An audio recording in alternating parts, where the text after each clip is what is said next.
Hi guys, welcome. We are Workers of the Realms. We are doing Gentlefolk Saga Session 3 of Season 2 with these knuckleheads. Um, Before we hop straight into whatever the session is and doing introductions, we have a quick thing I'm just going to announce. First and foremost, sometime next week, I wish I had an exact date, but Kickstarter is weird. We should be doing a Kickstarter for our very first, or my very first, D&D compendium book with items, spells, a bunch of other stuff in it.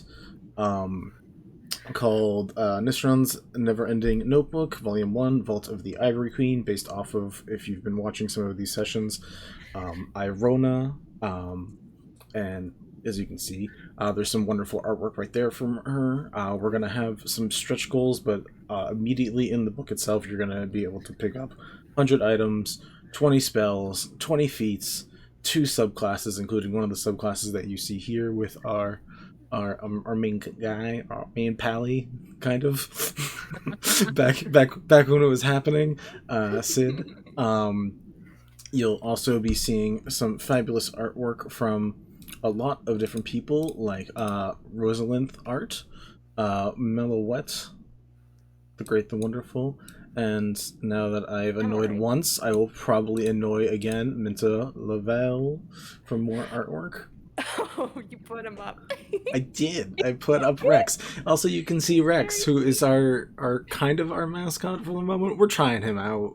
Either way, he's adorable, We're playtesting him. and I enjoy him. He's so cute. So much. So cute. I can just keep him. But I think so too. But we'll see. But yeah, so there will be a lot of fun stuff in there. There are going to be separate goals, which I won't discuss fully right now, but basically it's going to be, if we hit one goal, you'll be getting more info about Irona herself. If you hit the next goal, you'll get basic sketched artwork that's just black and white. If we get the next stretch goal after that, we're going to get full color artwork like this stuff over here. The goals are high because we pay our artists well, and we pay them fully and what they're worth, aka not under minimum wage.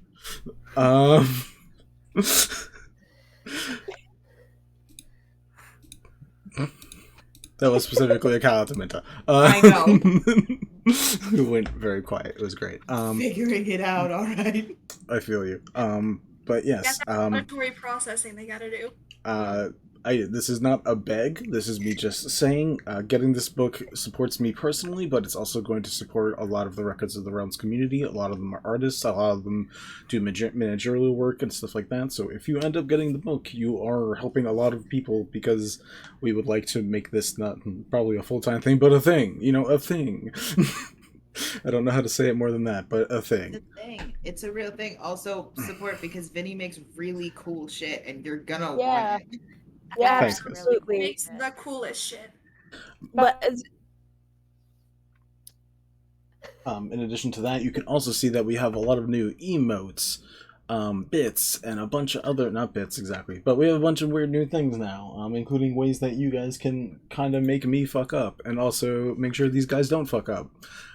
Please donate bits and fate points to help them. They need it. They really do. It's really bad. Ariel especially needs the help. Yeah.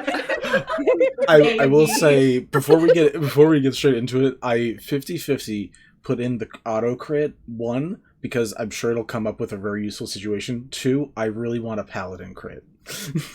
Me too. Please. I really- like that. But I I don't really- know give us a paladin crit. I really want just 10 d8s to just get tossed up into the air. But that is all related to that stuff. Now we're going to get into probably, I assume, the reason you're here, which is to watch these people suffer. So we are going to go over to the main screen, where you can see everybody's pretty faces, see the beautiful artwork done by Melouette, and see all of our tags and stuff. But we are going to do a quick round circle introduction as we normally do. I'm Vinny. Vander.vision is where you can find all my stuff. Pronouns, all that my stuff is right over there. I'm the one who hurts people. Next, over to Mint. Me? Mhm. Hi. I play Yvette. They are a necromancer who has a lot of issues. That's Yeah. one word for it. All right. And no emotional availability. I am Yeah. I'm Ariel. I play Yvette's fiance, Sid, which is why I can speak on the emotional. Yeah. We love Yvette, who is a little bit paladin, mostly barbarian at the moment. All right, I'll go next. Hi, I'm Mel, and I play Kind, the Chronergy Wizard, a newcomer to the group who nobody really knows jack shit about except for Sid. All right, Bells, you're up. Play Bells, the Arcane Trickster Fae. Got it out there. They're having feelings right now because there's been so much happening. Over to Kareen. Hi, my name is Kareen. I play Sprig, who is the party's bard and also the twin sister to Bells, and also is under some emotional duress, like everyone is. I think this is just a fair statement for everyone at this point. Also, both mine and Sprig pronouns are she/her, which means we're going to Poppy. Hey, I'm Poppy. I play Lyra, the Circle of Spores druid, who is currently dying of sadness. Oh, Yeah. Because her boyfriend died. her boyfriend, the love of her life, her Dawn, is dead. And you know, there were some emotions in the last session. Someone may or may not have yelled at Vincent. I don't know who it was. But things are fine now. Things are Possibly fine. done that. A Who lot could of have possibly done people. that? Things are fine now. Things are fine. But yeah, I think they that's are me. hardly fine. We'll see. Maybe not in character just yet, but out of character, we're Gucci. Yeah, We're all no, out friends of now. character, we're yeah. all fine. We're all Oh, yeah. fine. We're all We're all friends. buddies. Nothing's happening. Emotions running high. Someone gets very into character. Yeah. I'm going to ask in a second for us to go over the details, but boy, I would try typing it in the chat, but we know how I am with code keys. You mind tagging the Discord over for people? I gotcha. It's exclamation Discord, right? Yeah, like, it's literally very, very exclamation simple. point But I'm Discord. stupid. You're not stupid. You're not You're stupid. not. Stupid. I can- Lion You- slander. I can You're write very evil, well. but you're not stupid. Hey, You're an Vinny. evil genius. You may be a rat bastard, but you're not stupid. Oh, thanks. We love you. But if you'd like more information about either the book or us, or you want to chat with us, please hop over to the Discord and you can find us there and hang out with us there. We always like people bugging us. If you also laugh at all of them for the emotional damage they're getting, I will give you a inspiration point. I don't know who you are, but Oh. you can have one. Anyways, Your who DM are... gets no say. You just get an You just inspiration get point. Perfect. this guy on the internet said I got an inspiration point DM. You gotta let me have it. How it works. Who Show him wants, the stream. The DM will get it. Who wants to go over what happened last time? We can also really quickly sum it. Oh, cool. I'll try to keep it quick. Cool. All right.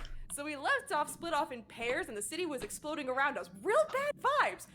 Basically, in summation, we're all running around the city trying to fucking not die. Eventually, four of us, Sid, Kind, Bells, and Yvette, meet up at the primeval stage, and manage to formulate some kind of plan and try to find Sprig and Lyra. Through sending, we are able to determine that Sprig is booking it for the Chancery, and Lyra's gonna be booking it for the greenhouse. Why? Well, they had like a boss fight level like exchange with not Pent, but Fennel with a PH, which is still fucking with me. But not a PhD. No, Sorry, not a PhD. continue. That's Dr. Nensalon. They exchange words with Fennel, who kind of alludes to them, hey, maybe you shouldn't have left your loved ones alone. and sent both of them running in opposite directions. Sprig and party, after trying to coax Lyra to come with them, but Lyra ignoring them, found the Devati twins, Bara, Chiv, dying in an alleyway. I believe Chiv was dead and Bara was dying. We helped them into the Chancery and attempted to get them treatment. Very unusual treatment, which I'm assuming we will go into. And meanwhile, Lyra went back to her beloved greenhouse. Please ignore my dog. He's very needy. Lyra proceeded to make her way back to the greenhouse to find her love, her Dawn, Healith, dead inside the greenhouse, clearly protecting citizens as they escaped through the underground tunnel that led out of the city and away from the fire. Lyra was later carted off to the Fuzzy Dragon by the shop owners and their son, and that is where she is currently. The rest of the party is at the Chancery, trying to recover from the whirlwind of events we've just endured. And none of us are feeling good right now. That's what you missed on Glee. I hate it. Hated that. And Yeah. the bad guy in question, we ended with him walking Oh, into yes. the Chancery. Walking Yes, to walking into the Chancery and heading into the quote-unquote surgery room where Bara perform Chiv surgery. resides currently. I will say Corinne has requested that it not be called the surgery room. I don't know what else to call it. Procedure room? It's The no, clinic. it's fine. Clinic. It's Clinic fine. works. It's just that in this connotation, it's very unfortunate naming. Well, things like this is a Procedure room. business. Businesses have clinics. Businesses do not have procedure rooms. Businesses have clinics that are covered by their insurance, and that's it. Just saying. Well, they do. They have one very particular insurance, and the insurance agent just arrived. The insurance agent is also the person resurrecting people. It's a little bit of a thing. Cool. And no one in the party knows that Healith is dead except for Bells, because Bells is flying with their little bird friend. Lyra might Okay. know. I think The Yvette vet No, knows. Lyra knows that he Lyra was knows. dead. Lyra Lyra might knows, know. Bells knows, and Yvette knows because I Bells think knows. Lyra knows. Lyra has an Oh. inkling. Well, of course, Oh, Yvette Vincent- knows Yvette's just not going to do it. Vincent, I bet are we they going don't to know fight that he right was now? dead. Yeah, it's fine. I'm Yeah, fine they with do. it. Bells was explaining everything that Oh, they were that's seeing. right. I forgot about that. Secret. Right. Thank you.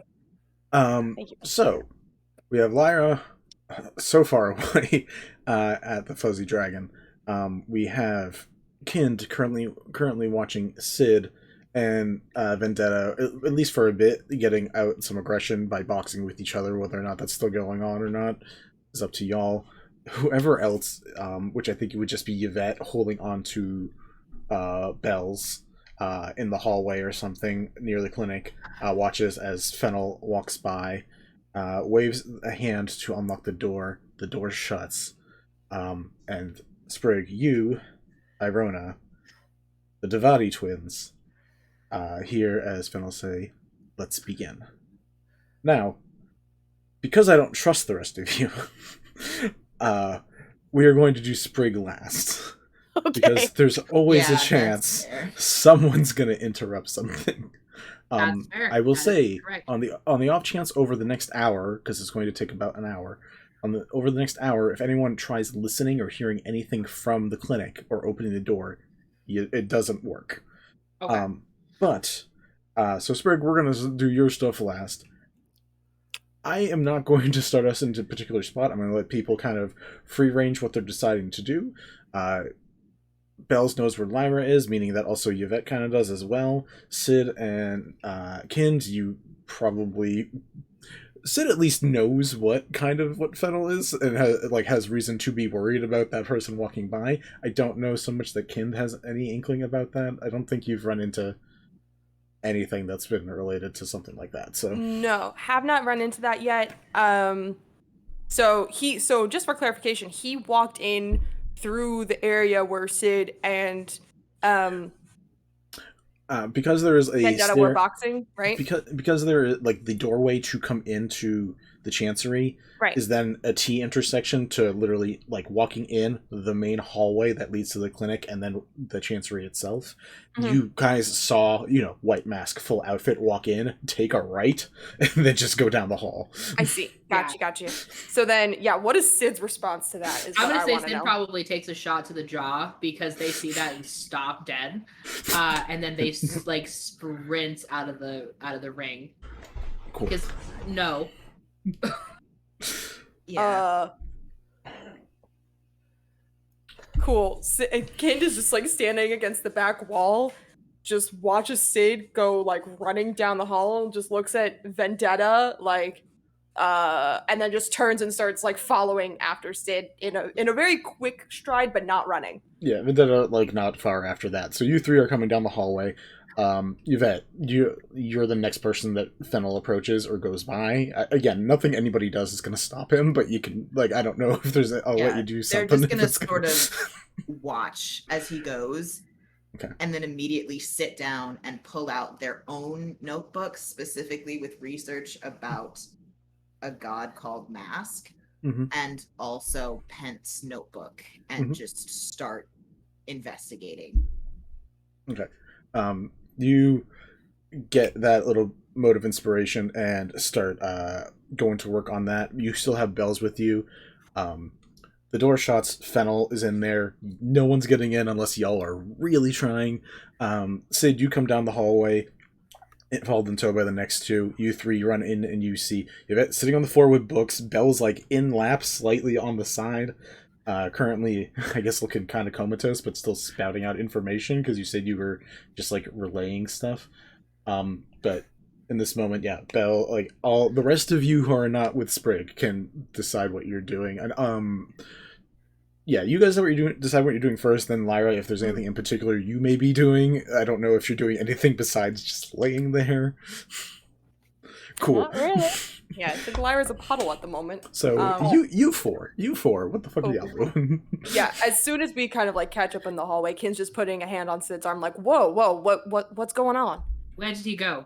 Where did who go? Where, the fucking masked guy. Where did he go? I didn't see him. I was following you. Yvette, Down the hallway, in the door. thank you. It's just over their shoulder, completely engrossed in what they're doing. Sid's gonna go check out the door because now they're worried and they don't know anything. Okay. Kin like starts to follow and then stops seeing Yvette making notes and just kind of like tilts her head, starts like trying to read what Yvette is writing. Completely illegible. You've seen what my notebook looks like. Imagine what Yvette's looks like. Oh my god, for anyone who doesn't know, Mint has possibly the most atrocious handwriting I've ever seen, and I say that with so much affection and love. It's not legible, my guy. Yeah, he once posted it for us to all try to decipher. We all got like 2 words. And all different all different words, by the way. None of us got the same words, which is impressive. Oh Oh god. Yeah. Lord. Yeah, Mint could make up a thieves' can't. Absolutely. Mint could make up their own cipher. Sid, I would, I would say also I like can to read. know. I'm very excited for you. You are the chosen one. The Which chosen theoretically translator. Actually, we've discussed that Sid can read Yvette's notes. Yeah. Nice. Green, you want to say That's something? cool. I would also like to know if Yvette is writing in Common or in Elvish. It's Oh, a like it's- mixture. Yeah. Okay. Okay. They speak Like like, all 7 bilingual. languages. It's Spanglish. It's It's a mixture it's of all this of it's them. Spanglish. Sid, behind you, Yvette's not far. Not Yvette. Vendetta. There's actually we have too many names that have V's, which is 2 of them. Sid, Vendetta comes up behind you, and says, if it's the person it's probably the person who brought me back and who brings other people back. Went to the clinic, right? Looks back towards Yvette, hoping that an answer is said. The clinic, right? Sure. The Down the hall Yeah. to the right is the response that I received. Okay, well, I wanted clarification, but it's the first door here, and first door is the clinic. You can try it if you decide you want to try it. So, yes, it's gonna just like try and see if there's a way to open the door or like bang on it. You bang on it, Sprig. Whatever you're in the middle of, you hear just a light. Like it's the quietest. It is very muffled. Sid, you also hear you're hitting. It sounds muffled too, from your side. You try to wriggle the doorknob, doesn't do anything. Damn it. There's a whole ritual involved. I'm assuming not super fun. As someone brought back, I'm just assuming not very fun. So he's the one that does this. Sure, I don't... Always. And that's how I got back, and that's how the Frank and Joe, the bookseller and the toy maker, that's how they got brought back. That's how Orton got brought back. Look, I keep bringing it back. Oh yeah. Yeah. You gotta. Poppy wasn't here for this part. No, There's I two just had people an named Frank idea. and Joe. There's No, I just had an idea. Yeah, so Vanessa explains what little she like. She got brought back, but she doesn't. Yeah. She's not asking questions about it. There's certain things you don't want answers to, and she didn't ask. So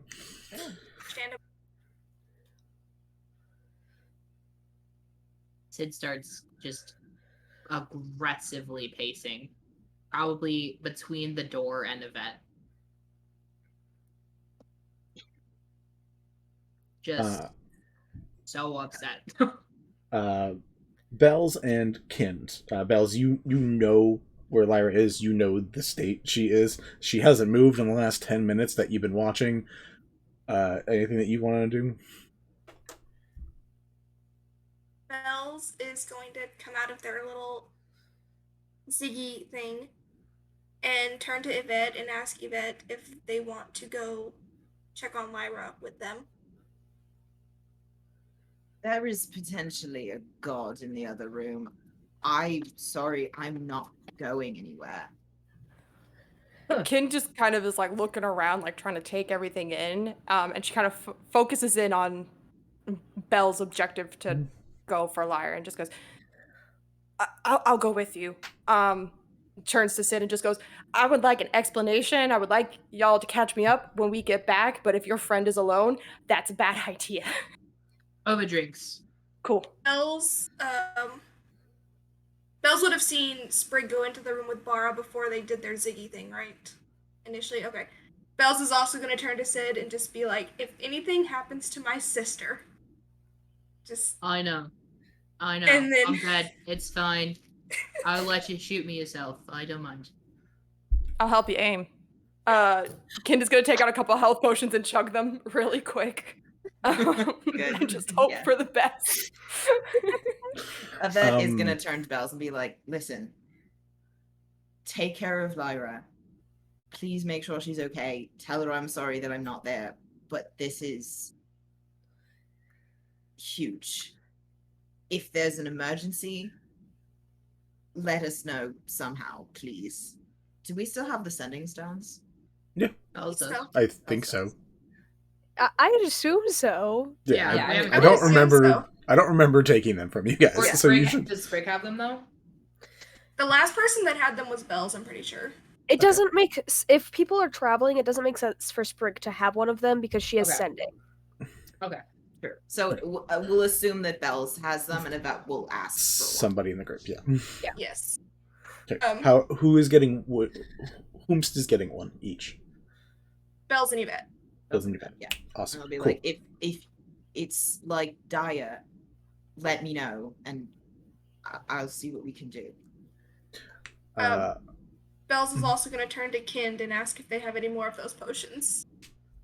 I got one left, make it count, and just passes it to Bells. It's 2d4 plus 2, just so you know. 4 plus 2? Okay, cool. Yep. They're going to chug that and then just be like, all right, let's go find Lyra. For the number of potions that you both have consumed, each of you guys roll me a d100. Oh, fuck, what? Okay. Guys, I'm don't worry, scared. we can do this. I'm scared. What does this mean? I thought you put that there on purpose, and I was like, that's appropriate. I like that. It That's is. helpful. She's moral support. Great. Good. Okay, I think that's... think that's 80. Wait. How does one read? Mine's 21.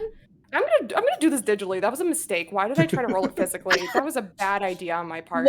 What do your dice read? I have It a was 20. double zeros and an 8. That's an 8. I Okay. think That's it's 8, right? Okay, That's that's it, what I yeah. thought. Okay. I have a 20 and a 1. Okay. That's when 21.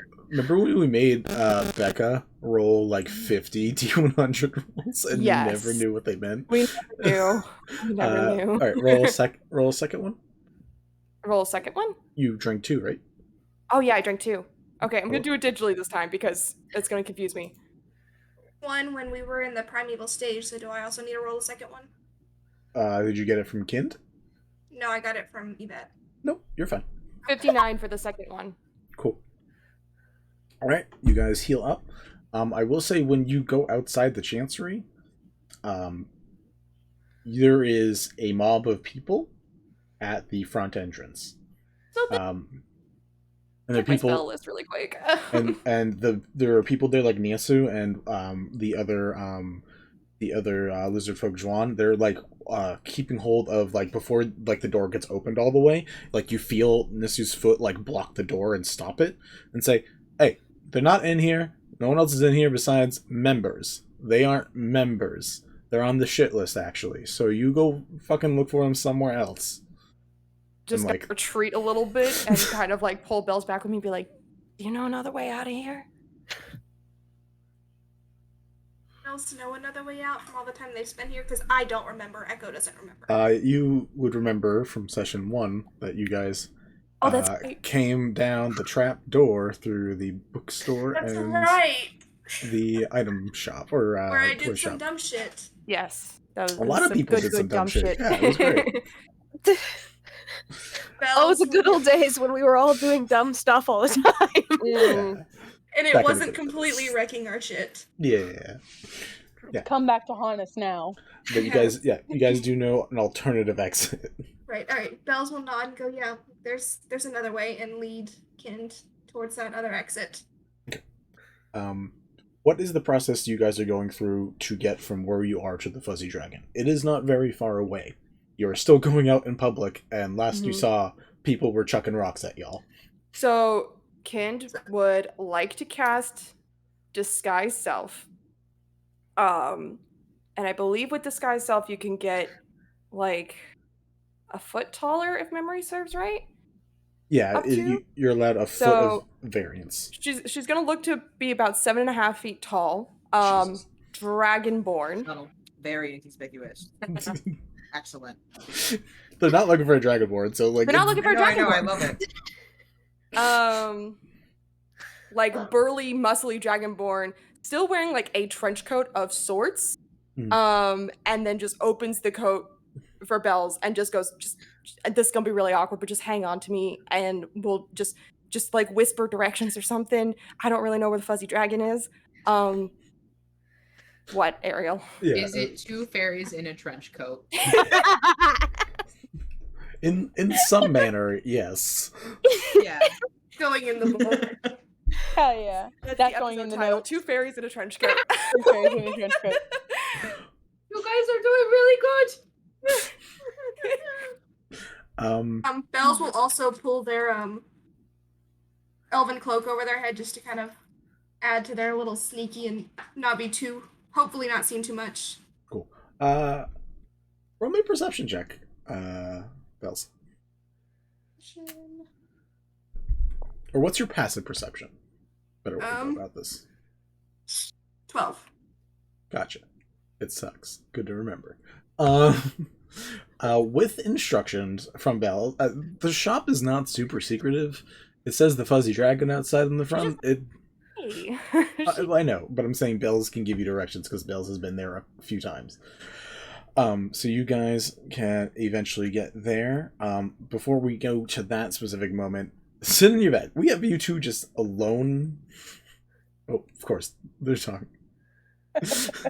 Never mind. We're gonna stick with the Fuzzy Dragon. No.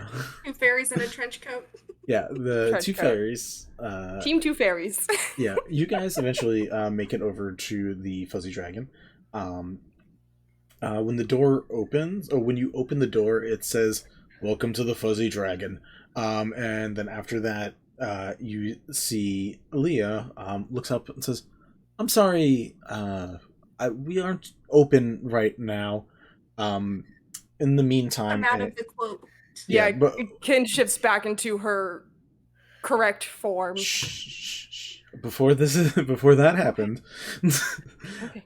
Lyra, you and Helis' body have been moved to a corner behind racks, basically, so no one could see you guys.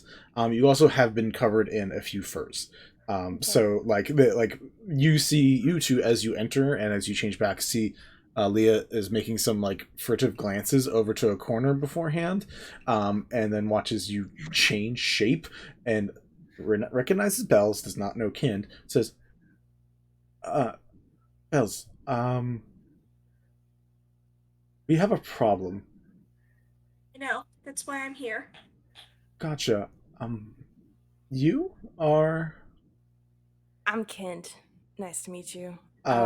Looks to Bells for a second to be like, good person, bad person. New. Not sure, but they're okay so far. Gotcha. Alright. Gestures and like not to even approach, and you're able to walk over to the corner that is where Lyra is.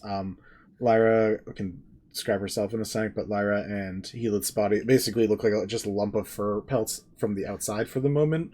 You also see that there's 2 glasses of mugs of water and also like a bowl of food of just like a broth put out to the side. Looks untouched, I assume. Can I summon Fen to me and have him keep watch in the window to let me know if anybody else comes by? Yeah. Cool. God, we have a familiar crew right now, you two. Yeah. How many people have familiars? 1, 2, 3, 4 of you motherfuckers. At least 4 of us. Okay. Alright. No, I don't think so. Cool. You two walk over. Lyra, if you want to describe how they currently see Lyra on the ground. So at the moment, you cannot see her face.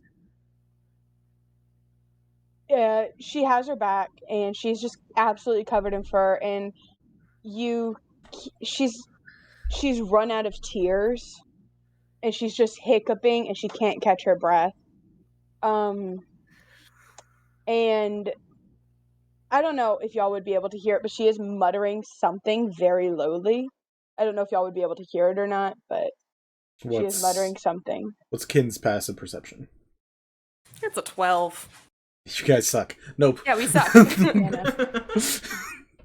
She's muttering something and just hunched over his body, kind of rocking back and forth. She has not registered anything other than being moved. She has not registered the fur cloak. She's not registered the fire. She's not registered. She barely registered Leah and their kid, and like she has not registered Bells or Kind. So she's got her back to them, and she's just like hunched over, rocking and sobbing and holding him in her lap with her head tucked into the crook of his neck. Make me cry, Poppy. I'm about to cry.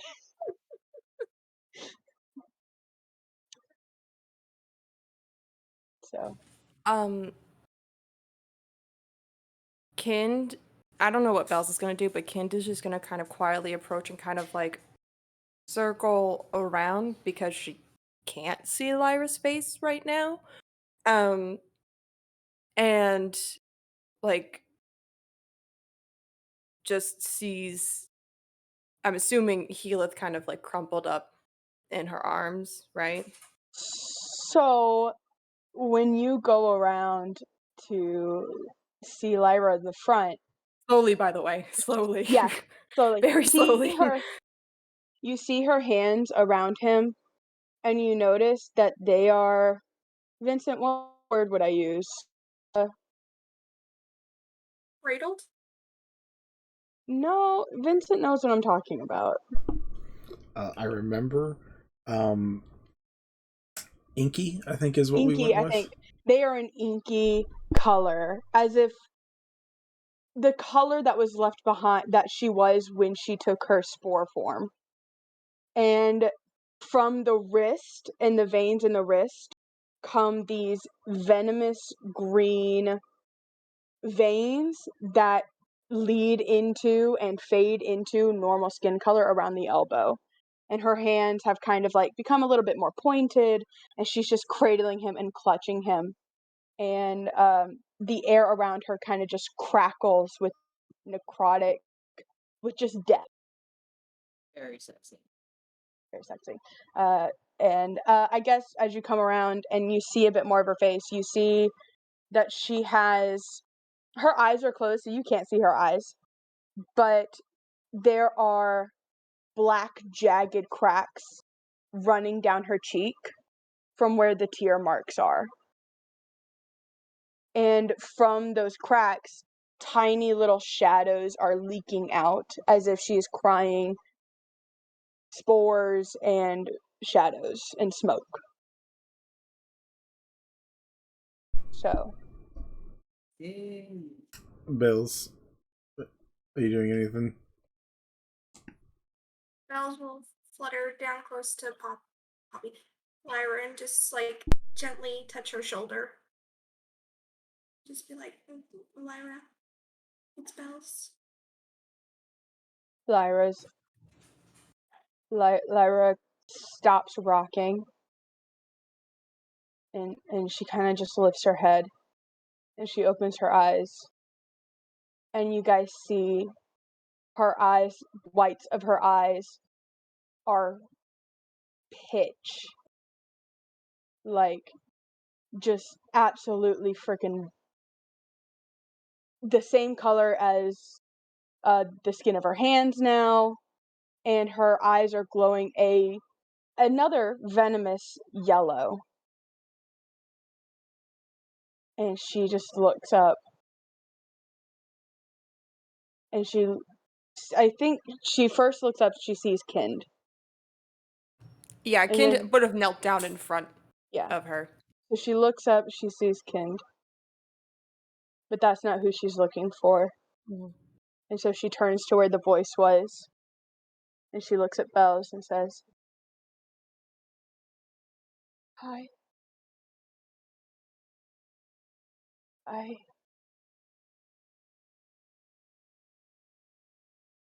And then she goes back into her rocking and holding him. Bells is gonna look at Kind, just like, I don't know what to do. Like, she doesn't say it, but like you can kind of see it in her face. Like, I don't know what to do.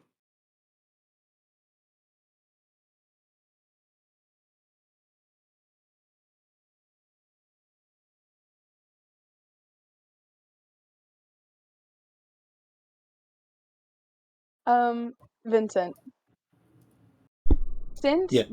since Bells is like, I'm assuming right next to Lyra's face, would Bells hear what Lyra is muttering to herself? If you're still muttering, yeah, like at this Yeah, point when they've she's approached. still muttering. So what I suppose Bells hears is Lyra muttering, "My fault. All my fault. Don't leave me, please. Don't leave me."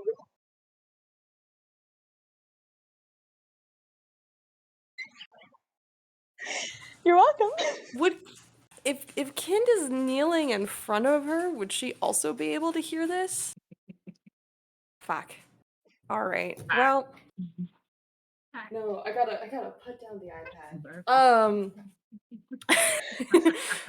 It's getting Maybe put serious. down the iPad, Poppy. It's so serious. There are tears. I know, I'm about to start crying. As I was Poppy? saying it, I almost started crying. Poppy, I love you, but fuck you. I love you so much. Kind is going to reach forward and put one hand over one of Lyra's hands. Whichever one is like visible for Lyra, seeing a hand so close to Heath, an unfamiliar hand at that, flinches violently away and snarls, "Don't touch him!" I wasn't going to. Lara, I know we didn't have the greatest first interaction. Probably didn't get the best impression of me, and I respect that. I'm kind of a dick, and I know that, and I own it. This is not about you. No. It's not. It's about you. What I'm trying to say is I'm here for you. Despite the fact that we are strangers, I'm here for you. Then where were you? Where were any of them? On death's door, unfortunately for me. I don't know about everybody else. I can't really speak for everybody else. It's not my place. I was alone. He was alone and I did it. Lara. I sent him away. Lara, you didn't force him to go anywhere. My fault. It's my fault. And she Lara. hunches into herself more, starts rocking more violently, and new tears start springing up. At this point, Bells does have a couple of small tears falling, and they wrap their arm around Lyra's shoulders and just trying to kind of hold them while they're holding Healith. We didn't know, Lyra. We're so sorry. We didn't know anything until like 10 minutes ago. No.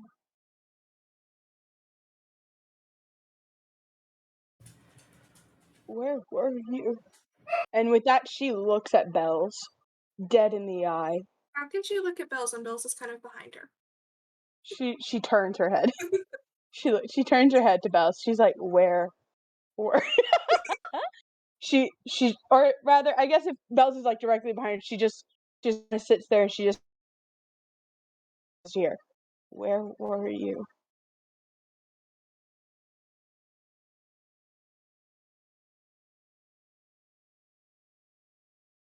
Sorry, I'm crying and it's making this hard.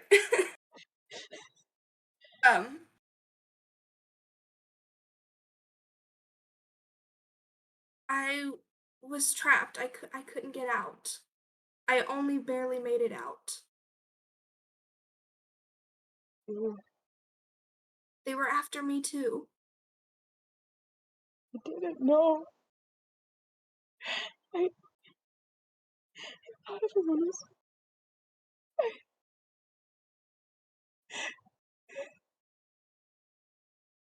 They came for all of us, Lyra. It wasn't just you and Sprig. It was Yvette, Sid, myself, Kent. They came for all of us. Sprig.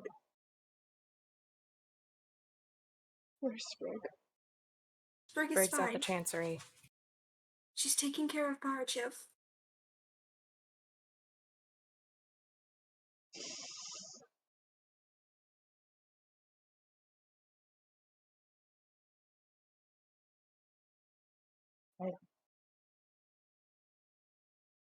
Lara, you can't blame yourself. Do not presume to know what I can and cannot do. What I mean is you shouldn't. Coulds and woulds and shouldn'ts rule the world, and yet they never learn.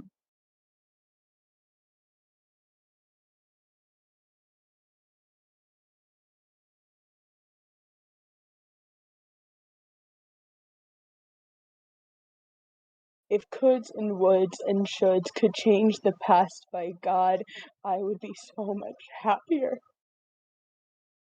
My Dawn is dead, and there is nothing that can be done. No, there isn't anything, and I'm sorry.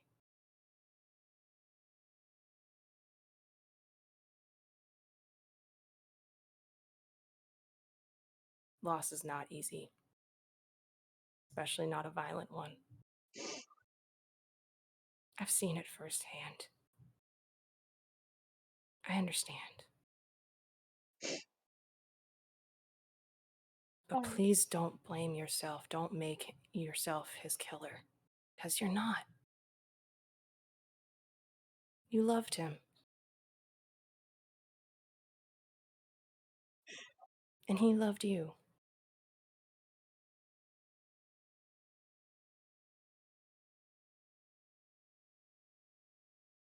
And it's gonna hurt for a long time. And that's okay.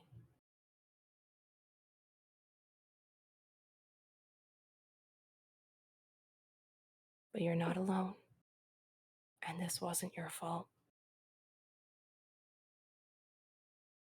This wasn't your doing. This was whoever the sick son of a bitch that orchestrated this shit. It's that guy's fault.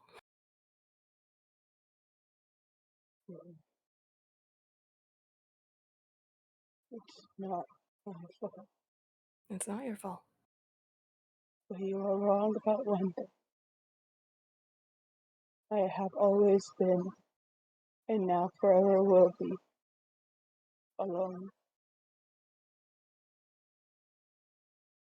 And with that, Lyra looks back down. She's not crying anymore. Her body has taken on a very eerie stillness. And she just positions herself so that she has Gila's head in her lap as if he's napping. And she begins humming a song that she heard while they were traveling. And she's just stroking his hair. With me today.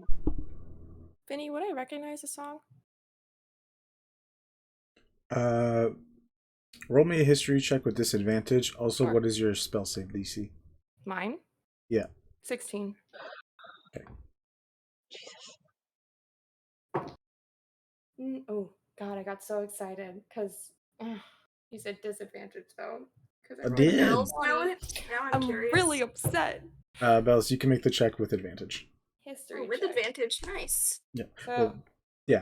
I got an 18. No, I'm sorry. Wow. Wait, yes, history check. I swapped my history and my insight for a second. 18 total. Okay.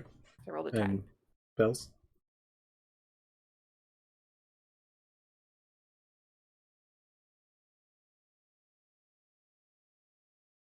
What'd you get? Oh, we can't hear you.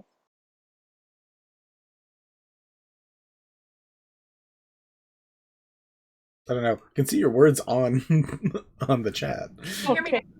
Yeah. Yeah! There you Okay. are. I So, muted 19. and unmuted it. It seemed to fix it. Yes. You guys. God.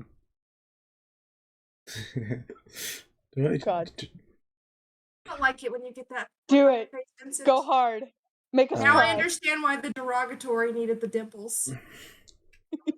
I do get them. It's a bad tell. It's a song that explains of waiting for love. About hearing a soft goodbye on the wind. About rolling gray hills.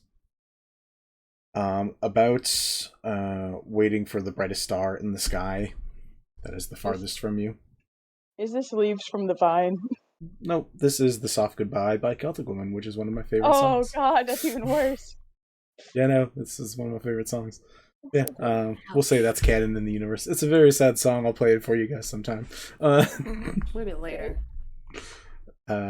It's a very soft song. But yeah, we'll say you guys know it.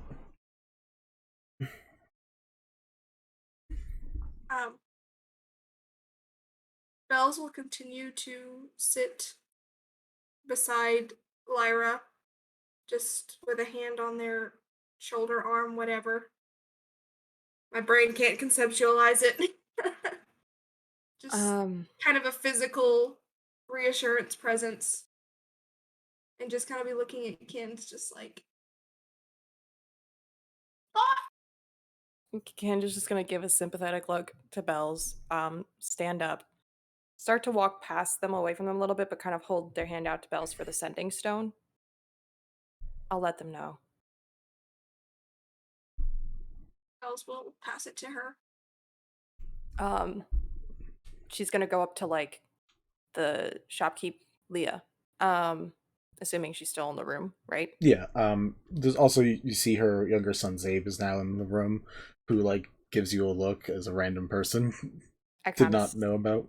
stare back at him, like You are Kind. This is a friend of Bell's. Don't. It's fine, Zabe. I'm friends with a friend of Bell's, Sid. I don't know if you know them. Yeah. Okay. Is there somewhere quiet where I can make use a sending stone?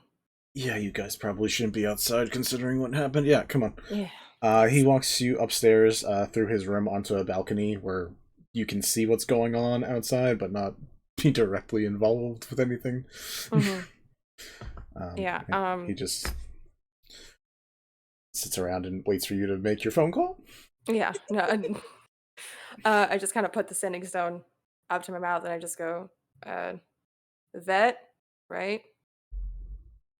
Hello? I don't know what they're up to at this point. Yep. So we're gonna go back in time probably about a half hour or so. Yvette and Sid, you guys have just been in the hallway. I don't know if, depending on what you two have been doing, if Sid is literally just walking back and forth and Yvette is just taking notes, I'm gonna let you guys do what you want to do. Yeah. Yvette is doing as much research as they physically possibly can. Sid's going to walk back and forth, not for very long. They're going to run out of steam pretty quick. And so within like 5 minutes, they're going to plop down like 3 or 4 feet next to Yvette on the floor. They don't really notice. And kind of like try to look at their notebook. And like, so, you think he might be a god? Possibly. What leads you to believe that? Mask. Mask? Mask.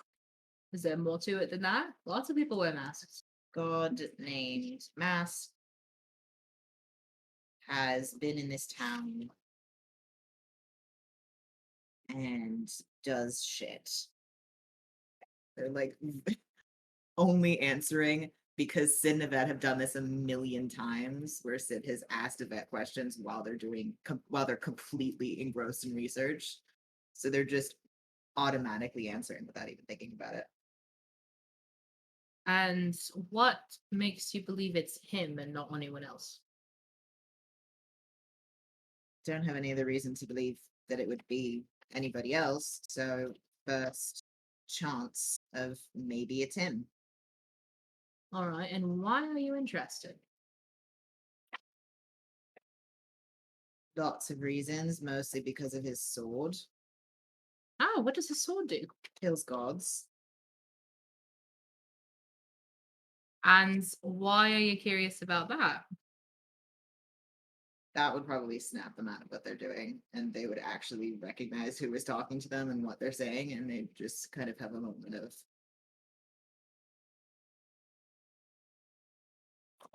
reasons.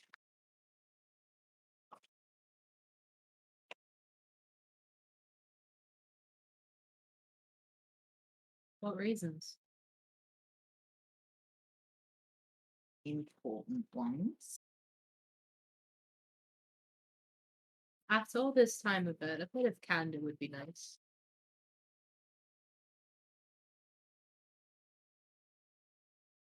I think I told you before that I am not ready to have this conversation, that we can't have this conversation yet. I have things that I need to do. All right, then how about a different one? I didn't know that you could heal. Yeah. Well, I've been doing a lot of research, specifically, of course, about necromancy in the last however long it's been, a little while. And yeah, I found some things. It's really quite fascinating because it's all the same school of magic, but it's the kind of school of magic that is separate from what I normally do, and it's very, very similar, but just slightly different. So Yes, it's a wonderful world. And I saw Revivify in your spell. yeah, there's an updated version of Anime Dead. Not quite. It's a bit more advanced. Yeah, it's an updated version. Yes. Yeah. Right. I just looked up to see everyone.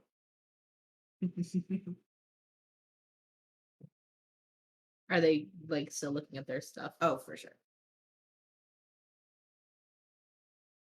So how have you been?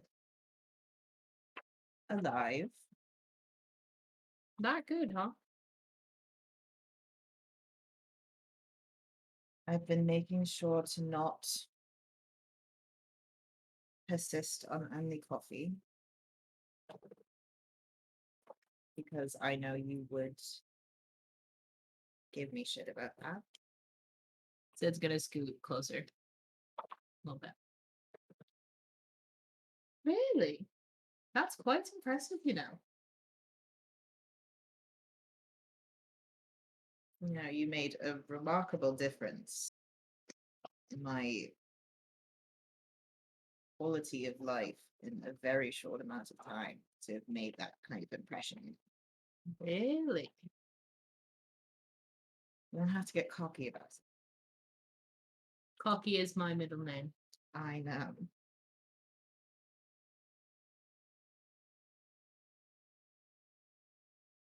Well. Thank you. Sid is close to them now. For healing me.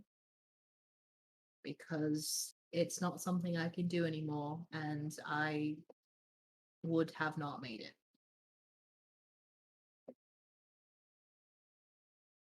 I'm not gonna let that happen. I hope not. And I have to do it differently now. But I won't let it happen to you either. I know.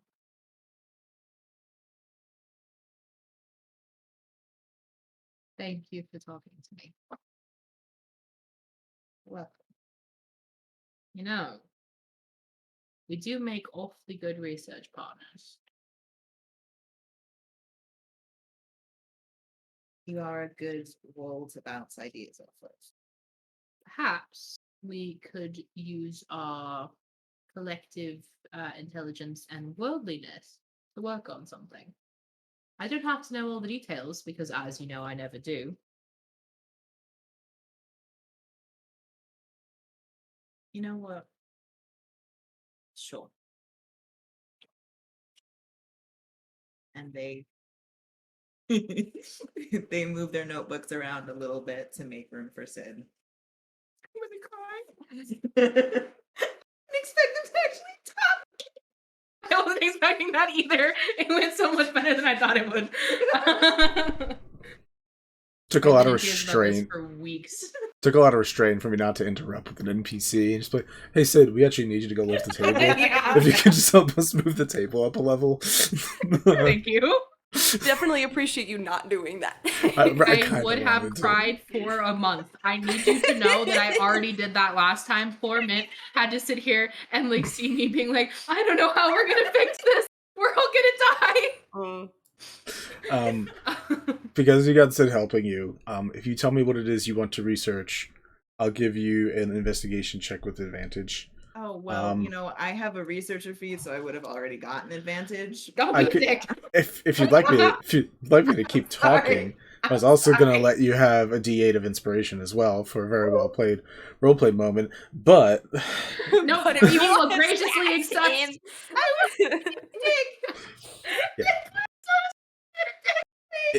with advantage, but You should know better than to be a Sid dick, has Rooksteady. to Sid has to roll the inspiration. Oh, okay. You want this? Sure. I have a special D8 I will be using. Thank you very much. Yay. Oh, maybe I don't have it right this moment. Where did it go? So I have to tell you specifically what I'm researching. Yes, if there is something in particular, or if you're just like generally looking at everything, I'll give you a random piece of information. But if you like want to hone in on something, let me know. I am looking at everything, but I'm specifically trying to connect any information from Pent's notebook to what I know about the god mask and sort of where, if there's any information that I'm missing, where I could find more. Gotcha. 6. And this is investigation, right? Yeah. Ooh. I rolled like shit. It's okay, not bad but though. it's fine because I have a plus 11. So that's a 17 plus 6. 23. That's 23. 23. That's not bad. All right, that's still pretty good. I rolled 2 6s. That's So, looking over again and specifically trying to find these particular relations, person wearing mask, guy named mask, all these other little details. You read before about shipments of various metals, specifically star metal, but also void metal is one of the other things. And once you like really look into it, you see that there are a lot of metals that seem to be like big shipments of. Void metal is one of the bigger ones. In addition, there's like adamantine, mithril, a lot of very rare, hard to find metals. Some of these, from what your research is, aren't from this plane. So like taking metals from Shadowfell, taking metals from the Feywild, taking metals from Elysium, the Nine Hells, like gathering metals from all corners. Whatever these are related to, it seems to be trying to build more things similar to the weapon that you researched before that was called the Godsbane weapon. Either this weapon or one of similar caliber they seem to be trying to build. Specifically related to the mask thing, it's weird when you look at it. A lot of signs point to this person being related to mask somehow.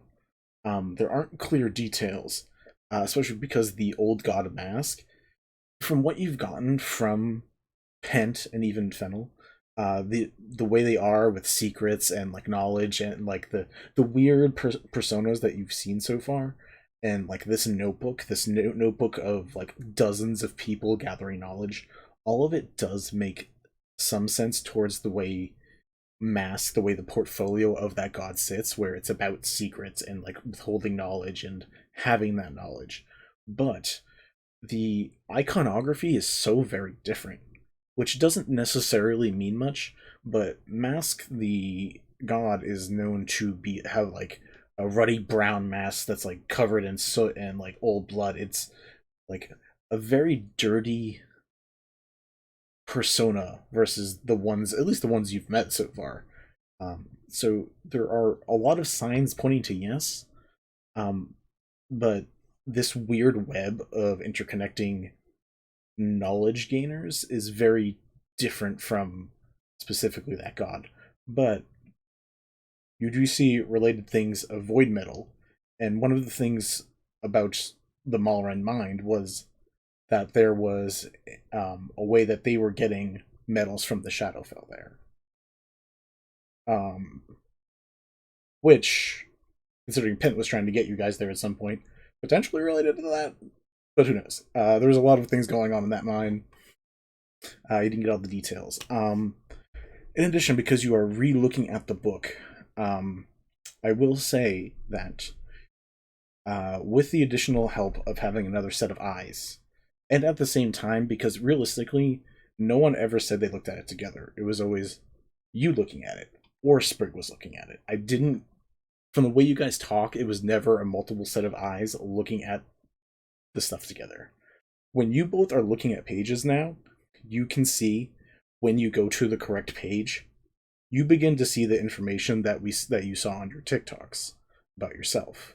There's no drawings or stuff, but looking at it, you realize that you guys both seeing, but from slightly different perspectives, is kind of like each of you filling in a 3D glass. So with you two together, you can see the top half of the word, but also the right half of this word. But then also, Yvette, you see the bottom half of this word and then the left side of this word. And together you are able to re-record these notes. And basically, like a very magically enhanced thieves' camp, you're able to find the information that you've all got annoyed with the last week and a half. I see a hand raised. I just want to double check. Do we know who each of these people are? I know that a couple of us had an idea of what our names were. Most of you got your names. The only people who never asked about their names, I'm pretty sure, were Sprig and Yvette. Okay. I remember you asking about your name. I remember, I believe Joy being mentioned and Freedom for, maybe was mentioned. I don't remember if Bells for Chaos was mentioned, but I think Bells ever was. I don't But think Bells was, no. But I remember reading off quite a few of the names, but the two Yeah. that I never said was Inspiration and Innovation. Those two I put separately. So I don't mind you figuring out a few of them. I think once you figure out yours and then you figure out maybes and you start going down the line, you're like, oh. Piece it together. What do we see for maybes? Because that might change Oh, everything. yes. Please Yeah. enlighten us. Maybes. I have to go actually double check the fucking video. Because And I know see. the Is video it is a as little the bit video? tricky, and so I just want to check because oh god. That was a lot. Yeah. It's supposed to be. Yeah, thanks, Vinny. You're welcome. Do we perhaps play that for the stream? Can't. I tried to set it up. What I tried doing ended up really made the audio so weird, like worse than it was on this, to the point that you can't hear it. No, that's fair. Technically, Maybe's page is missing, Okay. Cool. so you wouldn't even see the information on Maybe's so page. we're That's maybe all I notes needed about to her. know because that would have completely changed Sid's trajectory completely. So that's fine by me. I was just really worried because I was like, that's going to derail so much because I cannot have them not go.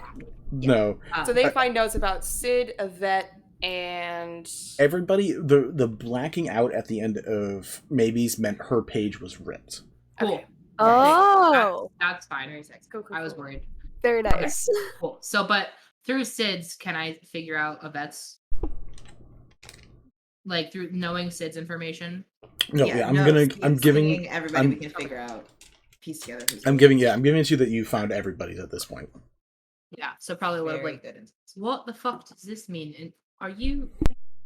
I mean, theoretically, that would be me, and that one would make the most sense to be Sprig. Yeah. That one's definitely Bells. Yeah.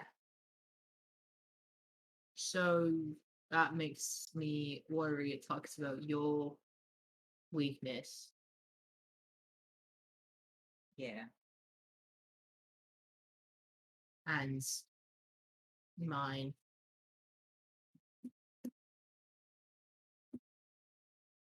This is only slightly horrifying.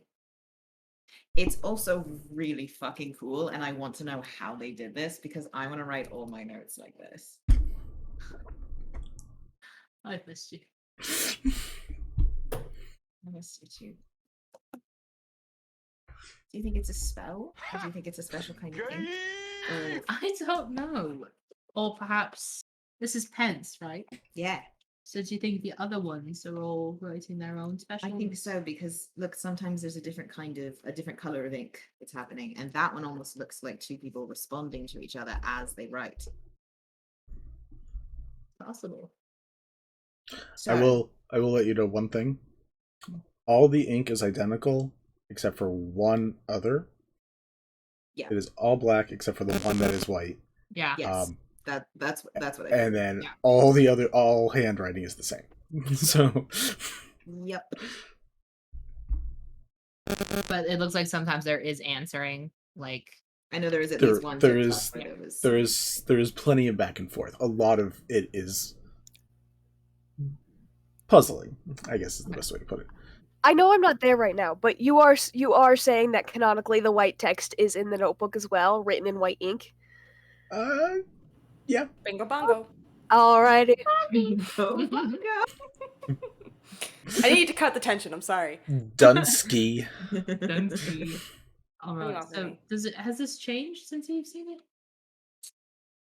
The most recent update, like literally, these are being updated. Like Lyra's literally got updated in the last Yeah, 20 so minutes. I would flip over to Lyra's page and point out the part that clearly is about Helith dying and be like, that And then is eventually definitely new. you figure out Helis too, which like it says weird things that are even like kind of even weirder than the things on your guys' page, and it literally goes of like yep, and like at like you see just where his face.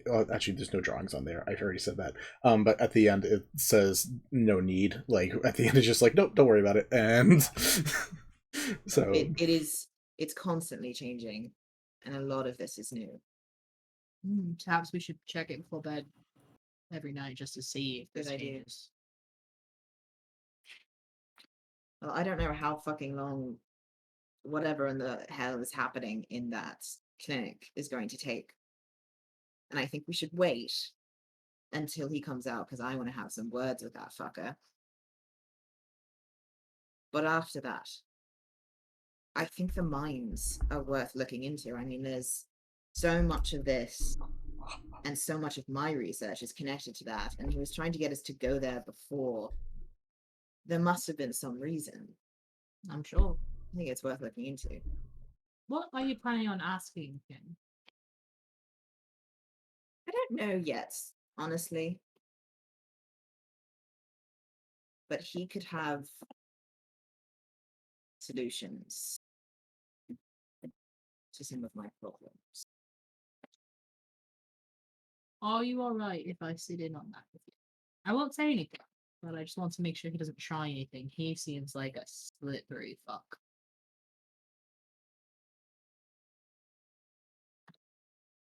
Yeah.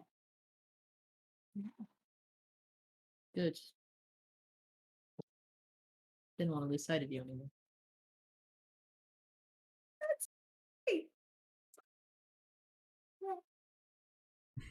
They just have a little smile and go back to their looking through all of their stuff and just waiting. Yeah, it is okay with you. They're basically sitting like we are now. Yeah. gotcha. If that's okay with me. No, with Oh, okay. No. You're like, no, fuck you. Not allowed.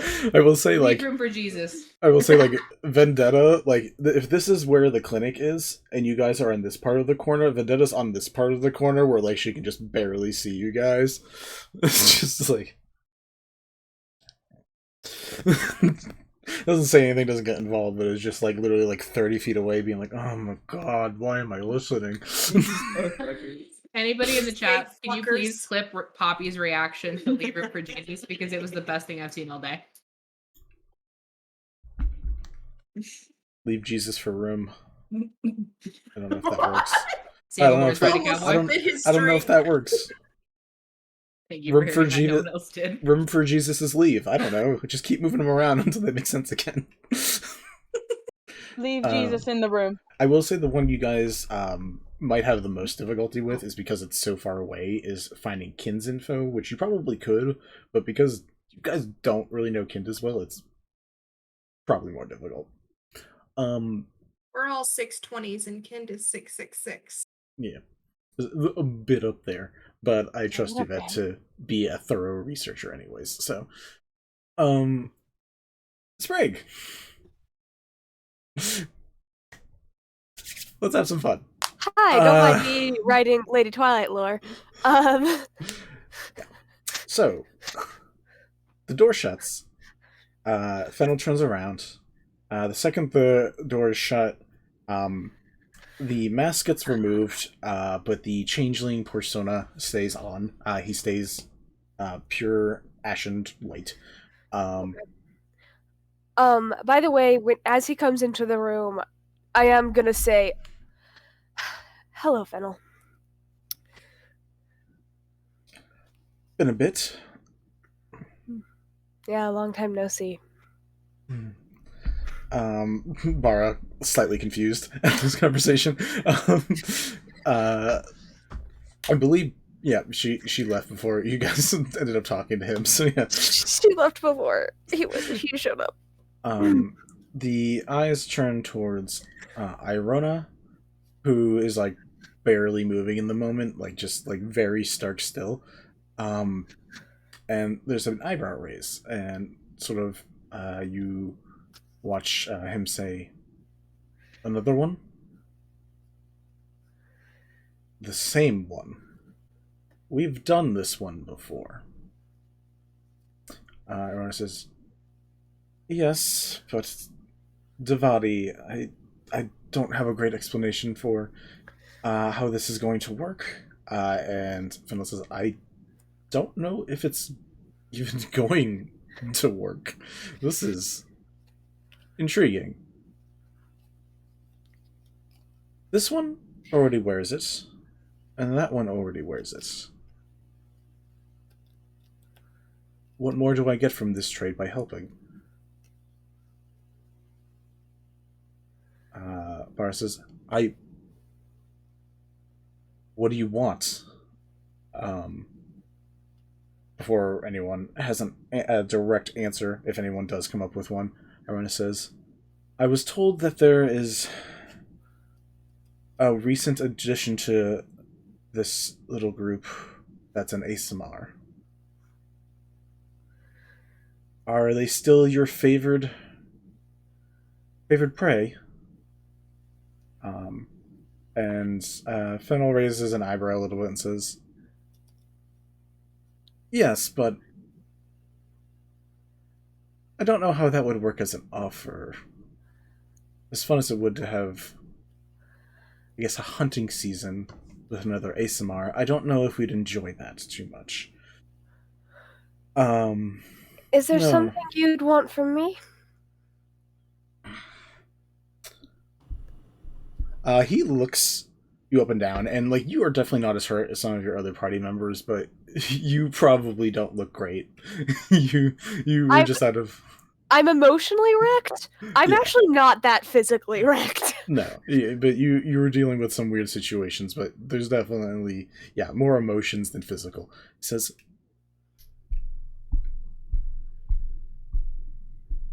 what do you have to gain or lose in this situation? And what do you have to offer for this situation?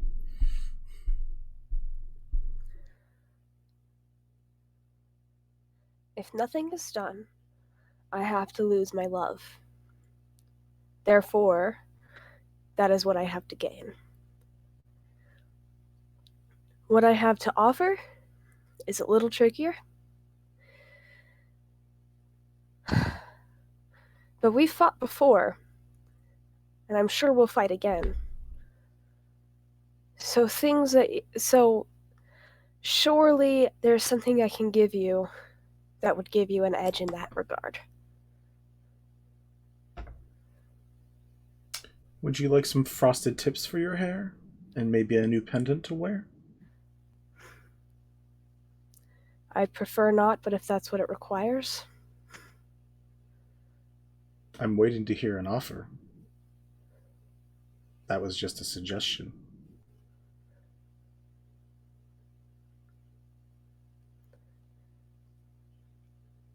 How about your friends? Your boss looks over to Irona, then back to you. Your boss just offered up this celestial humanoid for some fun.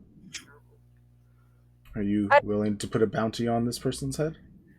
I don't know them. Does that matter? It does to me.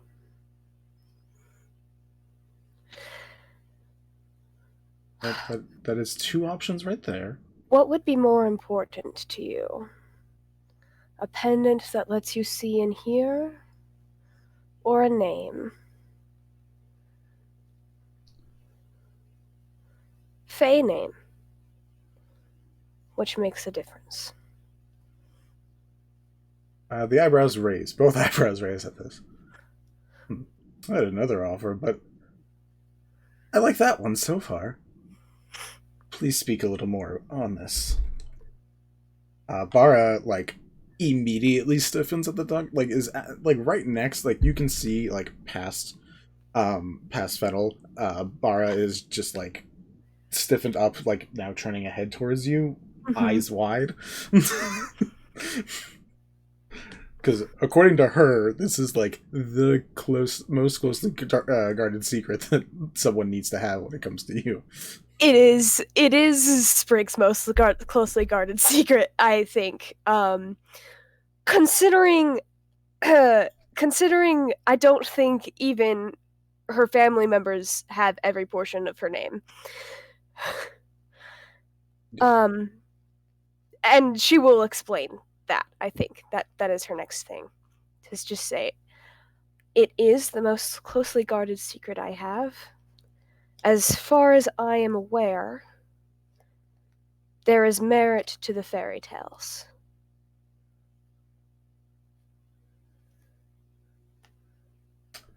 I have actual proof that it is. So, very curious. That scares her a little bit more, but she's already offered it, so we're not changing the offer. There's a bunch of him walking around. You think he has to fuck with fairies? Come on. Of course he does. She just didn't have proof that it meant anything. She just cares about it.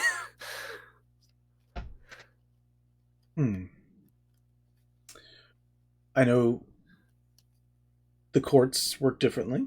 I know different heritages work differently. How do you work on transferring or giving? And do you want everyone in this room to know?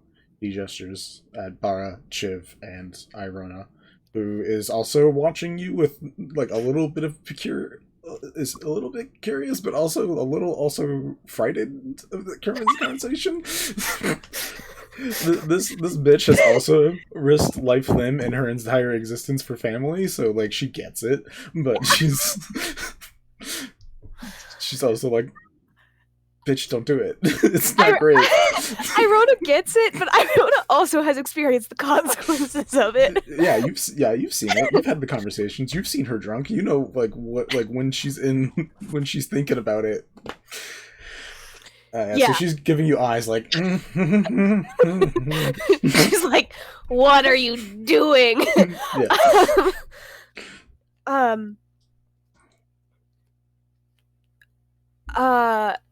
It is a process. Most of it is done in the giving, and through the way I learned of it technically can be dangerous because you can give another's name on accident. So I guess I would need to know for certain that it's real and yours when you give it, wouldn't I? Is there a way to confirm that? Oh, I forgot to say. She's gonna say, is there a way to confirm that? And then she's gonna say, oh, well, one person in this room has experienced it before, in part. And she's gonna lock eyes with Bara. Bara is like, every once in a while, like getting furtive glances back at Chiv, but is looking at you now, being like, just wide-eyed, being like, we can find a different Sprig. You don't have to do that. And Irona speaks up and says, again, Basul is outside. I can have him just go find Kind, was it? And you watch Fennel say, no. She offered. She thinks this is the price she's willing to pay. It is an artist's choice what he gets paid.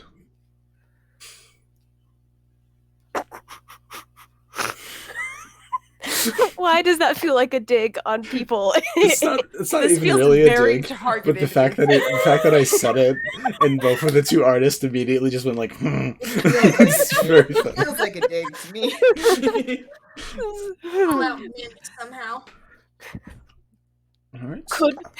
Could be a villain. Listen, if I could trade be a names person, for a dig. art, sure. Let me just go disappear into the Feywild and become a Fey artist, and my only currency is names. Might do you some good. Like, who knows? It sounds like Rumpelstiltskin. I'm sorry. A little bit. Vinny, because I have this in my head, but I don't think I told you it. But Fennel would probably know. But just in case, names to a certain extent, grow and change and alter, but not so drastically that, like, this is still going to screw Sprig over. Not so drastically that Sprig could just decide to change her whole name and Fennel would have no control at that point. That can't happen. Correct. Cool. Well, there are ways for that. They're very few and far between. I'm sure there are on your end of things. I'm just saying, for the world building I've built in my head for how, and also that I'm basing it on for how Fae names work. Correct, 100%. But yeah, no, it's definitely, there are definitely ways to change it and get free from it, but it is hard to, it is very difficult to change your own name. So,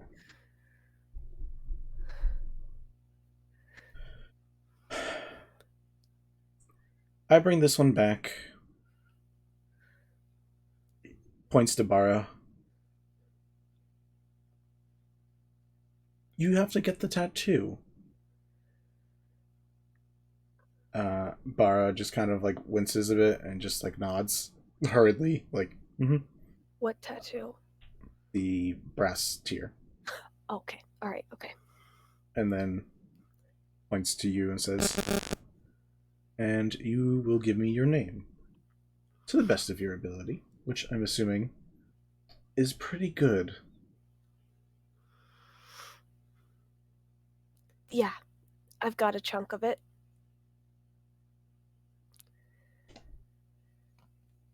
Well, then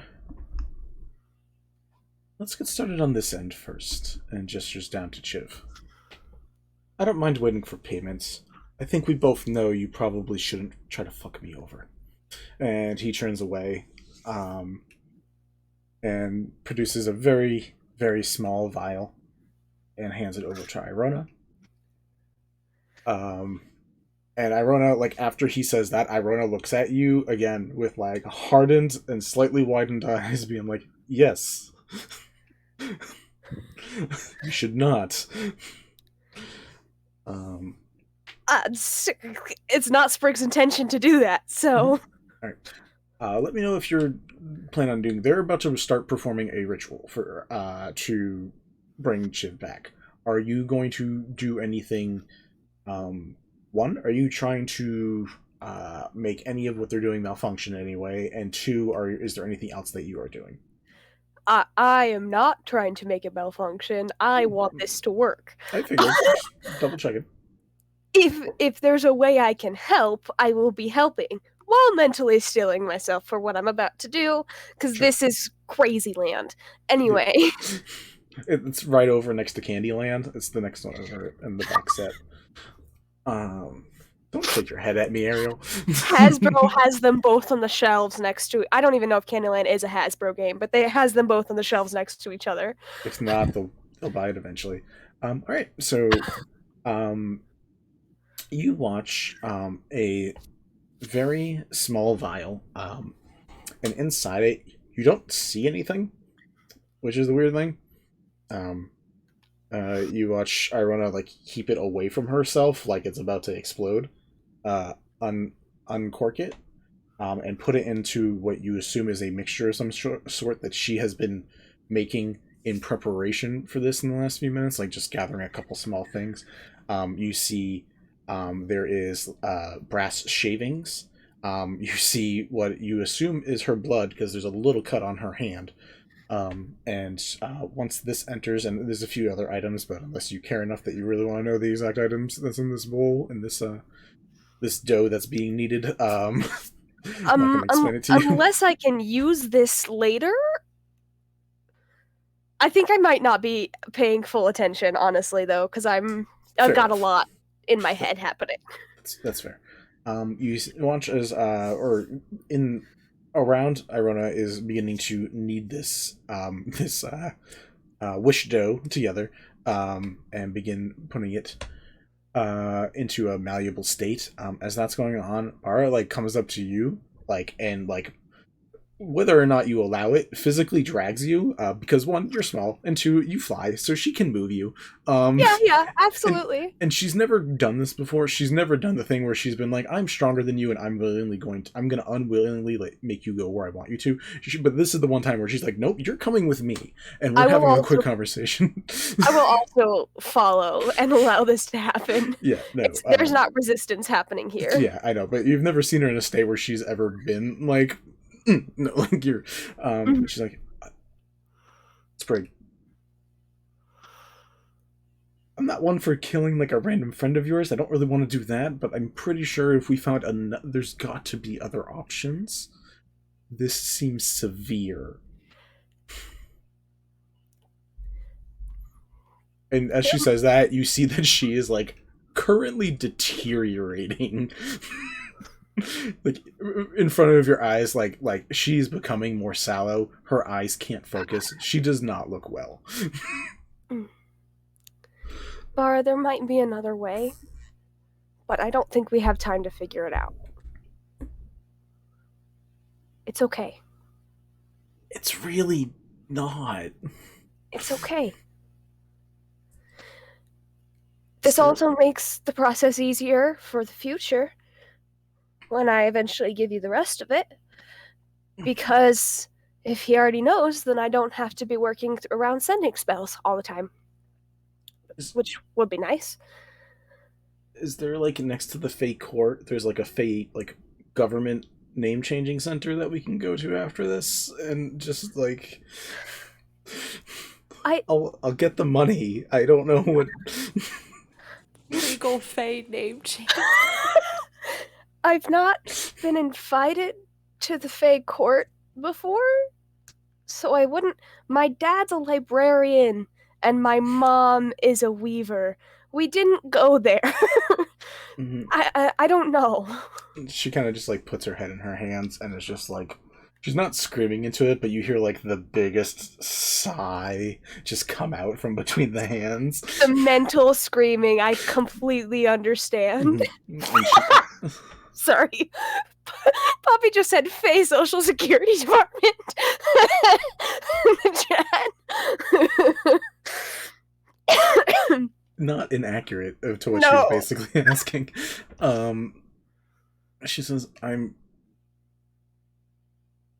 thank you. If there was a way for me to do this that didn't require me leaving here and probably going to kill that, like, celestial wizard, I would probably go try and find to do it right now. I literally don't know if I have the time. Once Chiv's better, I will find a way to make this up to you, I promise.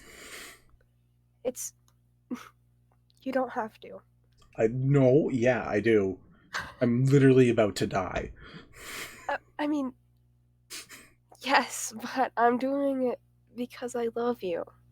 And I'm going to help you because I love you too. This is really not the place I wanted us to, like, talk about this individually, but yeah. I'm gonna give her a hug. Okay. She hugs you back. It's a very weird hug. I don't know how the hug works, because size difference.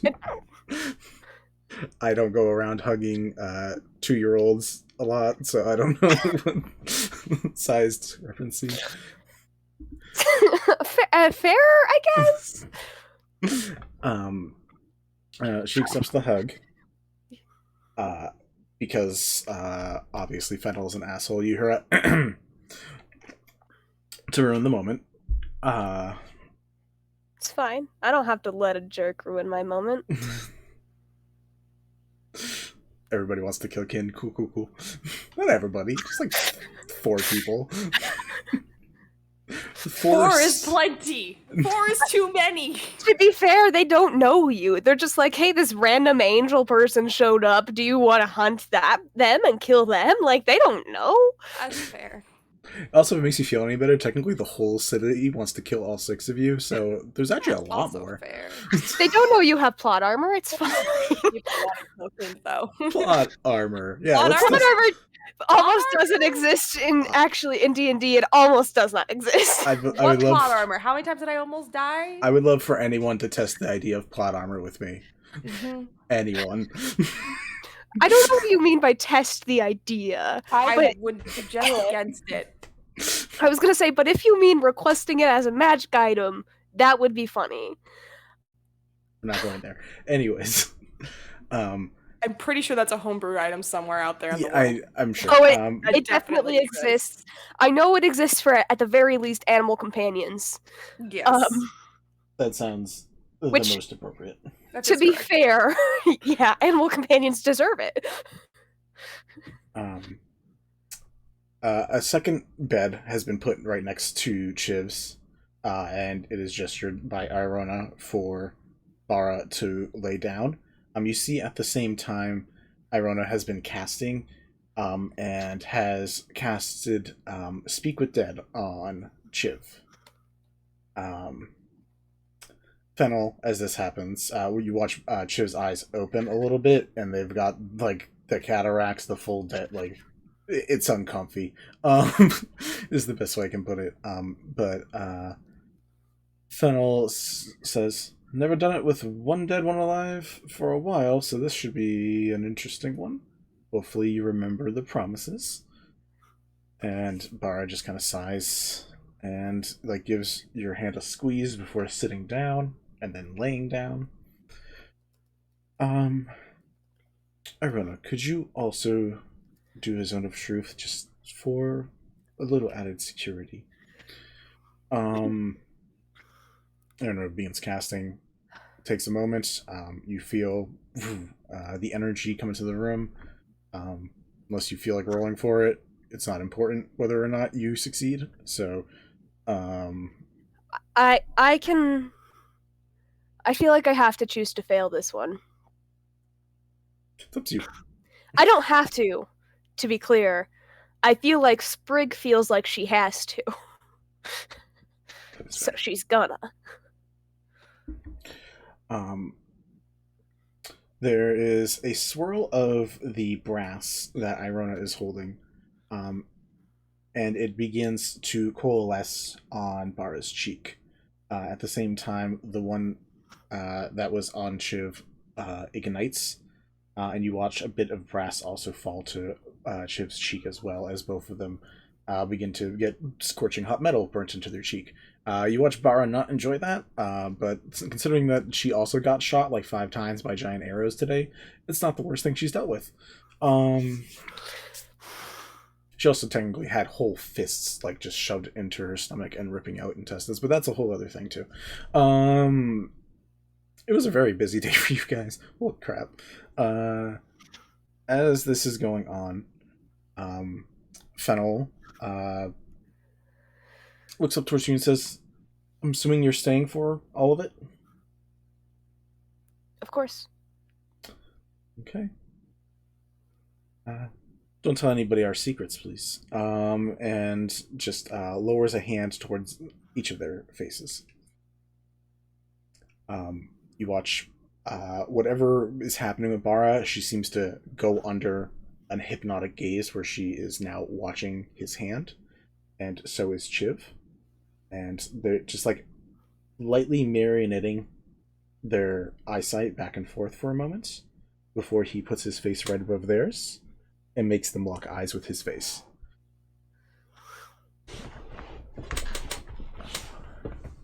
Three promises from you to come back anew. 1.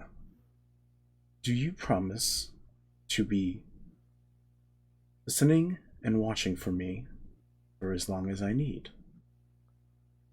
You watch both of their mouths say yes. You watch the scales, the masks that they wear, both glow and hum with energy. Do you promise to stay loyal and true to the Ivory Queen and her brood? And you watch the brass tears glow and ignite with energy as they both say yes. Do you promise to leave this world if either of us are not obeyed and you do not grant the 5 wishes we seek.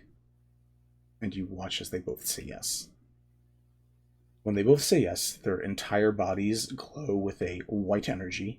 The only thing that you can see while looking at their bodies is their clothes, the tattoos, and that's it.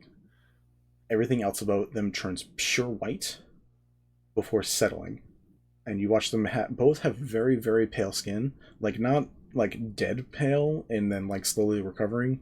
They are way too ashen white. You see as both of their hair is now completely stark white. And just like the very rim, the very tip of it still has the like brownish color that they had before. Black, brown, dark color that it had before. I know they aren't blondes. That's as much as I can remember. And you watch as Chiv begins breathing. Very shallowly, very slow. But they're stable and not dead. Bara has actual tears coming down her eyes. Seems to be of relief as she feels whatever connection got severed a half hour ago is now whole once again. Yvette and Sid, you guys outside, when this goes on, you feel a as like a huge bit of magic potential gets released from that room. Even the whatever cone of silence or containment that they tried does not stop this energy from pulsing outwards that you feel. The energy subsides. Fennel moves away from watching right over them, gives a nod, looks at them both, puts a finger to the side of Chiv's neck just to see if there's a pulse, whether there's breathing. He says, well, I held up my end, and looks towards you.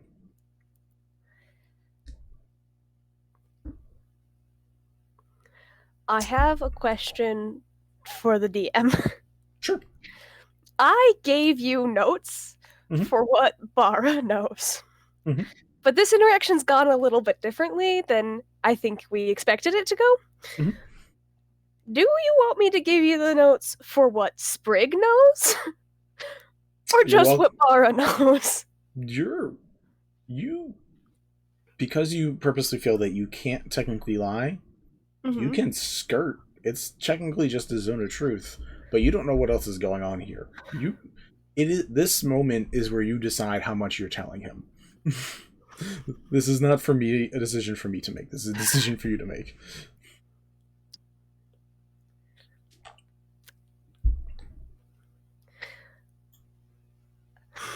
I think I have to give him more, just because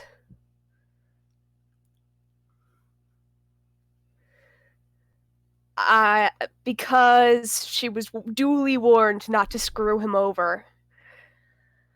So here we go. She will turn to him. Just an FYI, Irona plugs her ears when you begin to give it. Okay.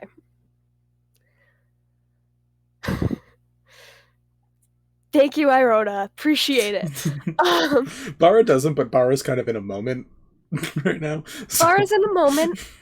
And also, I really don't mind if Bara hears. Fair enough. He does ask the words, "Can I have your name?" Yes, and I will give it to you. Ypsilar Sprig Sweetblossom, author and teller of tales. Showwoman of the highest aspiration. Daughter of Theodala and Aramis, sister of Caladrim, Belladona, and Veritasia, twin to Belladona. Iris in danger, and Sprigster in jest, Ipsy in love and in trust, friend to many, sworn to some, enemy to some, sworn to none. There is a moment after you say this where it kind of echoes like sonar throughout the room. The words last for a while. similarly to the energy that you felt in yourself when you were on the primeval stage giving your performance, this feels like the tip of the crescendo of a moment for you. Not in the same way, not in the exact same energy, but you feel like you're at the edge of a precipice when you're giving this. And then it slowly comes back down. Fennel gives a nod. I'll leave you to your love. And he opens the door and walks out. Unless you stop him for anything in particular. I am going to, actually. Okay. And I'm going to say, Fennel? Yes? If you hurt either of them again,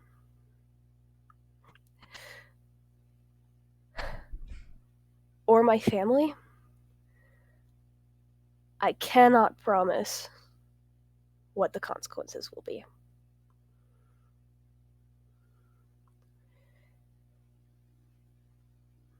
Ypsi? Mm-hmm. Yes? If we don't make a deal, then I don't make a promise. All right. I'll keep that in mind. He nods. And again, unless you stop him for anything, he begins walking out. At this point, we'll say Bara comes to enough consciousness, sees Chiv is okay. For her, it's a celebration moment, like as much as she's trying to like she doesn't directly read your face in the moment and was checking Chiv during whatever that exchange was. But after seeing Chiv is okay, she comes and gives you a hug. And is sobbing for the moment. Irona just keeps her fingers in her ears until Fennel leaves, basically being like, nope, not here for whatever this is. But as soon as Fennel walks out the door, she removes her fingers from her ears, and you see her also just...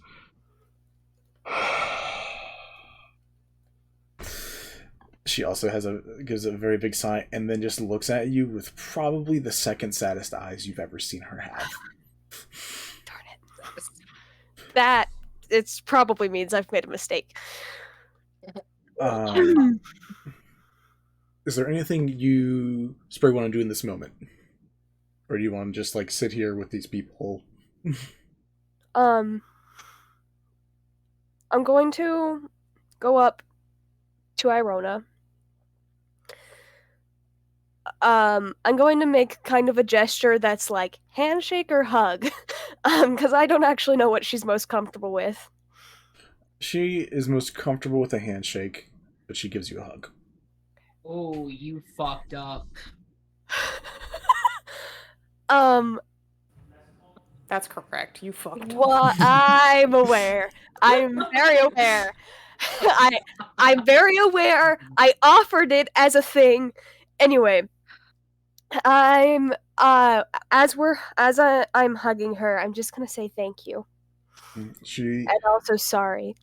She just whispers, don't know what's going to happen, but you always have a place here if you need it. God damn it, Sprig.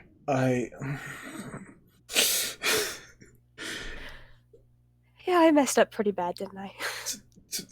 Did my drunken stories not tell you anything of just... Did I have to be more direct? I felt like you get subtext. I feel like of all people, you should get subtext.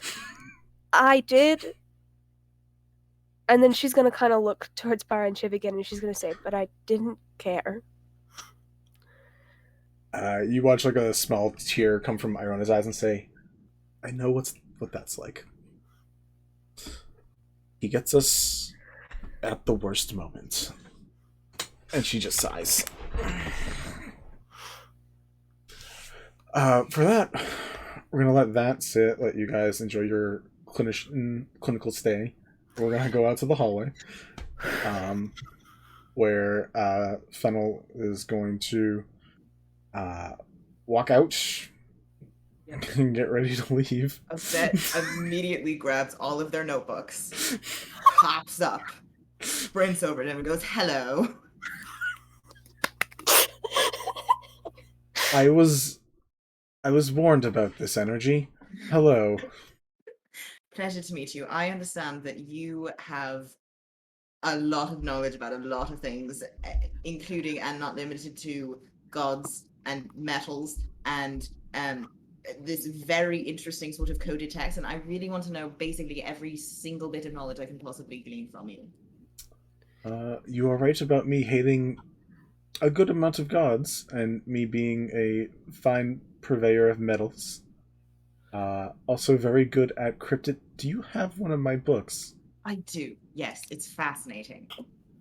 Sid is right behind them. Not Scary dog privilege. Yeah.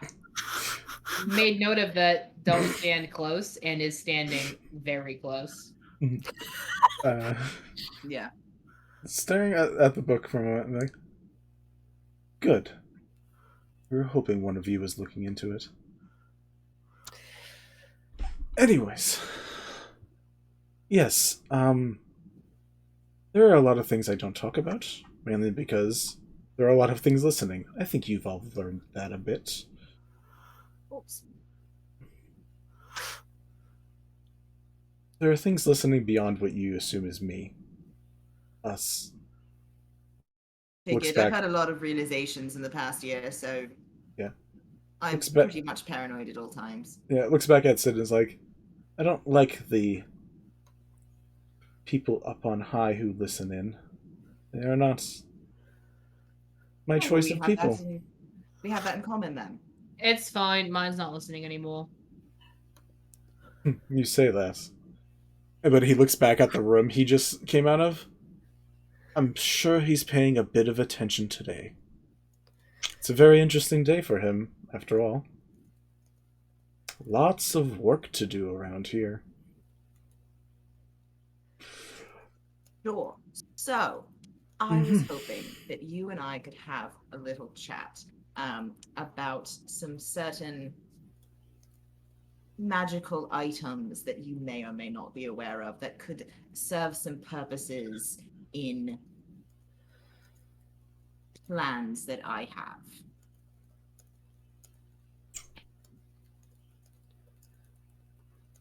You have my book, right? I do.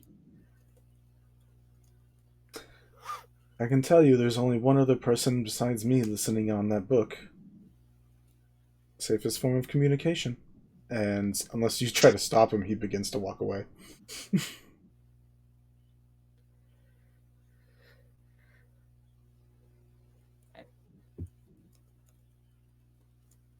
If they try to follow him, Sid's gonna... They might sort of shout after him as he starts walking. Can you at least tell me what's in the mines? A great many things. Lots of fun passageways. Another realm, if you're looking for a way to the land of shadows. Some interesting stuff there. Some very interesting stuff there.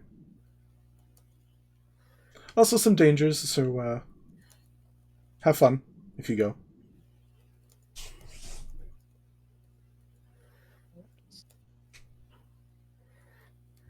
Yeah, they're gonna let him walk away after that. When you yell after him, he does stop and half turn and does wait and talk. It's not as he is not dismissive and keeps walking. He does stop, acknowledge the conversation, and then continue away. They're going to let him start walking and then go like, oh, I forgot another thing, and then like walk up to him again and like start keeping pace with him and be like, so do you know anything about Istis? Or his stowing kit? Or do you know about the god mask? Any relation? Is it the same or is it a separate god? Is there any relation happening there? How about dimensional circles? Anything? Just question after question. Yeah, it's that point where you get like Amos level comfortable, and he's like, "Oh, I made a mistake. I just adopted a street cat that is just following me home because I made the sound of a tin tuna can." Precisely. He looks at you and says, "Istis, for many faults, and her obsession with Wishfall, very fun little city, spread her kit a little too far around the world. I've been busy collecting it to return it to her once I'm done with it. Oh, can I borrow it before you send it back to her?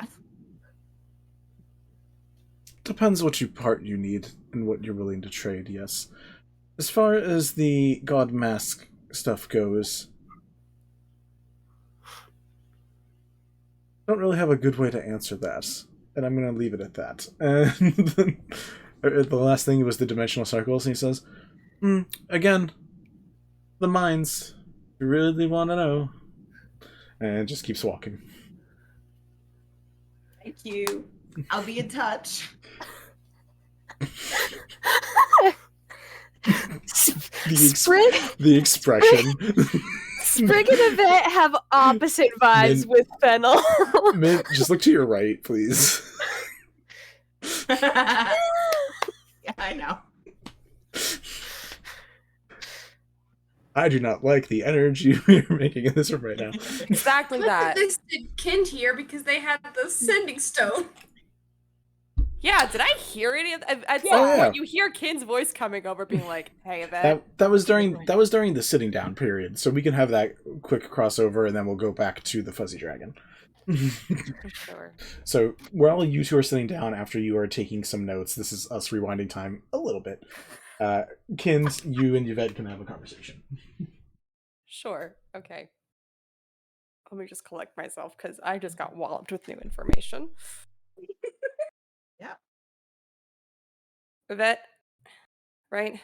You there? Yes. Hey. Hello. About your friend Lyra. Also, Sid, you're right there too. Just to know. Yeah. I'm here too. Hey, Sid. Lyra is not in good shape.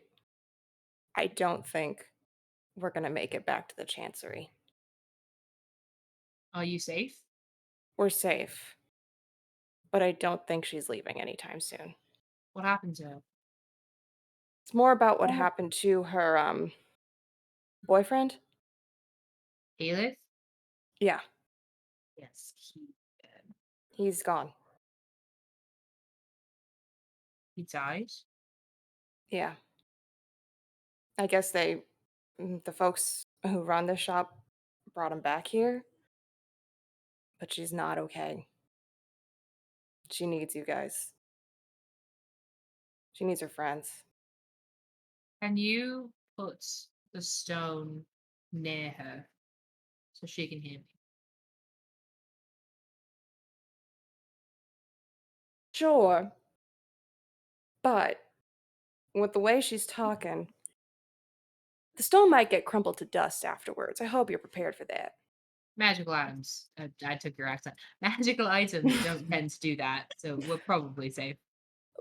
The way she's looking right now, I'm going to lightly contest that, but sure, we can try it. As you do that, and after just hearing what Kind explained to you, Sid, the words Kelemvor had a busy day just re-rings in your head once more. Not Kelemvor. It's not his fault. Not his fault. He's doing his job. He's the judge of the dead. That God. But yeah, Fight him. Kendall go over and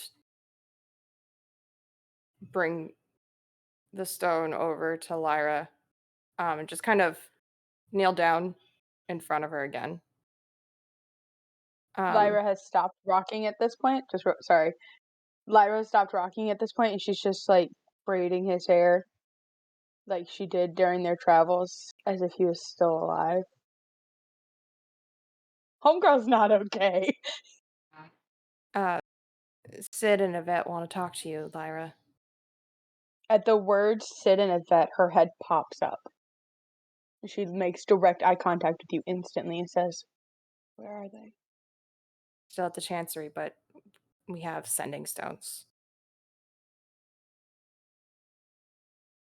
She holds out her hand to take it. Kendall's very gingerly puts it in Lyra's hand, That like, sounds I don't know gone. what's about to happen now. Ah, Thank you. shit. Thank you. She Lyra holds it. dear. Are you alright?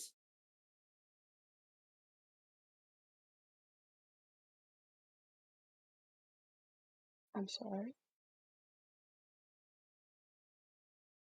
Did you just ask me if I'm alright? Relatively speaking. You who went on such a journey, and you know for what reason, and you ask me if I'm alright.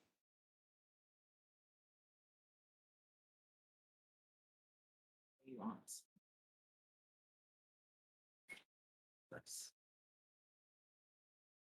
I want to make sure you're not physically hurt. That's what I meant. I don't know. I can't feel anything anymore.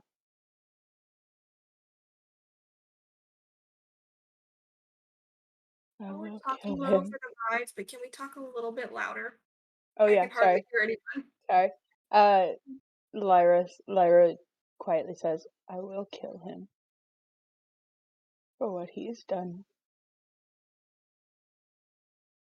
And we will assist you in any way we can. With all due respect, Sid. You say that, but when I need you, no one is there. No one talked to me. I thought you were dead. I thought I was alone. I had Sprig. Sprig was gone. Bara, Shiv were gone. Heath is gone. Everyone leaves. What do you want me to do with that? At this, Bells is gonna wrap her arms a little tighter around Lyra. Just trying When to Bells wraps her arms around her, Lyra physically flinches a good few inches away. Like, do not fucking touch me. I needed you. You saw me running.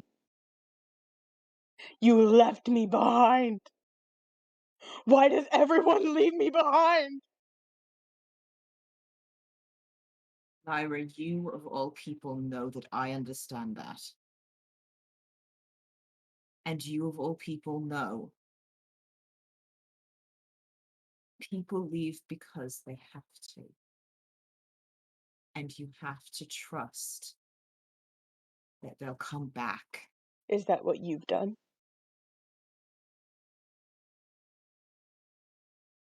She gives the stone back to Kind. And she goes back to her humming and muttering, my fault, all my fault. But now it's at a volume that they can hear through the sending stone, and she is back in her mind.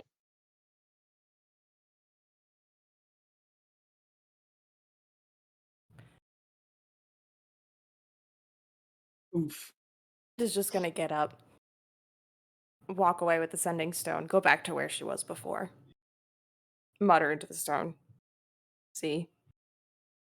She's not okay. Bells would have followed, except that's a really bad idea right now. Mm-hmm. Yeah. I see what you mean. Yvette would have, at this point, if Sid was the one holding the stone, they would have turned away and just been completely involved in their research again. Just like trying to shut down.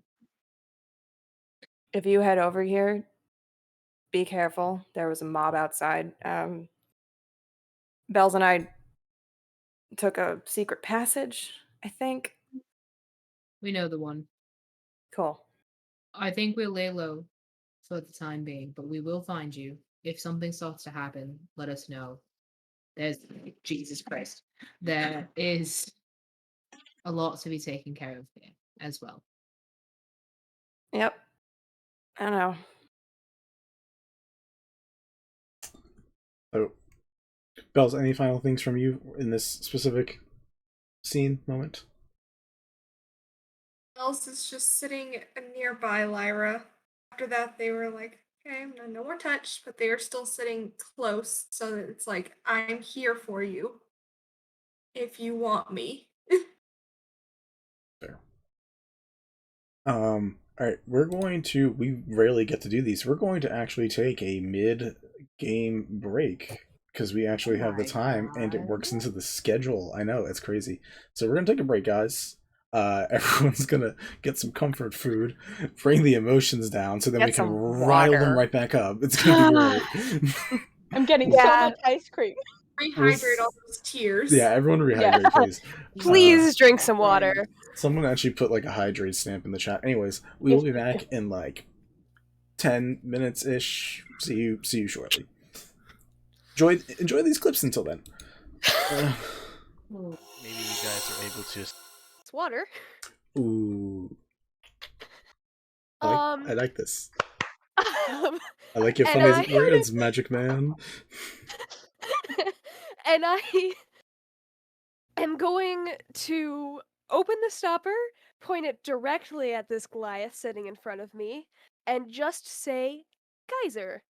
Which, do you need me to read the description of Geyser? Nope, got it right here. Okay. Let's see. Sprig is about to fuck shit up, and I'm so here for Potentially. it. If instead of just knocking them prone, I can knock them off the tower, that would be ideal. That would be so good. I'll allow it because it does So say good. that an object can get knocked over. So. Sid gets a sending message and just hears in their minds. Oh fuck. Oh fuck. Oh fuck. Oh fuck. Here's Mama, I haven't failed you yet. Much improved. Where the hell have you been? Miss you. Fuck 'em up. I will say you don't get that message.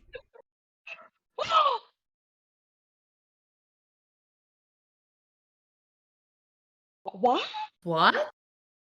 You're not playing that character right now. You don't know what's going on.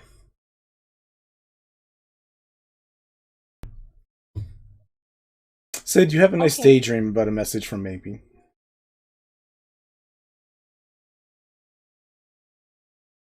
Oof. Minnie. Ow. Vincent, the fuck? It doesn't matter. You've been gone for 6 months and you didn't say a word. That's not that long.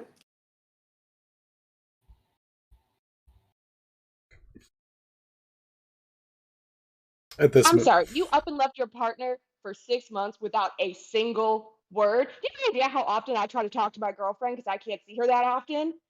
Friend? What the fuck is your problem? I'm sorry. Who are you? At this time, Sid. Bells and Friends? Bara appear as well.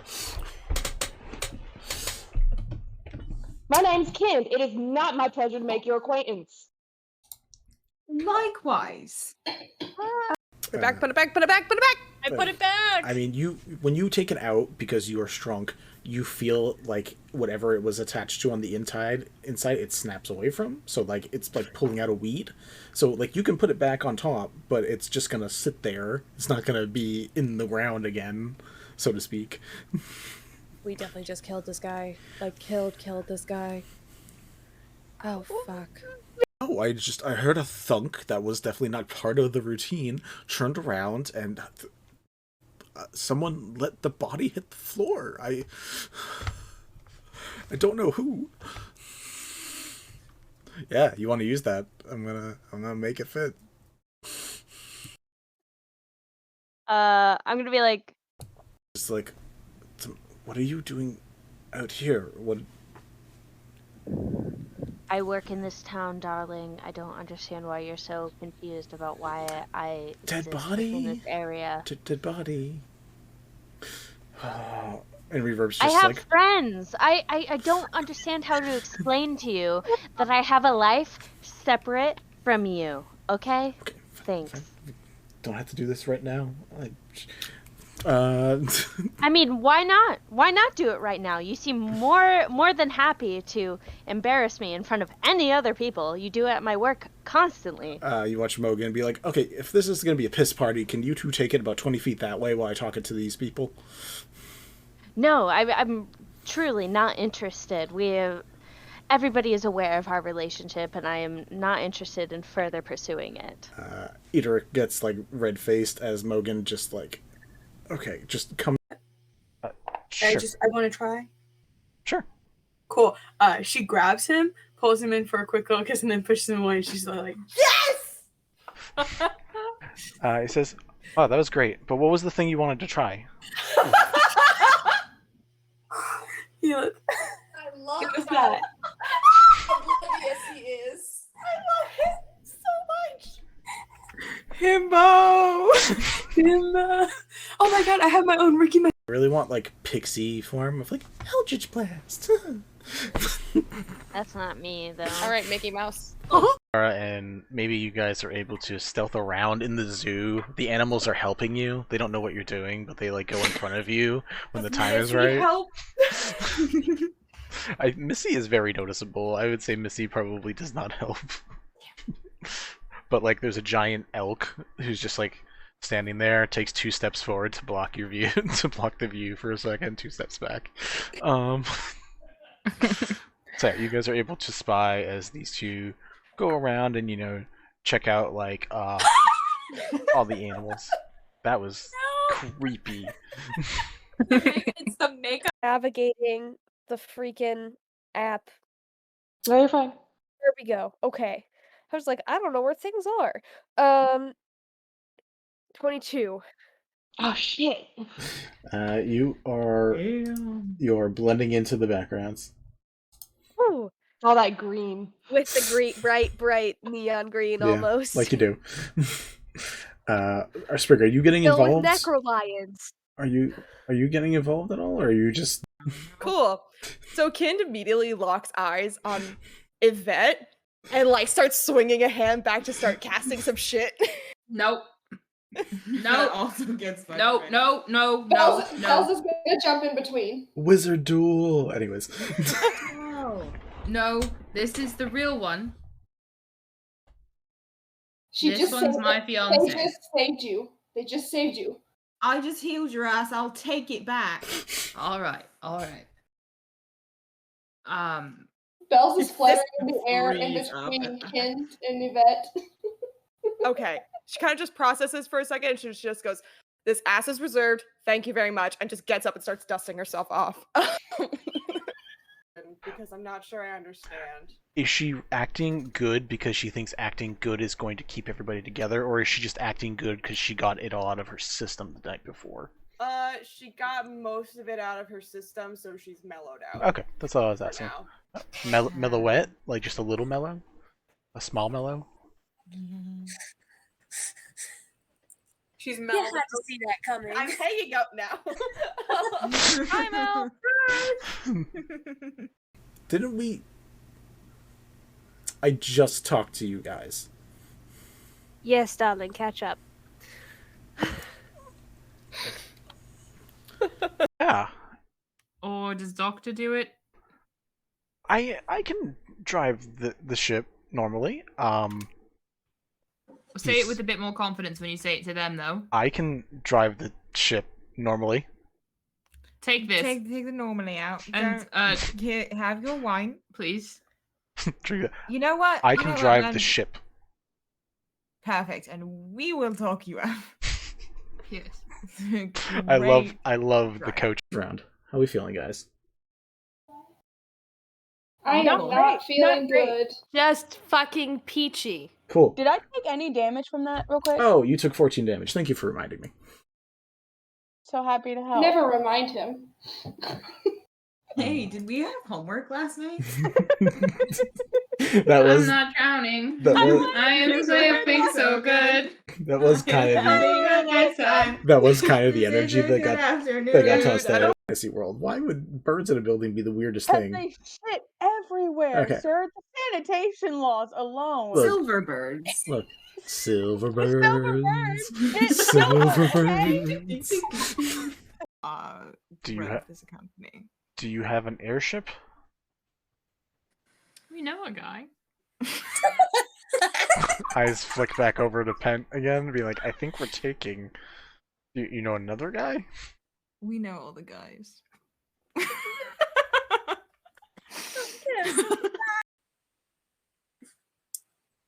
I know the others are at the door. I'm gonna say it quiet enough that they can't hear me say her name. Mhm. And I'm just gonna say, Irona, I'll be here to help you. We got this mess started, and I'll help you get out of it too.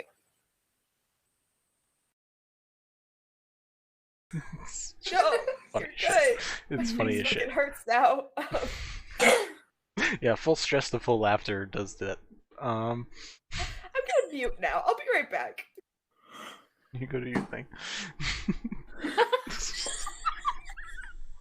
Unless you guys want to hear the first and last line of the prequel to Lady Twilight.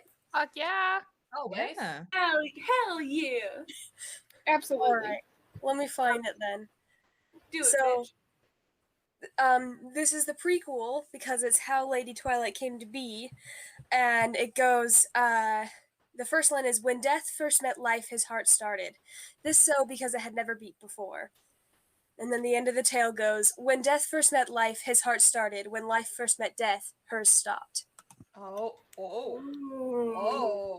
That's Oh. very I was proud of that. Oh, That's I would fucking actually good. that. Where's my fan? That's my wife. Damn. This is why I write stories. and Fuck why yeah, I dude. made for them Are you someday. published? Alright. No, not yet. That Girl. I really want like pixie form of like Eldritch Blast. That's not me, though. All right, Mickey Mouse. sure. I want to try. Sure. Cool. She grabs him, pulls him in for a quick little kiss, and then pushes him away. And she's like, Yes. He says, "Oh, that was great. But what was the thing you wanted to try?" "Yeah, I love it was how that." oblivious he is. I love him so much. Himbo, Himbo. Oh my god, I have my own Ricky. I know the others are at the door. I'm gonna say it quiet enough that they can't hear me say her name. Mhm. And I'm just gonna say, Irona, I'll be here to help you. We got this mess started,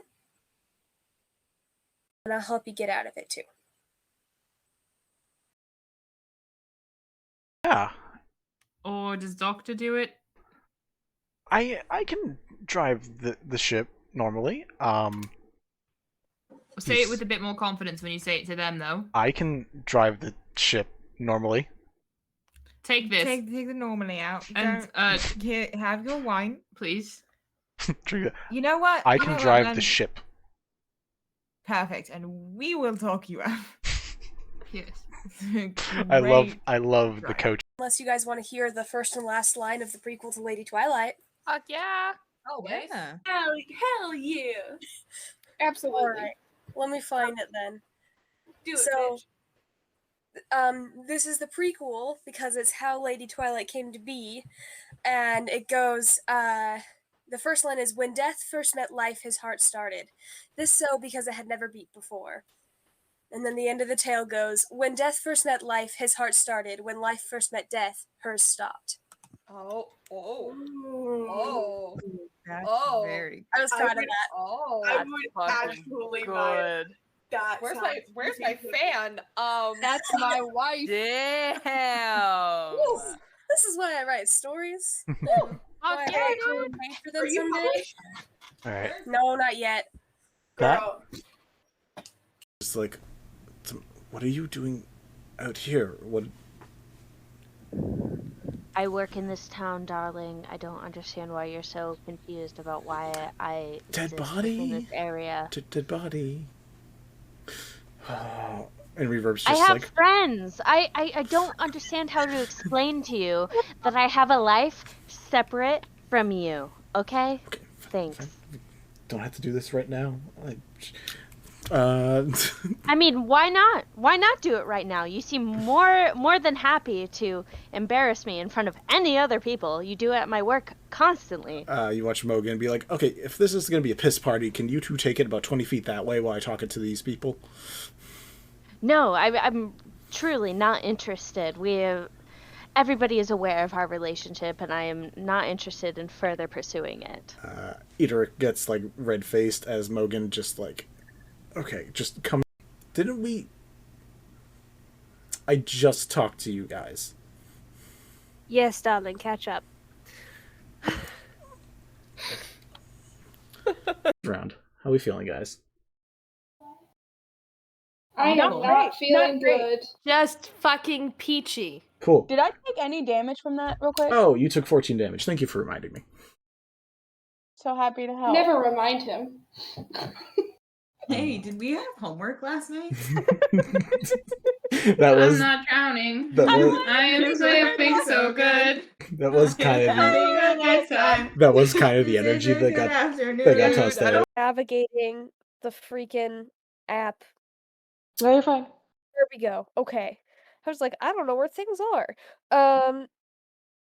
22. Oh shit. You are blending into the backgrounds. Ooh. All that green. With the green, bright neon green almost. Like you do. Sprig, are you getting involved? Necrolions. Are you getting involved at all, or are you just? Oh, I heard a thunk that was definitely not part of the routine. Turned around and someone let the body hit the floor. I don't know who. Yeah, you want to use that? I'm gonna make it fit. I'm gonna be like, it doesn't matter. You've been gone for 6 months. You didn't say a word. That's not that long.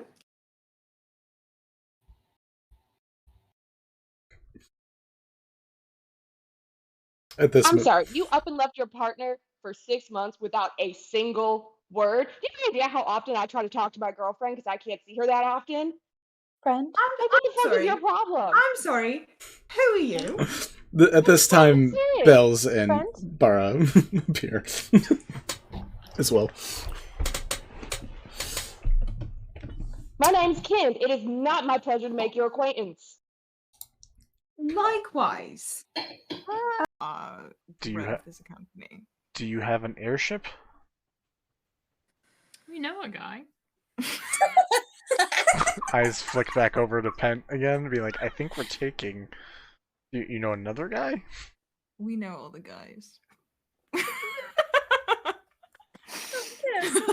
Fantasy world. Why would birds in a building be the weirdest thing? They shit everywhere, Okay. sir. The sanitation laws alone. Look. Silver birds. Look, silver birds. It's Silver okay. birds. Put it back, put it back, put it back, put it back! I put it back! I mean, when you take it out because you are shrunk, you feel like whatever it was attached to on the inside it snaps away from. So like it's like pulling out a weed. So like you can put it back on top, but it's just gonna sit there. It's not gonna be in the ground again, so to speak. We definitely just killed this guy. Like, killed this guy. Oh, fuck. And maybe you guys are able to stealth around in the zoo. The animals are helping you. They don't know what you're doing, but they like go in front of you when the time is right. Help. Missy is very noticeable. I would say Missy probably does not help. But like there's a giant elk who's just like standing there, takes 2 steps forward to block your view, to block the view for a second, 2 steps back. So yeah, you guys are able to spy as these two go around and check out like all the animals. That was creepy. It's the makeup. Sid gets a sending message and just hears in their mind. Oh fuck. Oh fuck. Oh fuck. Oh fuck. Oh fuck. Here's Mama, I haven't failed you yet. Much improved. Where the hell have you been? Miss you. Fuck him up. I will say you don't get that message.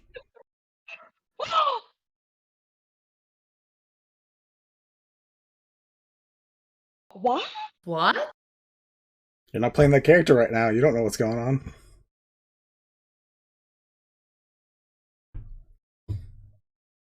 Sid, you have a nice daydream about a message from Maybe.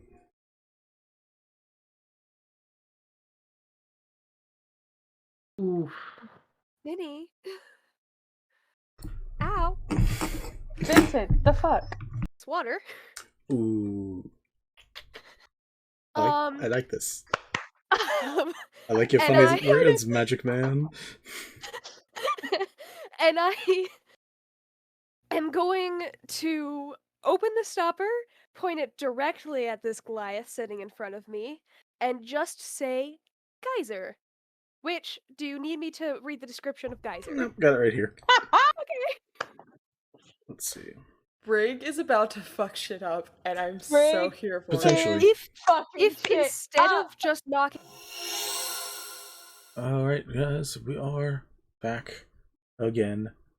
Shady's back. Tell a friend. All that good stuff. Alright. I'm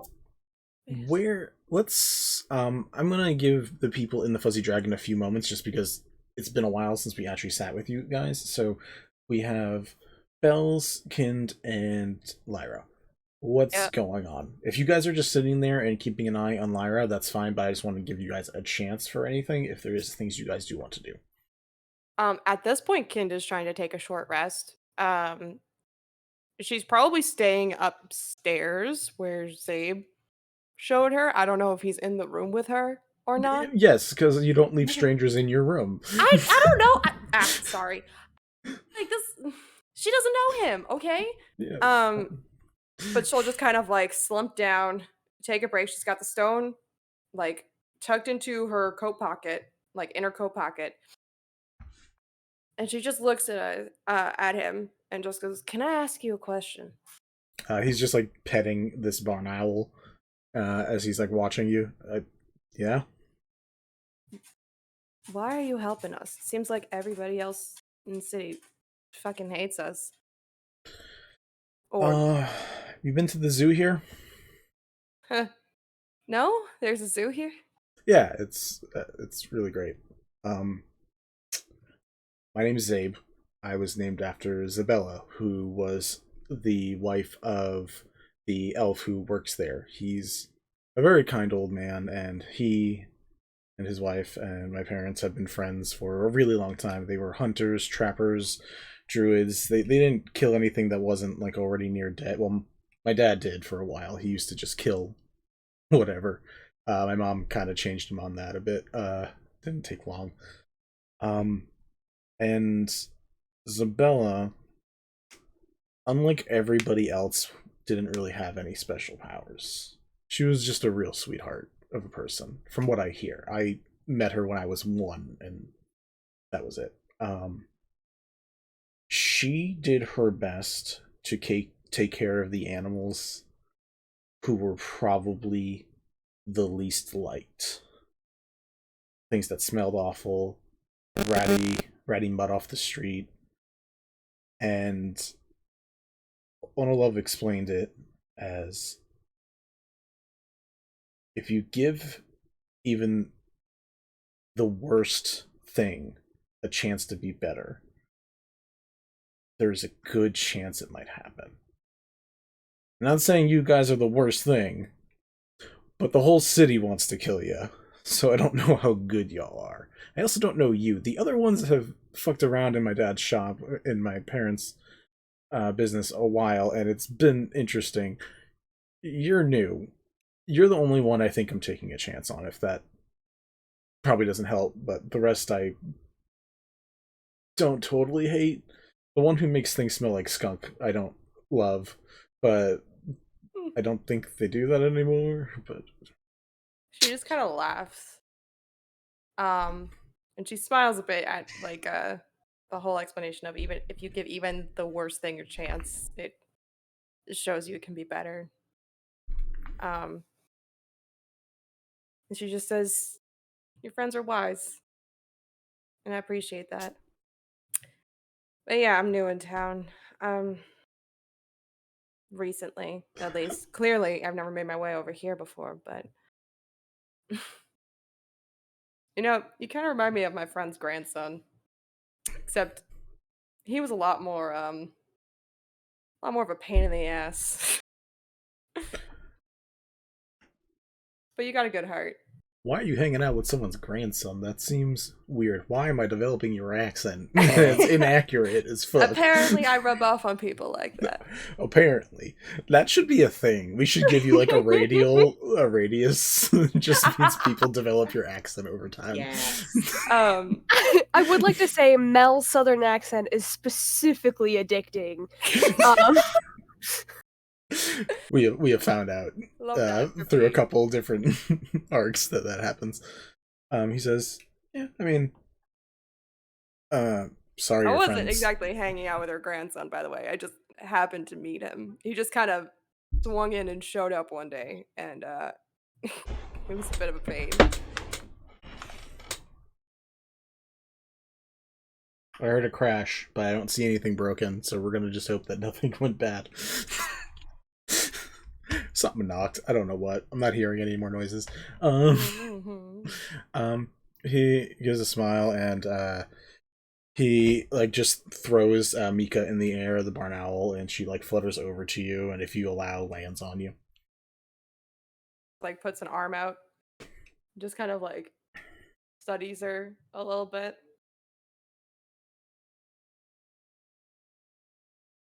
She's cute. Just kind of like scritches under the chin. Be nice to my son. You hear Leah's voice come out of the owl. Oh, believe me, ma'am, I'm nothing if not polite. And thank you for taking care of us. That's the other reason I said nice things. My mom's always listening. Smart woman. Never know when you're kind of like studies him. How old are you? None of your business. All right. Never know what kind of none of your business son is going to get into trouble too. So, yeah. Smart woman. You watch him like grasp at his stomach, where like there's definitely like an indentation of some sort of. Yeah, did it once, not gonna do it again. Can I make an insight check on him? Sure.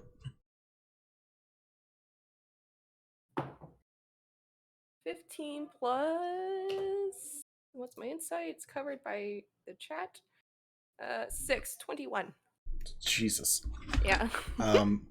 Looks like he's thinking of a painful memory. And like he like just by like touching it, like you've seen like some people who have skinny stomachs. You watch like him touch his stomach, and one part where he presses inwards, it goes concave, like he's missing something inside there.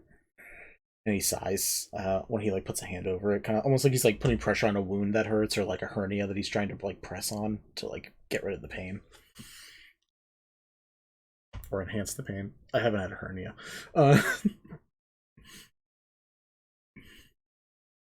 Again, just kind of like furrows her brow at him, just goes, "You okay?"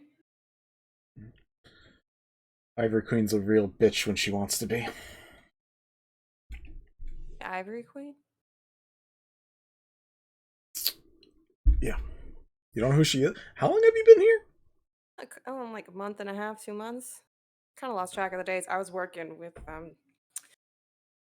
Ashen Industrial, and then at the minute that she mentions Ashen Industrial, her head kind of snaps up and she just goes, "Tingu." Oh, that son of a bitch. Oh, I'm gonna have words with him later. But no, I don't know the Ivory Queen. She kind of rules the town / the island. It's more the town, but kind of the island. She mob boss.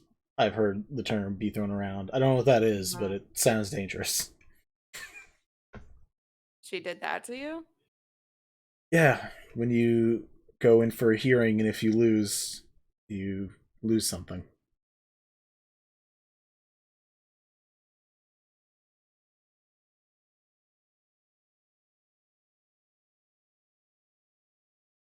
What?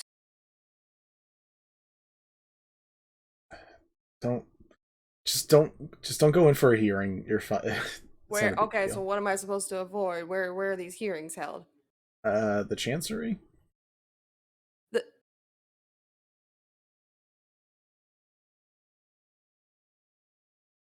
I was just there. I mean, I'm sure it's fine when there's no hearing going on, but I don't get this place.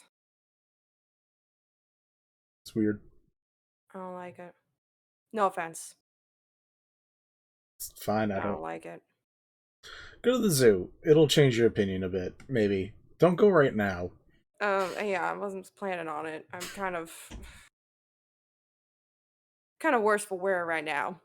Just at her grubby self.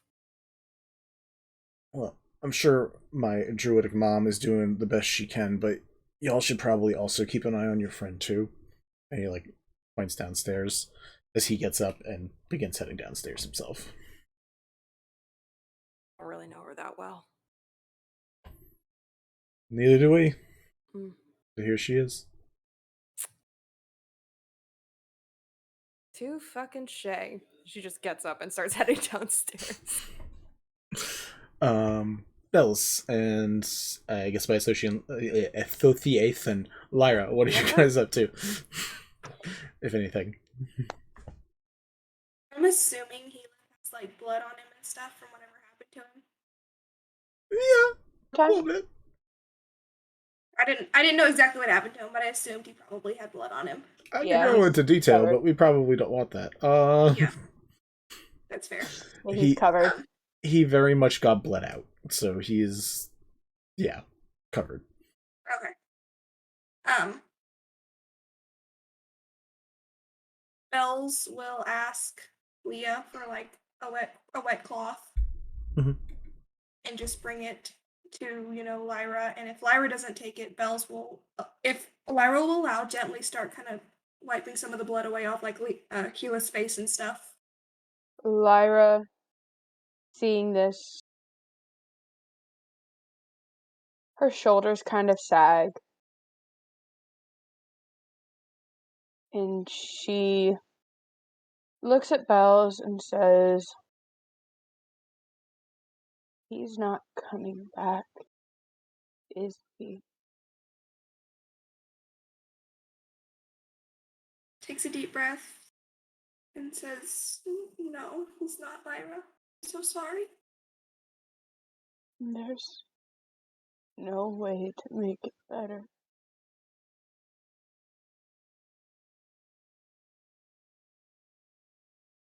There's not. And Lyra, with that, the fight to just stay upright and keep believing that something will change, that someone is to blame for this. Someone is, but she's not thinking clearly. It just leaves her. And tears start streaming down her face. And before, when she was crying, more cracks showed up. Now no cracks are showing up. And she extends out a hand to Bells.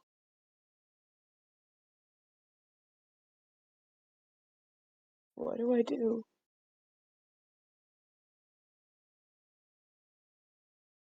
I can't be alone anymore. You're not alone, Lyra. I'm here. But you have to leave too.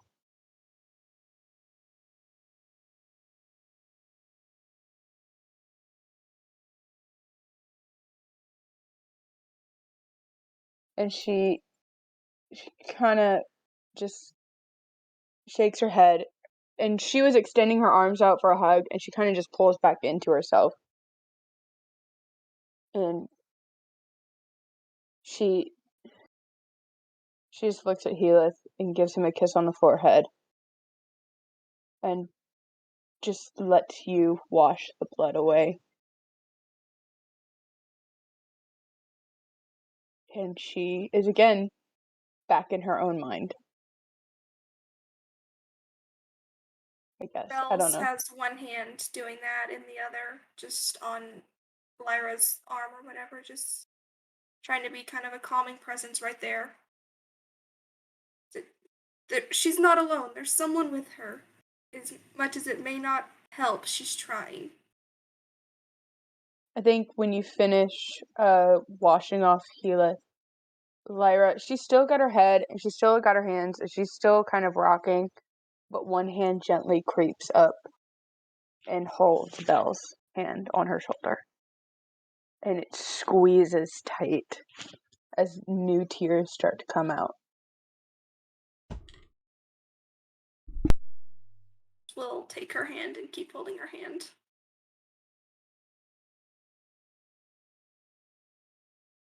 There was food set off to the side for Lyra, right? Yep.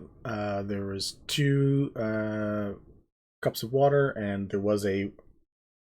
It was warm when you got here. It was hot beforehand. It is now cool. Mm-hmm.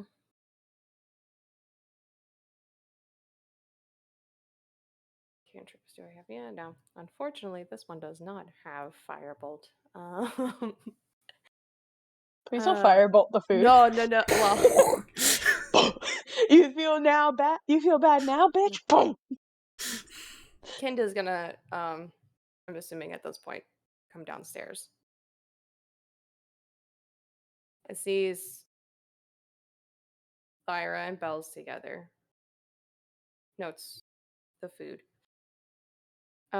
Is Leah in the room, or? All 3 of them are. Oh, the whole family's in the room. Zabe, there is like a little bit of like a windowsill. Mm-hmm. You see that he is currently just sitting at the window, kind of watching the front door to just see, like, watch and see if anyone comes in. Ta is kind of the same. yeah. Ta is kind of just like not really working on anything, but he's just like playing with some others and like trying to look busy. Yeah, basically. He's keeping an eye and ear out. He has very honed senses, so he's just doing something with his hands so it doesn't feel weird. Lyra is just watching everybody and keeping an eye on everybody. You mean Leah? Leah.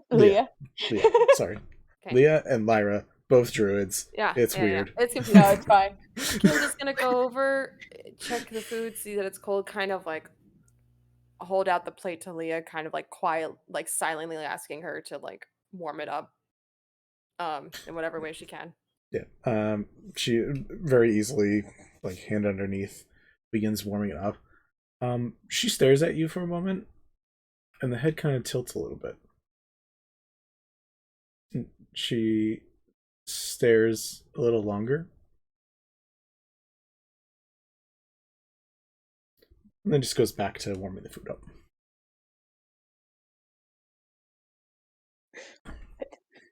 Inside check that, but I feel like there's more pressing matters right now. So Do an insight check. she's just gonna make a mental note of that for later. Mm-hmm. And go grab the like mug of water for Lyra, show up on her other side, and just hold it to her. You need to drink. Where did you get that? It was waiting here for you. I don't even remember getting here. I know. Grief does that to you. Will it always be like this? Not always. There will be days where you don't feel it at all. And there will be days where it hits you like a truck. Well, like a truck. Wagon? hits Wagon?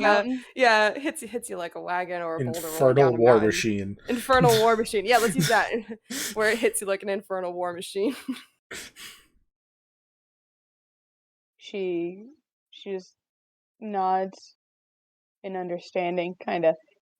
And she, with both hands, well, with one hand still on Belle's, she uses the other hand to grab the water. And she kind of takes a sip, realizes how dry her throat is from just the screaming, one, at the grain house, two, the crying. Smoke inhalation. Smoke inhalation. And she That's amazing. As soon as she chugs it, though, you ever get like that severe like dehydration where like, or like a lot of emotions where like you chug a lot of water or something and then immediately you can feel it coming back up. Yeah, that kind of happens for her. She's immediately all comes back up and she's just like, holy shit. Slower. Leah shape waters it away. And just grabs the other cup and just holds it out to Lyra. Slowly, please. Thank you. Gonna leave you 3. Sprig, Yvette, Sid. I don't know what order you want to do this, because currently you two were yelling down the hall. One of you was yelling down the hallway. Sid, you were kind of just standing there, and then Sprig, you could probably hear some of this as you're getting kind of crunch hugged by your very, very muscular girlfriend. So you're all within 20 feet of each other. There's a door between you. That's it. You guys can tell me what happens and what directions you'll have. I imagine that's around the same time that Lyra's call came through. No, that came through several minutes before. Yeah. Yeah. Just time-wise. We Okay. Yeah, did some roll time backwards. stuff. Go forward. A little reverse. That's what happens when you fuck with time. It is Sid. Did Sid follow Yvette while they were walking next to Penn? Yeah, because I didn't know that was happening in that order. Cool. They're going to keep walking. Yeah, no, Sid is gonna beat them to the door and just stand in front of it because they saw what happened with the other people. Yeah, Yvette's just.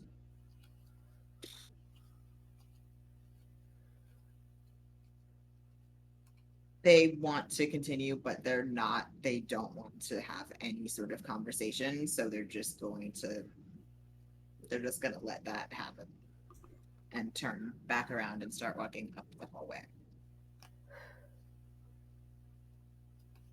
Yvette, if I may, we should go gather the rest of our party. And we may be able to investigate the mines, but not when we are split up. You do not have to answer, only to consider the idea. They don't respond. Do they keep walking or do they stop? They slow down a little bit.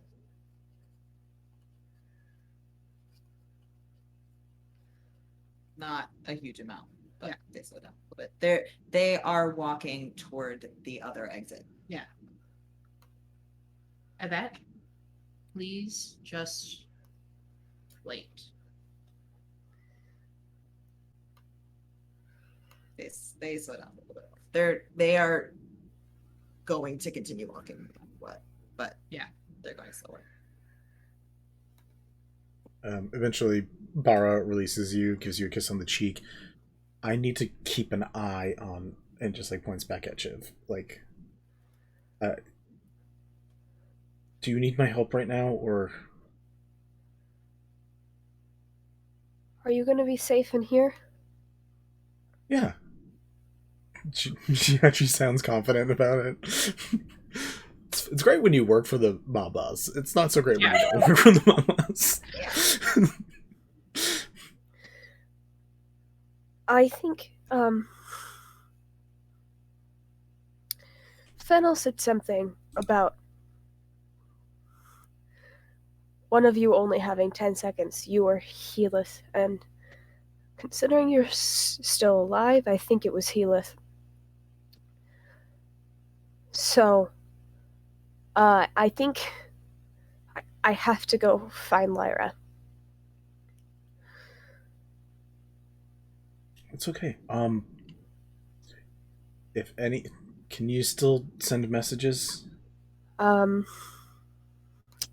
me double check. See how many spell slots I have. No. I don't. I can't. Irona whips out the other small mirror communication device that she was working on for between you and her, and she hands it to Bara. I could have that back, but I think special circumstances. And she kind of just gives you both a tap on the shoulder and then sighs and just walks back to her room. Thank you. I'm sorry.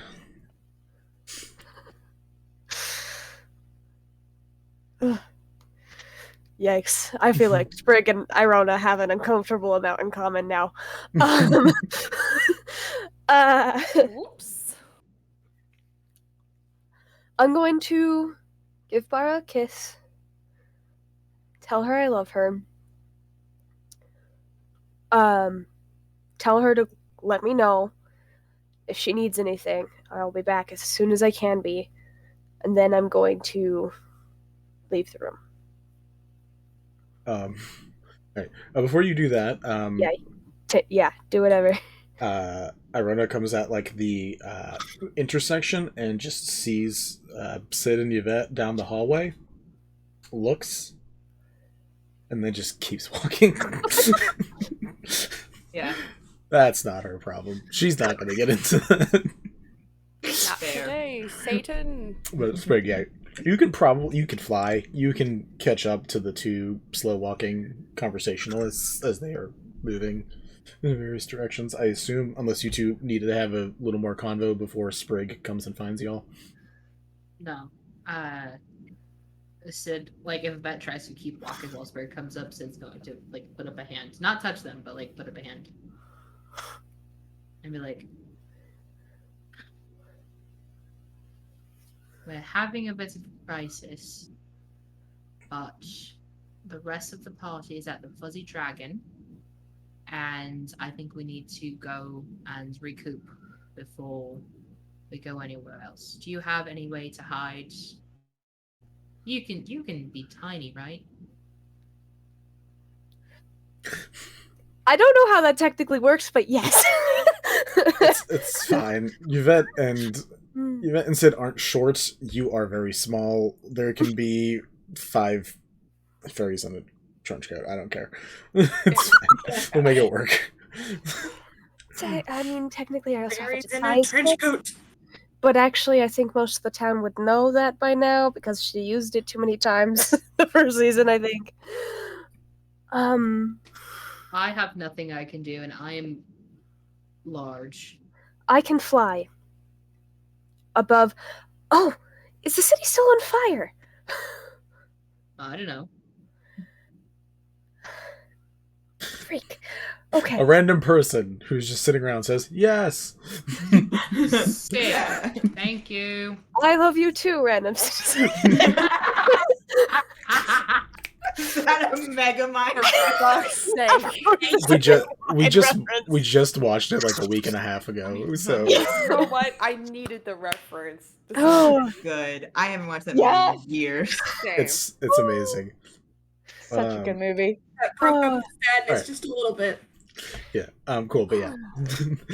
He's like, yeah, someone tells you, yeah, you can assume, yeah. Like, the one benefit that you guys know of that I will recommend, just let you know, is that you guys have a druid that apparently could cast reverse gravity on your asses, can take care of at least some of the fire. So, city's probably not totally dismantled at this point, but... Yeah. Fair enough. I can fly, so I can stay out of reach at least.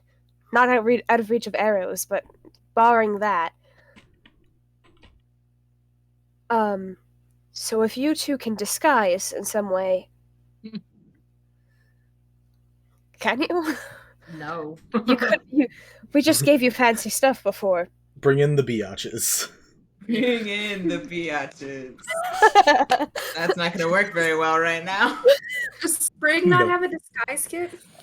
I do. It takes a bit of time to apply it, though. And yeah, it's like... For some reason, you said bring in the biatches, and my brain went into bring in the dancing lobsters. Oh, that was a deep cut. Ooh, I appreciate aged that. us, bro. What the fuck? Bitch, I aged myself. I don't know what you want from me. So what is the combination of disguising things that we do have as options, or different options? Lobster claws. We have disguise. We have disguise self from Yvette. Does anyone else have invisibility or something? Because disguise self is not concentration. So yes, they do. Okay. Sprig is not about disguising herself. She's just about convincing people they shouldn't attack her. So, without saying anything, Yvette is How long is it? An hour. Okay, sexy. Yvette is just going to use their disguise self thing, which I don't think anybody has ever seen them do, because they haven't had a reason to. So they're going to just turn into another person. I have no brain. I don't know what they look like, but they look like somebody else. You're fine. An identical dragonborn to that Kind was earlier for some reason. That would be funny. You guys just saw a dragonborn at the same time sometime today, and it's just in your mind. Yeah. A very extremely slightly different dragonborn. Just the tiniest bit of difference. It's the same red dragonborn that breathed fire at you through his nostrils from like episode 2 from season 1. Yeah. Correct. Yeah. So they just do that, and then they just fucking point at Sid and they cast invisibility on him. All right. Just so you're aware, I'm gonna be going a little slower, so I can try to put out any fires along the way and yell at people to stop attacking us. Nicer. Right. I'll be yelling nicely. I will be keeping an eye on this one and hoping for the best and expecting the worst. Probably fair. To the fuzzy dragon. Yvette, please don't wander off. They start walking. Do you both go It's going to to link their belts together? You have the little kitty leash? Yeah. Yeah. Don't walk off that cliff, little Timmy. I mean, I'm back here. You gotta remember, Sid was dealing with maybe beforehand, so this is not too out of pocket. Yeah, they are. Sid is using the leash that they used for maybe. No, they wouldn't see it that low, but they also have to mind Yvette and know that Yvette will wander, so they have a little. You know what they probably do? They probably like pull out a little bone like that they've always kept with them, and they just like put it on top of Yvette's book. Because when they let go of it, they can see it again. And as they're doing that, they link their belts. Yes. This has definitely happened before.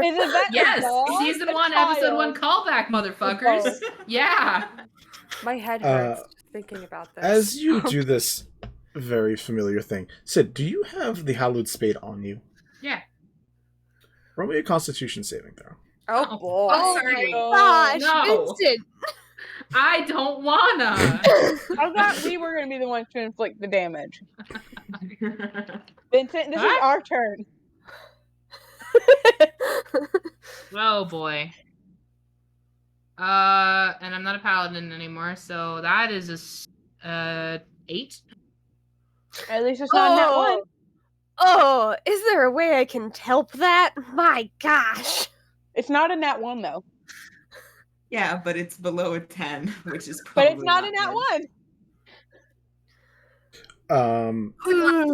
You feel whatever attunement that you were attached to the hallowed spade. Not in this moment. This is just the moment that I remembered it, so you don't have to worry about relating it to like an exact thing you just did. But during this day, during the fighting, you end the hallowed spade unattuned. You don't know when. It happened.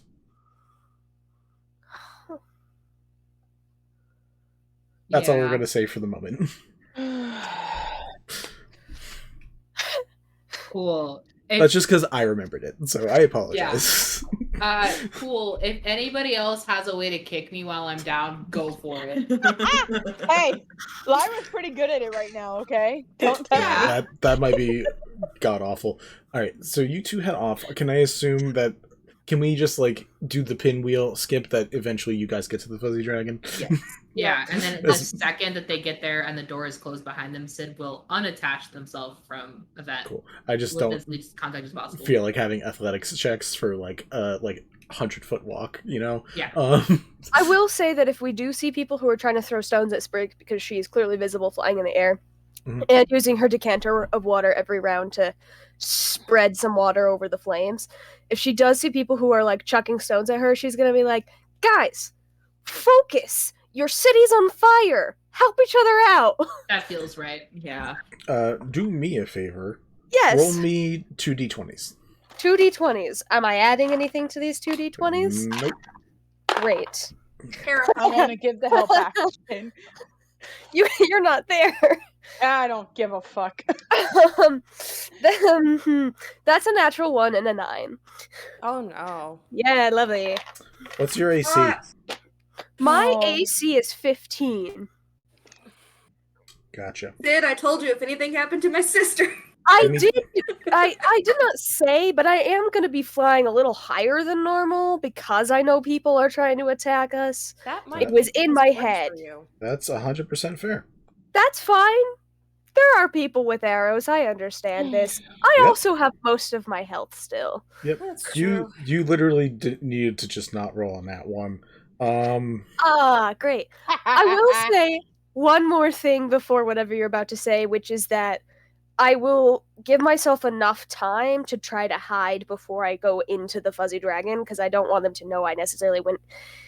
I don't want Leah and freaking, I can't remember his name at the moment, and Zabe's business. And Zabe, yeah. Thank you, Ta, and Zabe's business to be disrupted because a wanted criminal is in there. As you are flying around doing this thing, you at one point while you're helping and people are listening. Thank goodness. I didn't have to tell you, Mel. I don't have to tell you why I make you guys roll things. I was just wondering. You, as you are cleaning up and things are going on, and you are, I'm gonna say, just like hand wave it and say you are helping. Yeah, good job there, Poppy. Rosie the Riveter. What did you Problematic. Man, it's starting to fall. Rosie, stop it.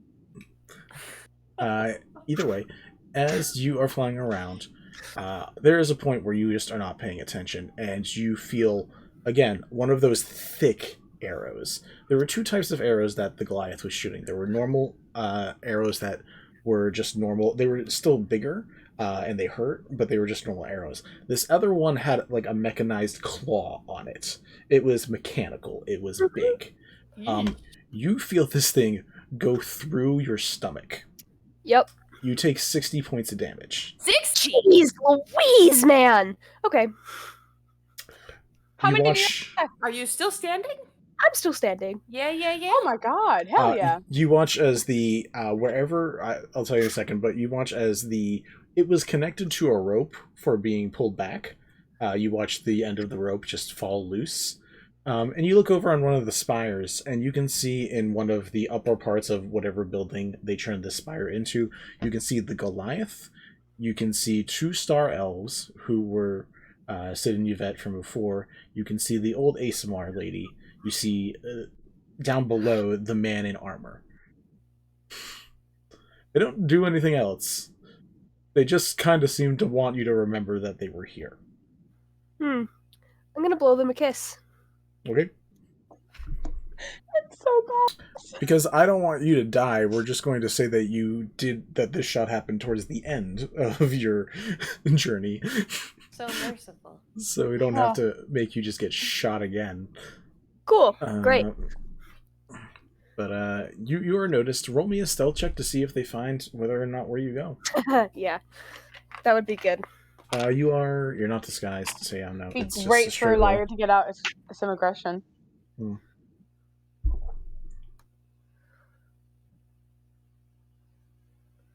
What is my stealth at?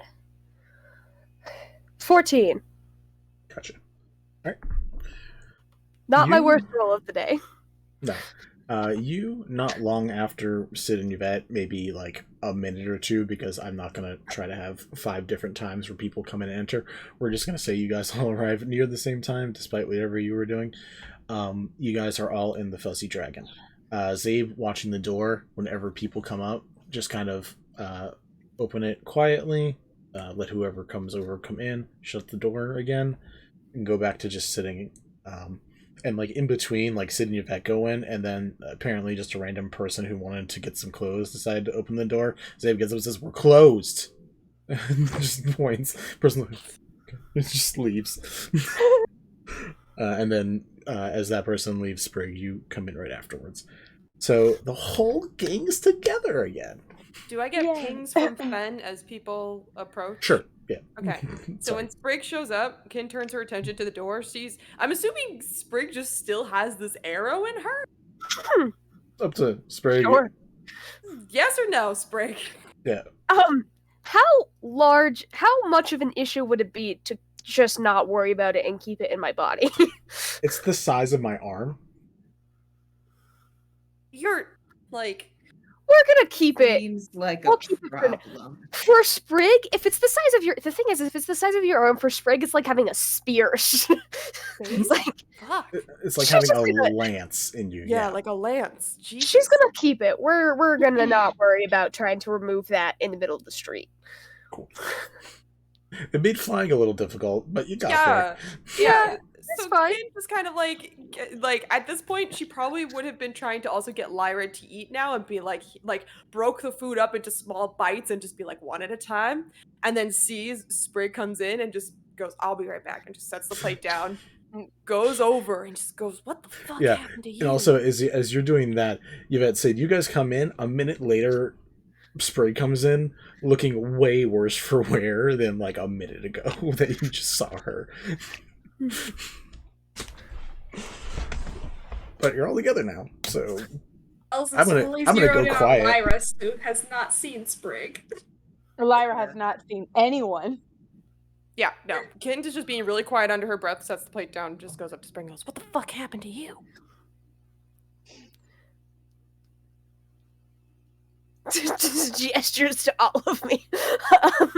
That's just gonna sort of shuffle over to Sprig and use Mage Hand to, as carefully as they can, yoink that shit out. No. Sid's like, ah! And then cast her wounds on them. Ha! Thank you. Yoink that shit out. Yoink. Not the way you handle something going to someone. We have magic though, it's okay, it's fine. I'm gonna say everyone in this goddamn building hears Sprig scream for pain, because that hurt. Okay. That's fine. There's no way that doesn't hurt. Yeah, No, Nice. I study the arrow. Trust me. And they're gonna heal them for a 1d8. Not only the sound of the screaming, but also Bells recognizes the sound of her sister screaming. Jerks around so fast and starts freaking out and flying over there. She does the scream that's like clearly she's trying not to scream, but she does. And then she kind of just You get 11 points of healing. Thank you. When Bells leaves Lyra's side, Lyra's head turns up and flips over to see the source of the noise and see Sprig, Lyra, and Sid and everyone. And she does not move. She just stares watching them. Very quiet. Sprig's gonna turn to Lyra because, first of all, she's going to give Bells a side hug because Bells is fussing over sister now. She went from fussing over Lyra to fussing over sister. And then she's going to turn to Lyra and she's going to look at Lyra and she's going to say, Healith? At the name of Healith, Lyra takes a very deep breath in and looks down and, as if remembering that Healith is on her lap. And she takes the plate of food that she was nibbling on. She puts it to the side and puts her hands on his head again. And just starts rubbing at the temples. Like giving a head massage kind of thing. Ken just kind of gives Sid and Yvette a dirty look like you didn't fucking tell her. But also is intrigued by this massive arrow that she's probably never seen before. Maybe, I don't know, history check?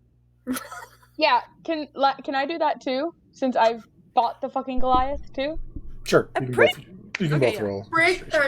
Bells also throws a dirty glance at Sid just because of their previous comment of if anything happens to my sister. But they're not that involved in it. They just kind of throw a dirty glance like. I actually I'm gonna glare back at them and be like, "Say something to me today. I dare you." Can I roll to catch the dirty glare from Bells? Can we just assume everyone knows everything that's going on right now? Yeah. Please 5. We would have told Sprig. There's just been a lot. There's an energy in this studio. And it's not comfy. And it's not good. Sprig is the energy is astronomical. Yeah, there's a family. There is a wonderful, sweet family who opened up their shop to you, who are just standing there being like, what the fuck? Everybody here is mad at each other. Yeah. Lyra, what did you roll? And then 19. Kind. 25. I think Yvette's also going to investigate. Sure. Roll history. May I? No. This one time, no. I'm just gonna say that at the dirty look that Bells throws, Sprig is gonna elbow her and just be like, "It's not their fault." What did you roll? 15. 15. We'll go in order of. Lyra's a very simple thing. If you just want to know if you know it or not, yes, you remember it. You definitely remember it from the Goliath. Yvette, looking at it, it is just an interesting design because of the way the clamps work. It would remind you similar to like bear traps. For like at a quick glance, that would be what like immediately goes to your head. Candy, you've seen things similar to this. You've seen other people who have invented weird items like this before. Artificers and stuff. You've seen like weird things like this attached to like mounted like ballistas and stuff. You've seen stuff similar to this. Mm-hmm. They're incredibly dangerous.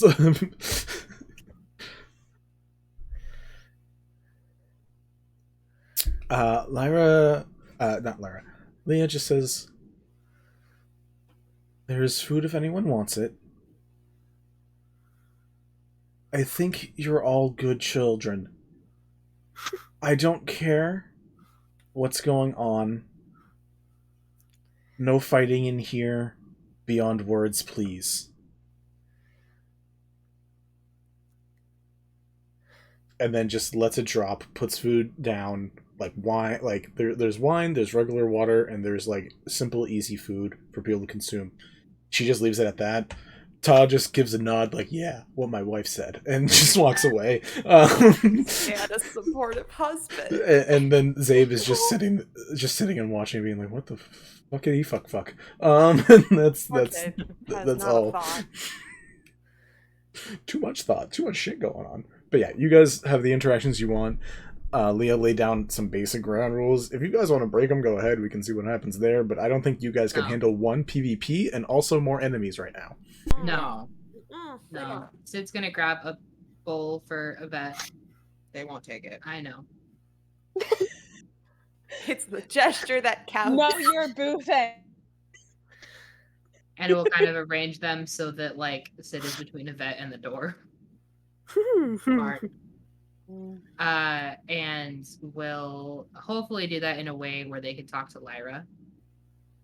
And they will say, whenever you are ready to put him to rest, I am more than willing to help you on that front.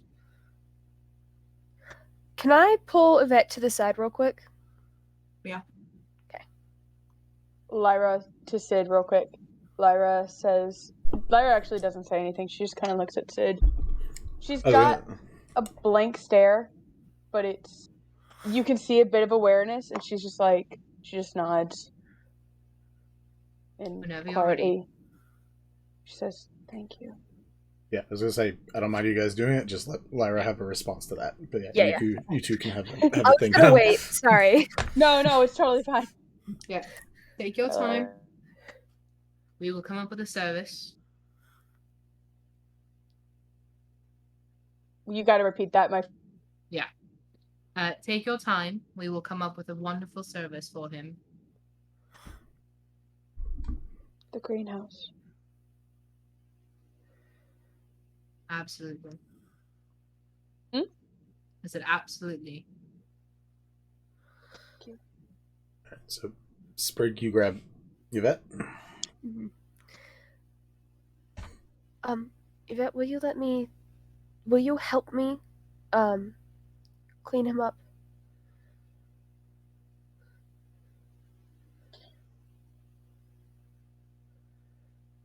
No.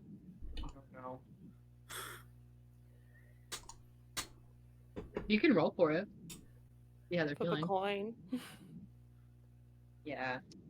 I don't know what I would do about their feeling, but if it's good with Vinny to have Sprig do a persuasion check. Sure. When Sprig pulls Yvette aside, Bells goes back to Lyra's side. Kinda's gonna join Bells and try to get Lyra to eat again. Lyra is able to feed herself at this point. Okay. she's just happy that people are actually coming back. Mm-hmm. That is a 23 for persuasion. They will reluctantly agree. They'll just Thank you. I'm sure you are back for a reason. You have things you want to do, and if I can, I've been promising a lot of things to a lot of people lately, but if I can, I will help you. I have a list. It's great. I do too. I wonder if we should compare notes sometime, Vinny, because I want to know if they match. Not. Oh, okay. Good to know. All right. Oh, Christ, Stellar.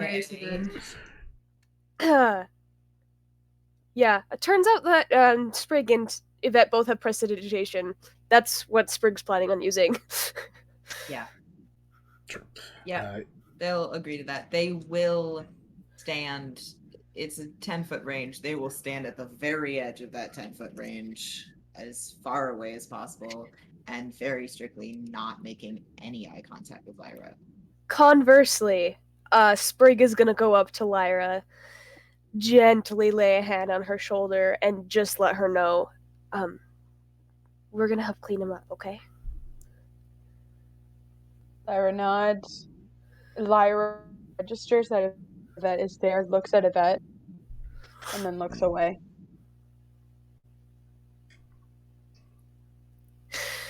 Not.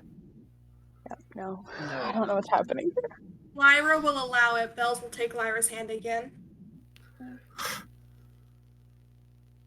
You guys take a few moments to clean up a recently fallen friend, comrade, lover, various things to various people. Nothing to some. How dare you? I don't know what how, happens when you adopt new party members. Yeah, I don't know how much Yvette gives a shit about Elith, if I'm being honest. That gives a shit. Okay. Sid? I would like to do something I don't want to do. Sid is going to play safety and continue to keep putting themselves between Yvette and the door. Okay. And at one point we'll have Sprig be like, I have to do something. I will have to take my eyes off of them for a moment. Please do not let them leave. It shouldn't take long. But I think Helith is owed this. I'll do my best. Take some inspiration for the road. And Sid that is pray. the bardic inspiration. She's yeah. I hate you. I think it's Can't great. just. Oh, ow! I'm so sorry. I love that. That sounds so good. Take some inspiration for the road. Sid would like to pray and to give Helith. It's probably too late, but a good send off to hopefully the cottage to make sure that he is handled correctly. And does not give a fuck about the connection with Kelemvor, but is willing to lean into it enough to make sure that Helith gets, what he deserves. Yeah. Yeah. Just Kin said something. I just want to see if it's related to this or. I was Kindle post up in front of the door, hearing Sid ask this favor from Sprig. You have Sprig has been You have a perception of 12. Yeah. Literally just stand in front of the door, extend wings out, like shit's not getting past me. It was more. I don't know that you heard what Sid said. Oh, yeah, that's fair. I'm gonna say if Yvette has a perception of 15, so if you heard that, they probably did. Oh, that's fair. Yeah, so we're gonna just say Sprig and Sid had a 2-second quick conversation by themselves for a quick moment. But yeah, Sid, you're it's eerily similar to something you've done before, which is praying specifically with more intent than probably the first time you had to. Significantly more, yeah. But with a very different thought process than probably the last time as well, too. You send out a prayer. Roll me a religion check with advantage. Right. All right. Can I use your pretty dice, Betty? Yeah.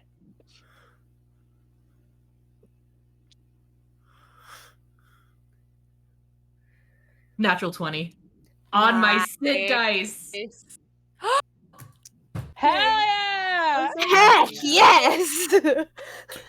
Amazing. So good. Preemptively, roll me a Constitution save and throw with advantage as well.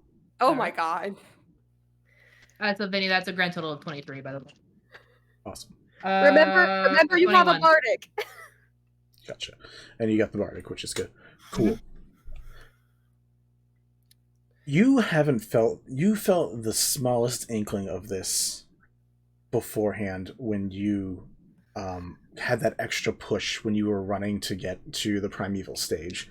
That small helping hand that you try to be for others when you can. That small helping hand that you felt come and help you in that moment. In this moment, we're going to treat this. Do you want to go to the cottage, or do you want to basically do a commune where you can ask 3 questions?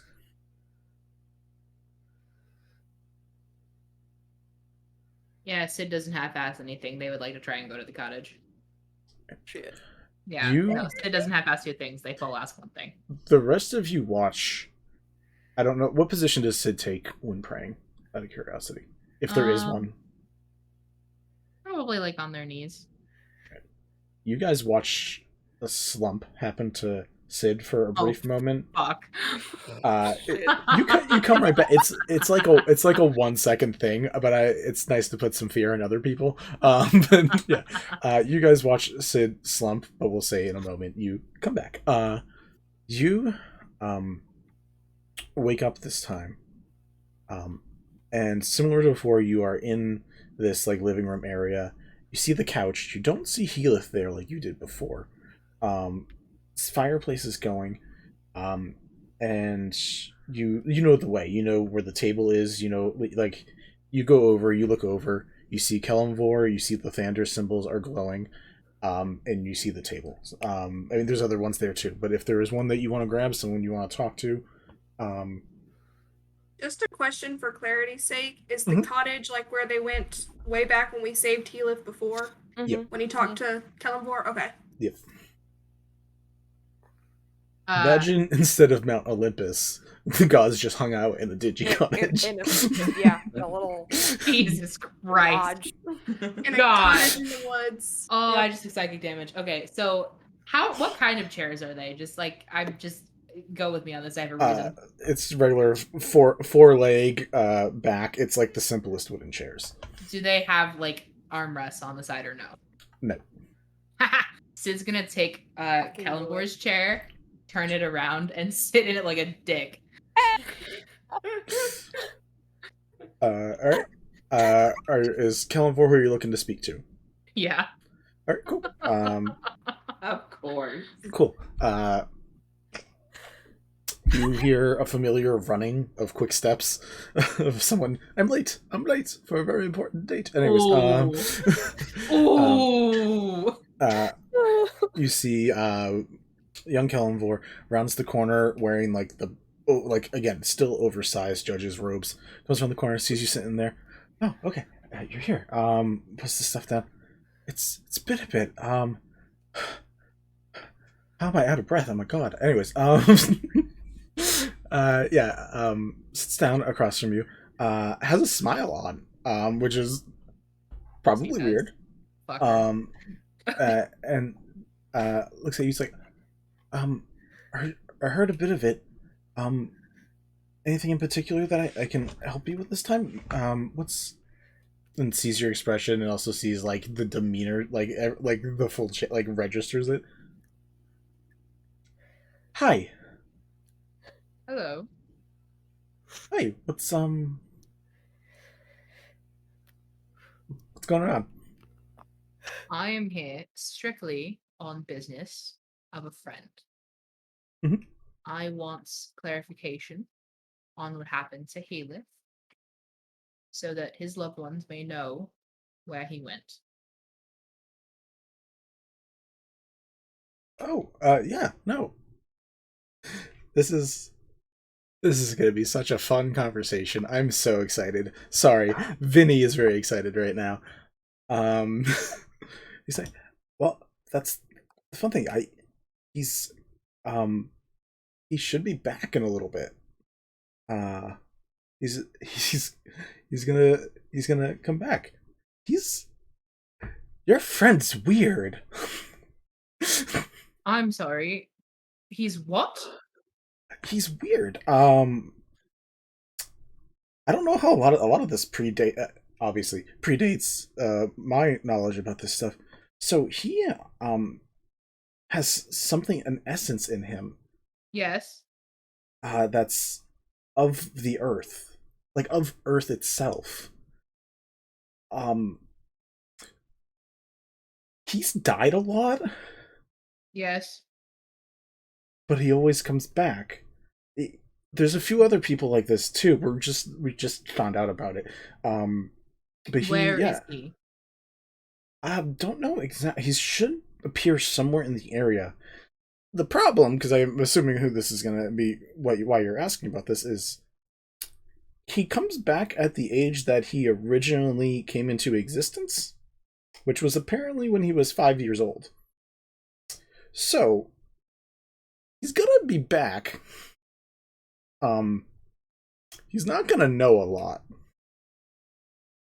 but he's lucky. Every time he comes back, he finds a family. People keep him around. He works with the earth, and like people enjoy him. He seems to. It's a pattern. Every time he comes back, he farms. He makes food or drinks and stuff. It happens every time with him. It's an anomaly. It's amazing.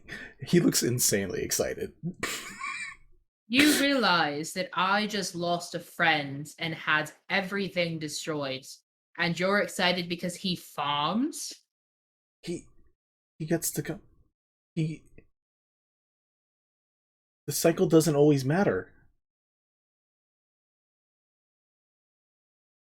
Has Lathander been talking to you again? Are you listening to him? Yeah? He's my elder, kind of.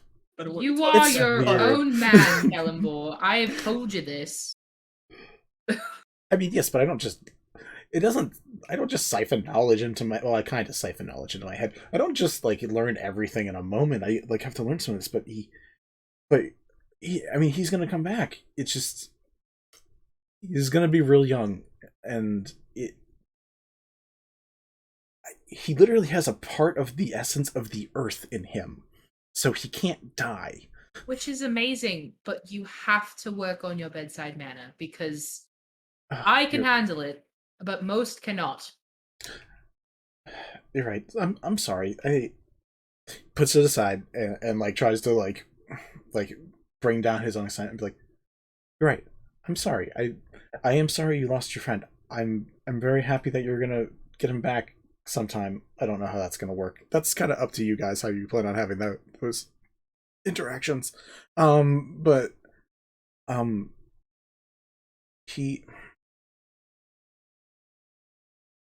It's been a very weird day in that town. How are you doing?" Sid is just going to start laughing hysterically. Yeah. Oh, it has been absolute bollocks. Thank you for asking.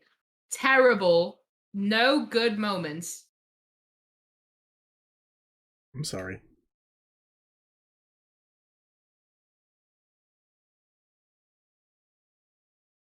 I shouldn't lash out at you, you're just a kid, but...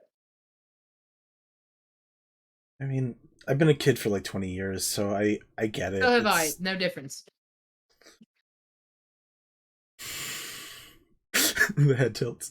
No, I'm sorry. I'm also sorry.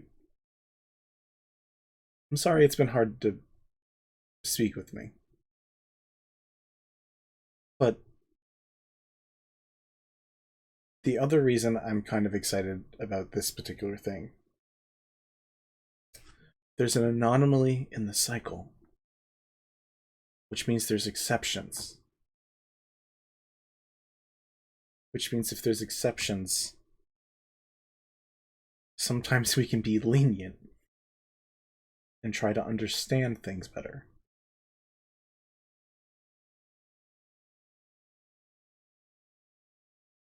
I've felt like the bad guy since I've had this job, Sid. And I don't... Keep the fight to keep a straight face. But it's gonna be like... I just... This isn't always fun, you know? And I'm sure it's not fun on your end either. But this means... He waves a hand, and that scar that you've had for over a year at this point disappears. This means I'm gonna hold off some judgments until I can understand things better.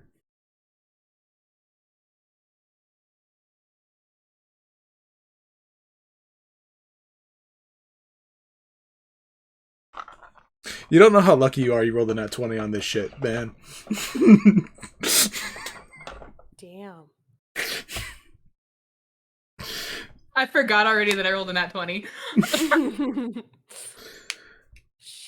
And you don't need to take your position back if you don't want to. And if you don't want to talk to me next time, if you decide to come up here again, you don't have to. And I get that.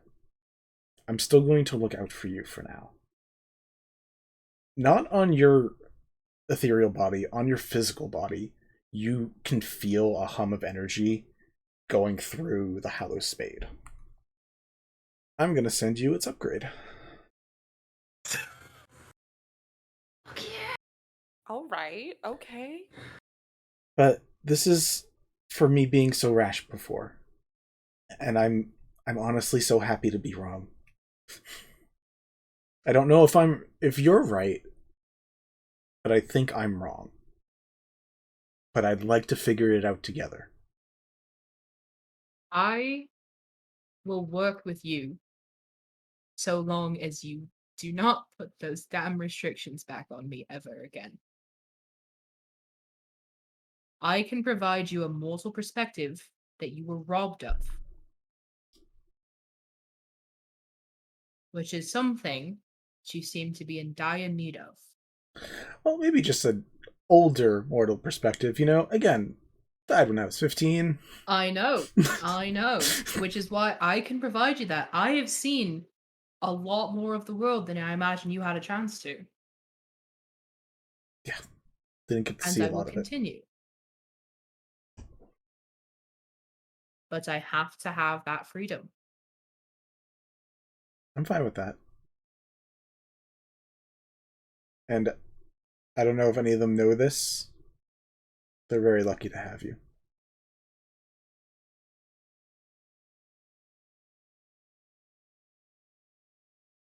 And Yvette? But, which thing? Do you want me to say something nice about them, or are you asking if I would love there's you any... to say something nice about them, yes, but that's not what I was asking for. Oh, I like their style. Their style, like, really, honestly, I really enjoy it. I also really appreciate them learning some healing, which kind of counterbalances a lot of the other issues I was having. If you can make a dead alive before they become dead, then you don't have to make them undead. So it's just not, it shortens the list. We're working on that. But What I'm getting at is, are they free? They need a watcher still, but they. It's not a command. It's not a rule. I just think they would do a lot better with someone watching over their shoulder. And I will watch over their shoulder for as long as I live, and longer, if you let me. If they ever become a dark necromancer, I'm gonna probably have some issues again. I really don't want to have to make you have to like stab them in the back in really dramatic fashion, like over like a sanctuary that they're creating for all their undead horde. But I'll make you do it if that's where you make it where it goes. We will negotiate, because I will never do that. But we can talk about it. Just make them not do that. That's I am of the mind that you cannot make Yvette do anything. That's fair. But I am not opposed to helping guide them in the same way that I'm guiding you. You can still make your own decisions, as can they. Okay. This works for me. Again, he's very he's in a very good mood. He's very much trying to contain it now that you're having a serious conversation, but I'm sure like some of the elation that you're having, those small bits that you had, are probably coming out, and he's like, yeah, see? It's good.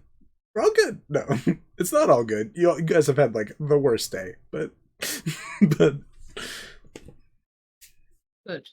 Because I miss being a paladin. Is that Ariel talking? No, that's Sid. They don't like being a barbarian, being angry all the time. That's not them. That never has been. But I need you to know that I'm not just serving you anymore. I'm serving my friends. I'm serving our people.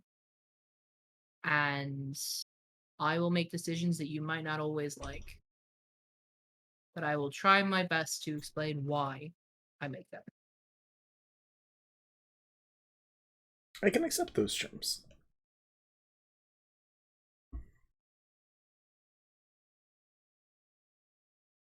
Alright. Do you have any idea where Healith will be?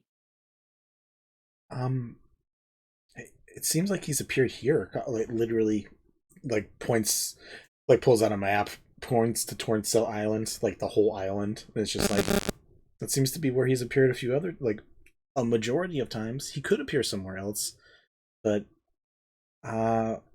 it's gonna be a little bit. There's like a recharge cycle.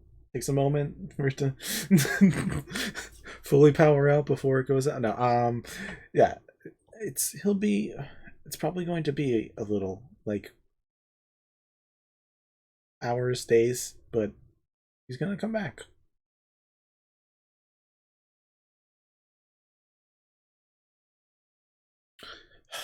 Fucking nat 20. Sorry, I so happy. Fucking nat 20. Some lore drop, some character shit. Yeah.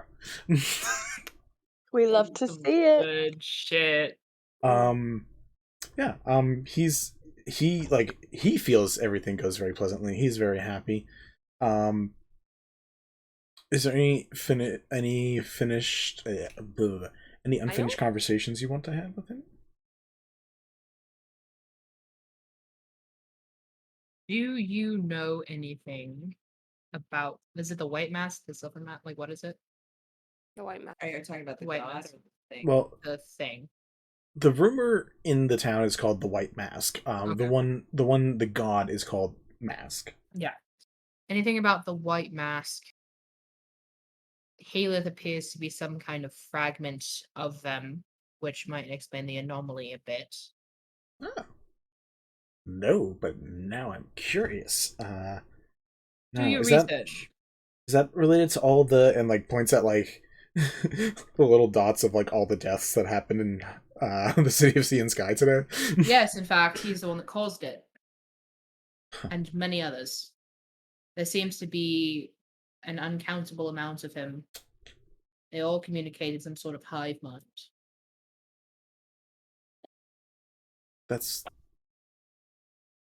I'll look into it. That's disturbing. Keep an eye out. Because I have a feeling that everything that he's doing goes against everything that you are. Not looking forward to that. That is good to know. Okay. Sure. Next, I'll give you a progress report next time we get back together, huh? Sounds like a deal, and Sid's actually going to offer their hands in. You guys have a handshake. He clasps it. It feels like an old man gesture. The old shakes your hand and then clasps over it. And in that moment, for whatever reason, you see those small eye wrinkles that you only see with those very elderly folk. You see those for a brief moment as he clasps your hand before instead of doing the forehead flick like last time, he gives your hand a hard squeeze, and you feel yourself squeezing however it got into your hands. You feel yourself also hard squeezing as you're just holding onto the hallowed spade as it's dug 2 inches into the floorboards of the fuzzy dragon, and you come back. Kind is just snapping a finger in front of your face, Sid.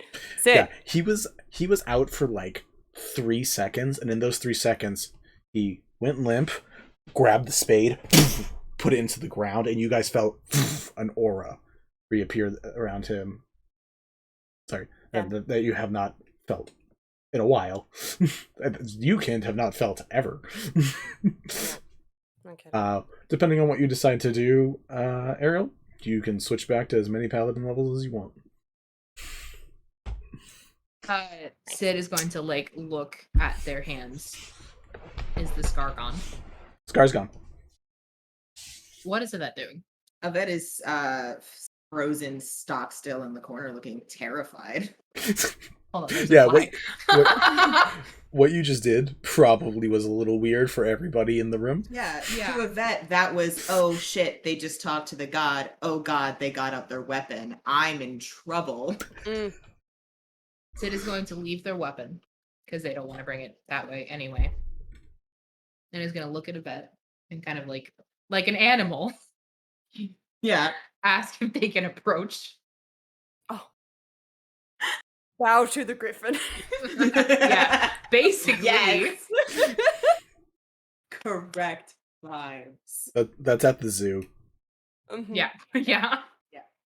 Yeah, they're still standing frozen, but don't make any moves to back away. They're gonna put their hands out so that Yvette can see. And they, for the first time in a while, initiate contact and grab their hand and look at it and just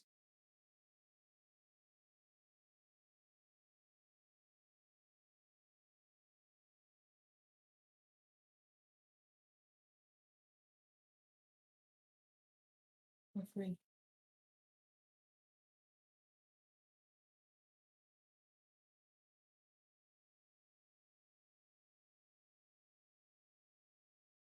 They still don't say anything, but they're looking a lot less terrified now, and it is heart holding onto Sid's hand for dear life. Can I hug you now? So they get a big squish. Yay. You gonna do the sound? Sound? Are you kidding me? So you guys know we have a that's gay sound with a little symbol that appears on the Incredible. Hell yeah. And I can't always grab my sign in time. Sid will pull back just slightly and be like, there are no more limits. There are no more precautions. You are your own person, as I am. I don't have to kill a god anymore. I'm just gonna pretend you didn't say that. That's great. That makes my life so much easier. Is that what you were doing? Yeah. Kin just looks at Yvette with a sense of wonder, I'm sorry, you were gonna do what? Yeah, I was going pretty looks far, at Kin actually. and is like, that's why they left. That's why you left? Yeah. I told you I had things to fix. That was what I was going to fix. What were you trying to fix? The fact that you had to be under these restrictions, and that both of us had to be under these restrictions because I thought he was a fucking asshole, and that, I don't know, I was just gonna fix the problem by killing him. No, I made that mistake, not him. I told him I would be your charge, which was my mistake. It doesn't matter. The reason why I was gonna kill him. Please don't kill him now. Yeah, I suppose I won't. What happened? A lot. But basically, I told him that I would help him be a better god. That sounds like a good idea. Yeah, I'm really good at it. So... Anybody else want to kill a god? I got quite far in my research, actually. Is there any other... Nobody answer that, please. I mean, honestly, the Lyra's notes would be hand kind of kinda goes interesting up. to review. Lyra's hand kind of goes Purely, up, and then purely from a Elsie research also kinda perspective alone, it would just be kind of cool. Do you mind? So like, Take the night. so did everybody else's hand raise during that? Everyone raises a hand. Kids like, can I just like see your notes? I'm just curious. That opens their notebook. All right, Lyra and then Sprig. Lyra, then Sprig. Lyra's hand goes up slightly. Then Sid says, "No one, please," and Lyra's hand goes slowly back down, down to Helix's head. We can do it for purely educational purposes, and if there's a really, really bad one, but that might be the one thing that is not approved. Sid is so tired. Sprig raises a hand, and she's like, "Not today, but maybe in the future. We'll see." How about instead I talk about the fact that Helith is not completely gone forever. What? What? So, that was the other thing that Kelemvor told me. Lyra gets up. Wait, hold on. Sorry. Okay. Lyra gets up, goes straight to Sid, gets up very close, is like, "What?" Alright, I need you to sit down, first of all, because this may not be exactly what you want to hear. She takes a seat in a chair and does not break eye contact, does not even blink. She just... He will be reborn, as it were, in this area. However, he will come back as 5 years old. Well, that's an interesting trick. I can't explain why, although it's something in his... I was gonna say genetic code. He is linked to the earth in a special way so that he will always return.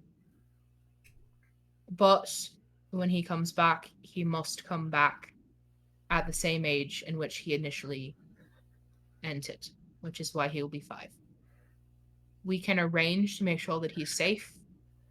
I know that it is not exactly what you were looking for, but dawn will come again.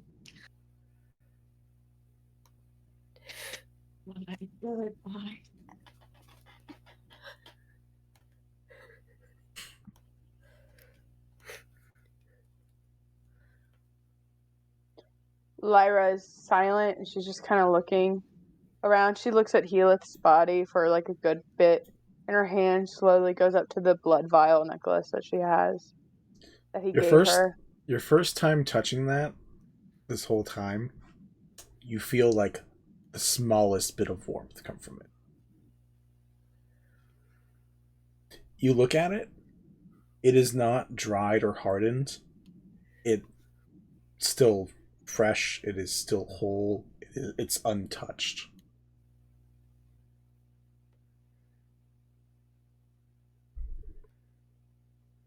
I'm sorry that that's not what you probably wanted to hear.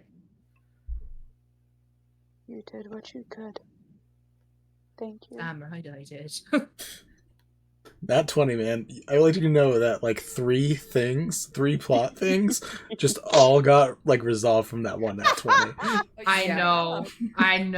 My dice fucking know when to. That was Pull it the fuck solid. together. Granted, Those were the dice that I gave you? Yes, literally. Oh, fuck.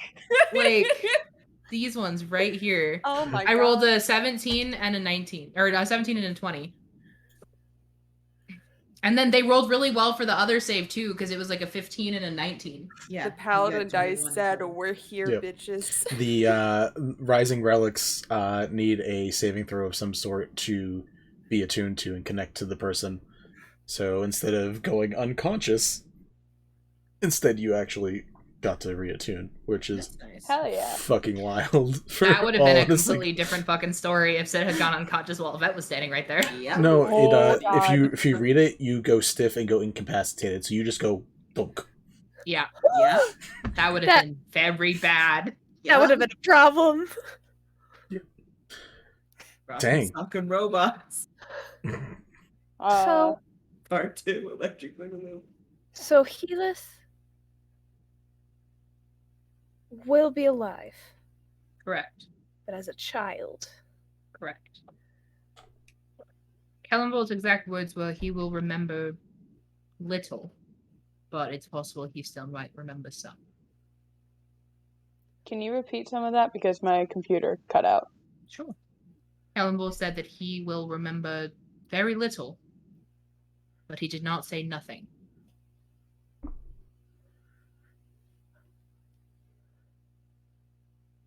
Lyra's still holding her necklace.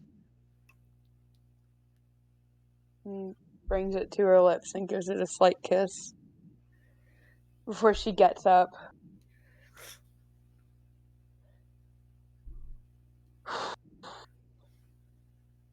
And she walks. Fuck, okay. Yeah, no, she's doing this. She gets up. She looks to Helis' body. And then she goes to stand in front of Yvette. At this point, they've taken their notebook out and are making notes rather than paying attention to what's happening. Yeah. She looks at them and says,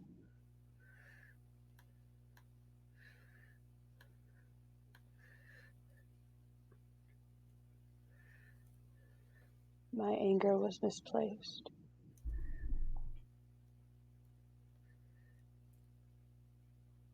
And I apologize."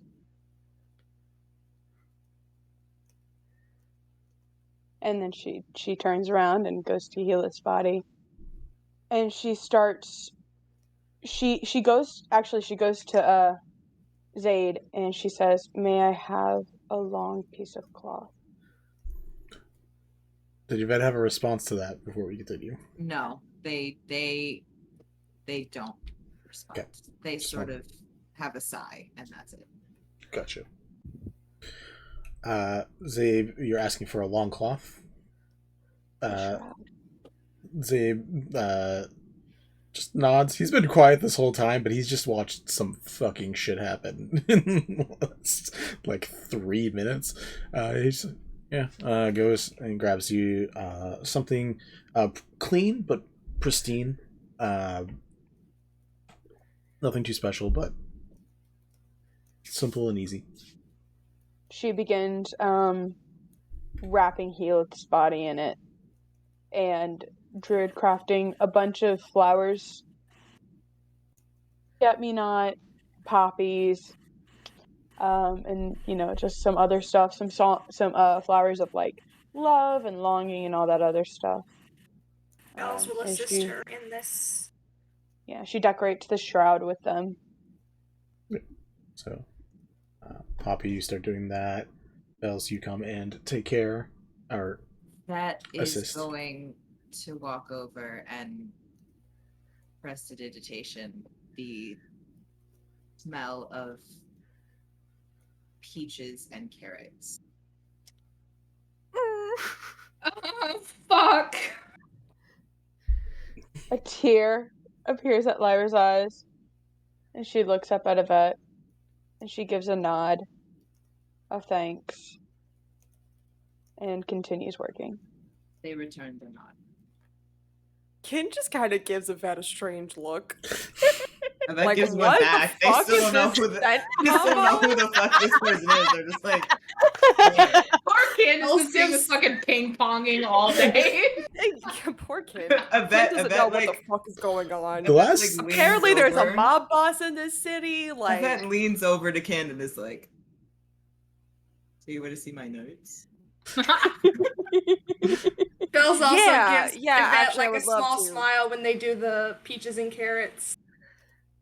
can I ask though what's with the smell? Oh, he was a weird guy. This is a weird He was bunch. That not. shouldn't surprise me. But yeah, I would like, if you will allow me.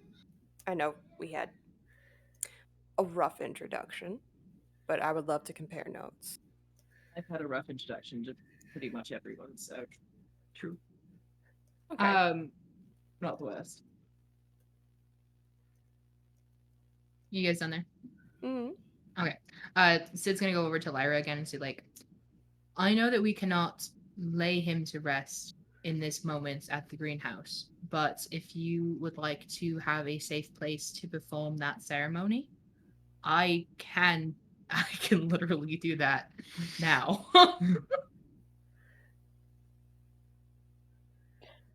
I just had a thought, and I don't know if Lyra would have this I thought. changed it. Maybe.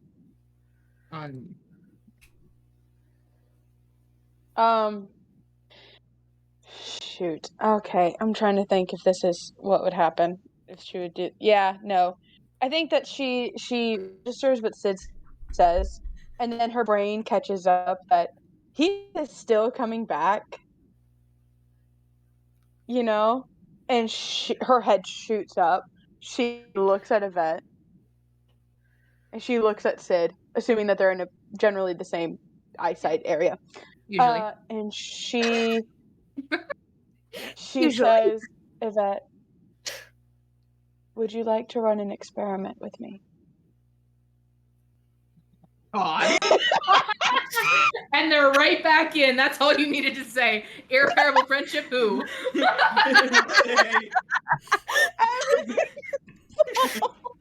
The centaur experiment. They slam that notebook closed, walk away from Ken, and go right up to Lyra and like, yes. Together forever, we're Yvette and Lyra, best friends. God, I hate how accurate that is. Now y'all have to do that also together. Lyra looks at Sid and says, I'll need your help for this too, possibly. Sure. And Kelemvor's, maybe. What? Heath is going to come back. Yes. His soul is not gone. Correct. It's coming back. Yes. Is there a way to transport the soul that was going into the 5-year-old into the body of current Heath? Oh, that is fucking... I had that thought too. Y'all just What won't the let Vinny kill hijack this the soul? NPC, will you? He I mean, won't die, bitch.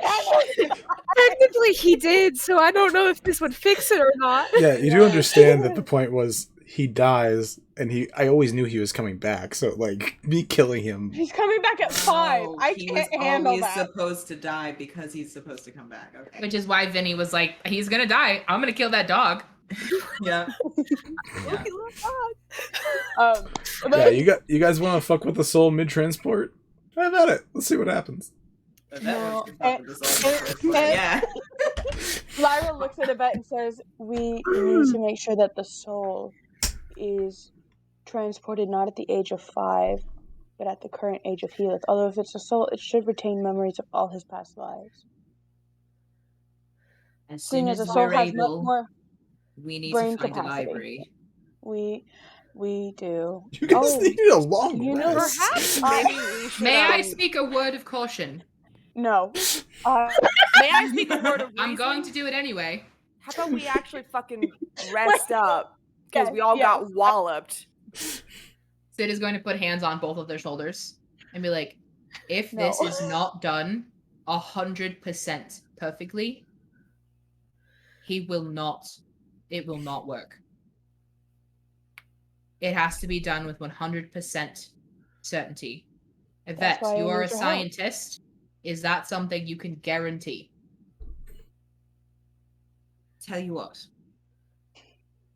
We'll start doing the research. There's no harm in that. Correct. Lyra, you and I will only do this if we're sure. I cannot make a guarantee right now. Who are they? They have gone through a lot today. Damn. They've gone through so much. The last, 5 hours has been insane for all of you. Yeah, no, I just bet it's been an emotional roller coaster. They're like, you know what? I don't even want to go insane about this. Yes, this would be fucking cool, but also I saw what just happened to Lyra when he died. And if I fuck something up and fuck up his soul forever, that's bad. Might I just say I am so proud of their character development. I am so proud. So yeah, they say we'll only do it if we're sure we're not gonna accidentally rip apart his immortal soul and Terry just under and all that and just fuck it up. We could Hold also... on. As soon as you go, and then I have this thing really quick. Oh, okay. Lyra nods in agreement. She's not gonna risk the love of her life for this. She just wants him alive. And looks at Yvette and Sid and says, "Marry me after everything." Can you say that again? You cut out for most of it. Yeah. Lyra says, nods in agreement. She doesn't want to risk the love of her life. She would love for him to be still with her, and preferably at the age that he's at. But more than anything, she wants him alive. That's all. So if he's alive at 5, she's fine with that. She just wants to make sure that she can keep tabs on that. But she nods in agreement. She says, "Thank you for agreeing to this after everything I've done." And she looks at Yvette, and now that she has Yvette's eyes on her, she's like, "I wanted someone to hurt as bad as I did. And I'm sorry it was you.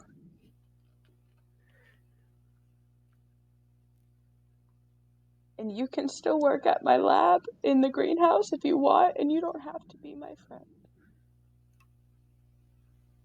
But you will always be my family."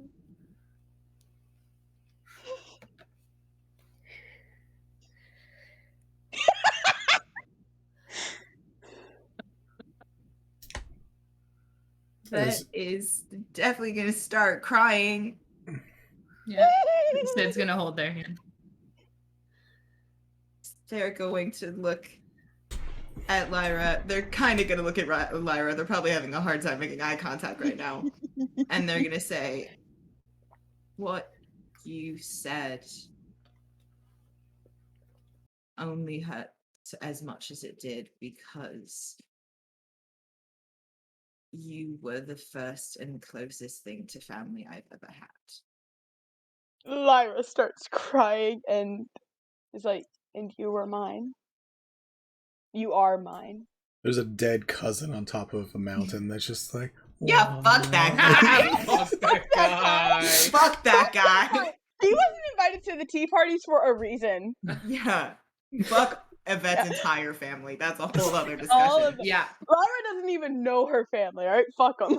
As you guys are having Did these you have moments. a thing to say? Yep. You had a thing that you Yeah, wanted to just say. real Sorry. quick, 2 quick things after that. Sid's gonna put a hand on Lyra's shoulder and be like, I understand more than most what grief does. I will not hold that against you. And then, with your permission, after Yvette said the thing about, like, I'm not going to risk his life, Sid's going to put their hands on their face and just look at them because they're not going to kiss them without their permission. Yeah. So they give him a good little kiss. And then they say that they're like, I'm so proud of you. That was a well-timed gay. Good job. Was Mel sitting there waiting? You just were doing the thing. As you three are having this conversation, Kins, you have formulas, equations, you have crazy mental history going through your head right now. Sprig, how are you feeling? And Bells, whenever you're back, what's going on with you as well? Out of curiosity, because you three have kind of like had your own like triad conversation going on at the moment. I'm just curious what you guys in the background are doing. Zabe is just like staring and being like, "This is the most fucked up thing that will ever happen in this shop." That's not true. Baby. I know, but he doesn't know that. Oh no! He says that after he fed maybe orange peels and she was worst things have happened. Worst things have happened. Bells, and then I'm gonna just go down the line. Bells, Sprig, Kind. You guys are watching these three basically make up, and also everyone got a lot of information in the last like few minutes. So like, Bells, what are you doing? How are you handling it? And then Sprig and Kind. Realization Bells is just kind of finishing up the Helith, wrapping up and all that. Because whether it happens or not, probably shouldn't just leave his body out. So that's fair. Probably find some way to preserve that.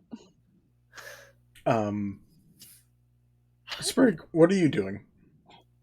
And what are you thinking as this is going on? I think she's done some stuff to help some people, and now she's at the point where she's kind of like, I think if I jump in, it'll be a too many cooks in the kitchen situation. So she's gonna kind of retreat. She'll go stand by Kind. She'll grab a couple goodies off the table, go stand by Kind, offer Kind one. Kind will accept. Cool. And, since I didn't really get to come up because Lyra's been needing everybody's attention, she'll ask, how's your friend? Girlfriend? I don't want to presume. Girlfriend. Might be more now, actually. I definitely just heard a lot more about me than I've given them already.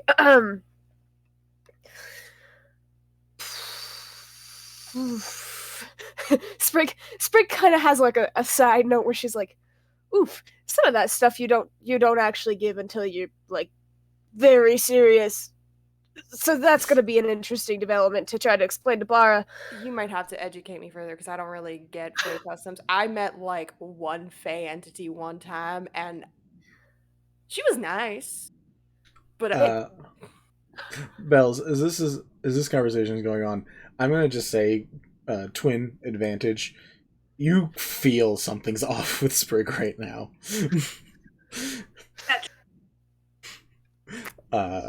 I'll finish up with Helith and walk over towards Sprig and ask about Bara. She's Bara alive. okay? Is Chiv okay? Yes, they're both alive. They're both good. Based on the Ivory Queen's reaction to some stuff, I'm pretty sure I messed up really badly. Did you do? Sprig. Candace's just gonna inch away like, this feels like a family conversation. Ypsilar. Oh, you full named me. They absolutely did. So we didn't establish this ahead of time, but I'm gonna tell you this is the name. This is the nickname. This is the would it be when Sprig is calling, like, for a danger signal.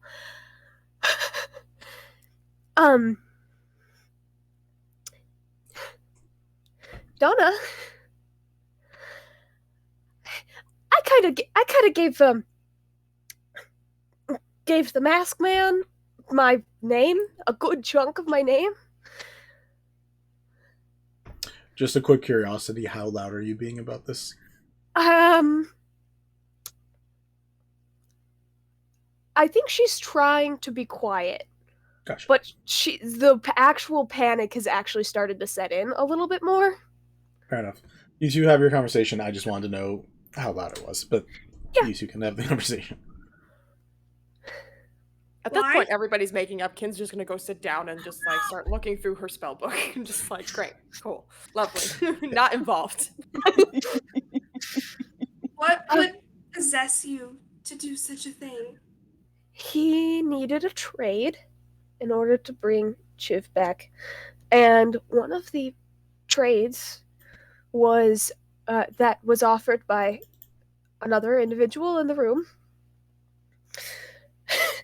was to take Kind there as a bait for hunting, and considering we don't know Kind, I thought that'd be awful rude to do that.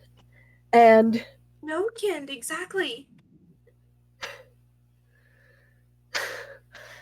There's a bit of Bells that's like the option between your full name and Kind. Obviously give up Kind because they don't know Kind as well. Like, loud as Bells being now.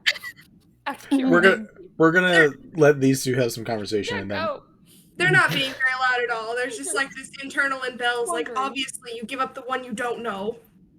They're having a gut reaction more than anything. Sorry. No, you're fine. Yeah, yes. We don't know them. We don't know who their family is. We don't know who could be waiting for them. We don't know what they're going to do in the world. It was a sure thing versus an unknown thing. And you always deal in the things that you know.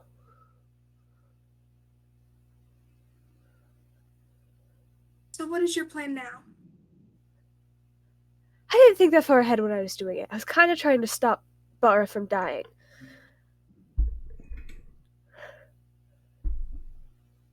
I think Mom's gonna be mad at me. Mom's gonna be mad at you? I'm mad at you. Yeah, but you got mad at me when I played a dumb song on your birthday. Like, that's nothing. Mom doesn't get mad at us.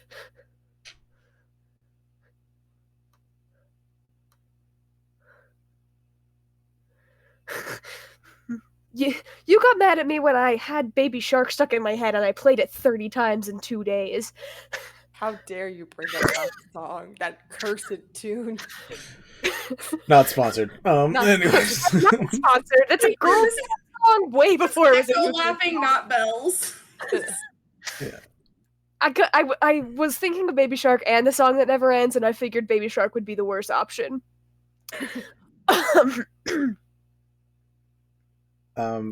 Bells, roll me history check with advantage.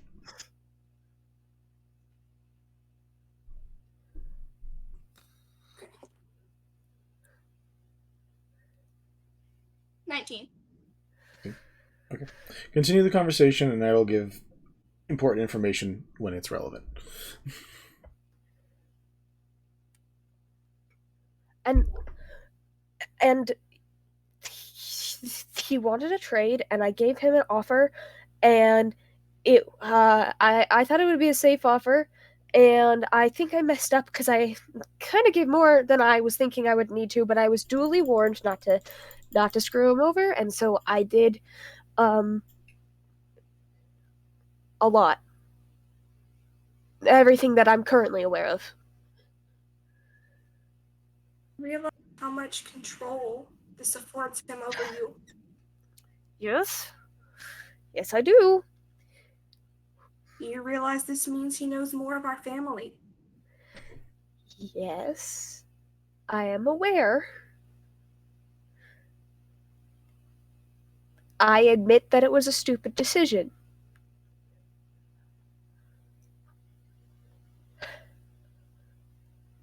By the way, that's a lot for Sprig. She doesn't really admit that she makes stupid decisions. Ever. You would know this. Yeah. Bells would know that. Bells. Something comes to mind as you versus Sprig's specific panic related to this. You have a different one. One's very one is very, oh no, what have I done, and other one's, and yours is more, this is my sister, I must protect. So you're hyper speed solving this problem in your head, or trying to. And you've come up with a very, very small memory that you know of, that a person can challenge, a Fae can have their name changed to a point that it doesn't control them. If another Fae and a sponsor go in their stead to appeal for it.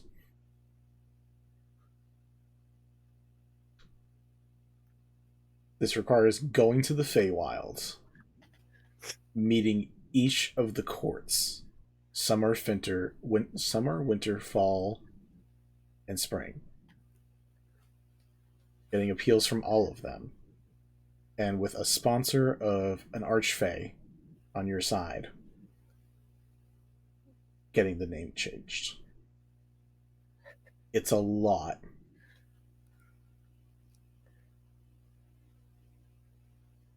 And you know, if Sprig wasn't already probably in her head about all of this, and of Bara, and all the information that she just got, she might even remember it herself.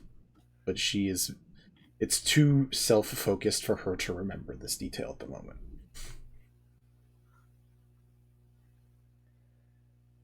You also remember a long time ago, when there was a fire, an Archfey, and something very akin to one did bless a piece of you two.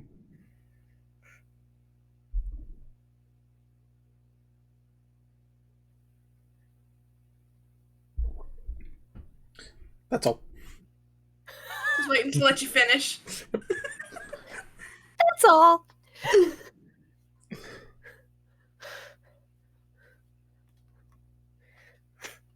Takes a deep breath and looks at Sprig and says,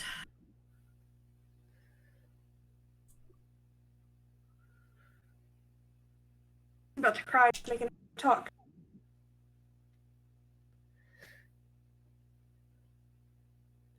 I don't want to leave you alone. That is one of the worst choices I've made in the past. Sprig looks really confused, by the way, because this is a shift in tone from what the conversation they were just having is. She doesn't interrupt you, but her face is real confused. But I could go talk to the Fae courts. I could try to change it.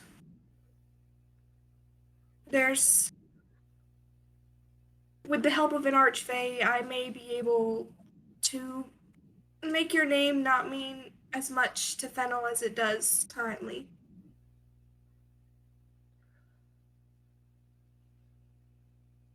Is this enough information for Sprig to remember this detail? Vinny?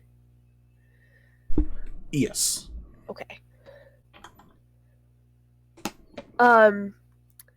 She looks at you for a long moment, still kind of with a confused and like a little bit of a lost look on her face.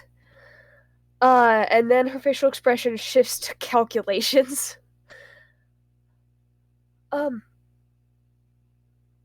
But that would mean you getting in contact with an Archfey, you going to every court, you talking to them for hours, maybe days, about an appeal to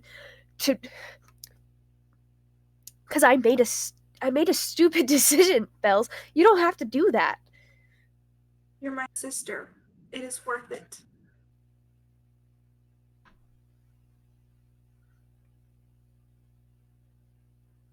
She's going to hug you. But it is a glomp style hug. Where it's like full force, full body.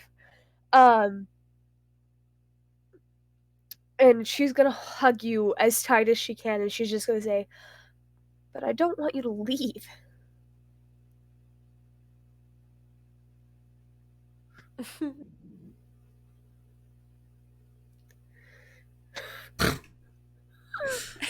Animals just fly. Sorry, it's bedtime, so the animals have to go with Rose. I love pet ballet. It's my favorite thing.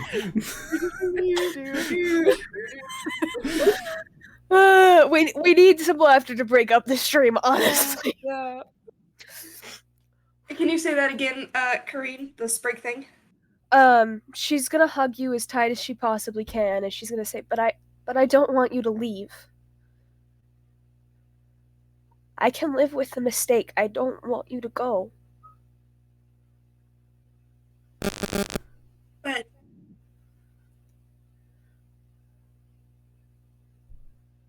it's a mistake that could lead to you possibly being gone forever.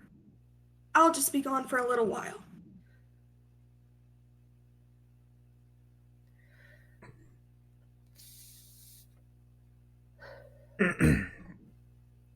As you two crash together, by whatever means, your instruments hit each other, and there's like a weird, resonant sound in the room when they do. The others don't notice. The other three are currently in their conversation about gods and killing gods and bringing back souls and all that shit. Kinj, you're not far away and you're able to hear it. When you do, one of your wing feathers flies off. And it flutters around. And it goes from that weird tannish color that it has to a pure white. And flies towards Bells. And sits just right on the tip of your kazoo as it's hanging. And those of you who know Fays, or know this Archfey, know a swan feather when you see it. You know a symbol of Fenella, the Archfey who blessed your weapons. And if nothing else, you know either this is a symbol of good graces, or maybe just an extra pair of ears watching out for you at the moment. Sprig, like, pulls away from the hug a little bit, looks down at the kazoo and the swan feather, looks back up at Bells, and she's like, well,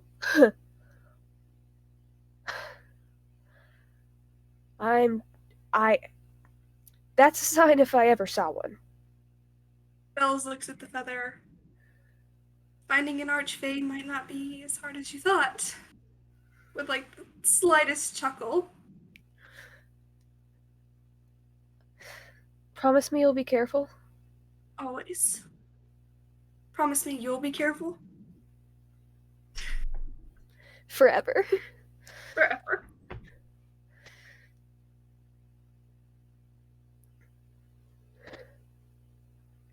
Okay. We'll say at this moment, the individual conversations that paired off kind of die down. And we notice that the roller coaster all of you have been going through kind of plateaus for a moment, where you can all like look at each other and just be like, some shit got solved. There's more shit to solve. Zabe's just standing there against like the counter, being like, "What the holy fuck is all this?" I feel like Candace standing next to Zabe, just like leaning against the counter, just like, fuck, fine now.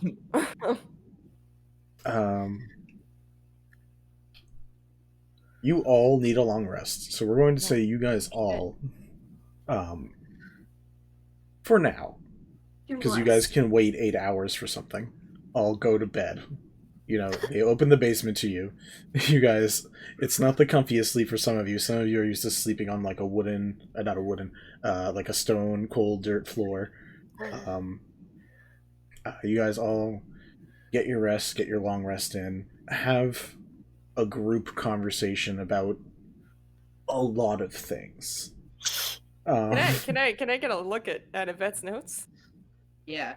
Cool. Yvette is going to ritual cast Liam's tiny hut in the basement so that everybody has somewhere comfy to sleep. Gotcha. I'm gonna offer before we go to bed, Ta and Leah and Zabe, any help? I have one bardic inspiration left. I'm gonna offer that if they want it for like crafting anything this evening. Like whatever they need. They've been so incredibly kind when we have not been perfect people interacting with them every time. Yeah, for sure. I am curious, and we can have other conversations the next day. I just want to allow the jump for everyone to rest. Because at some point, all of you are going to do it. And we can say it either happens before you guys go down for bed or when you guys wake up. How does Bells tell the rest of the party?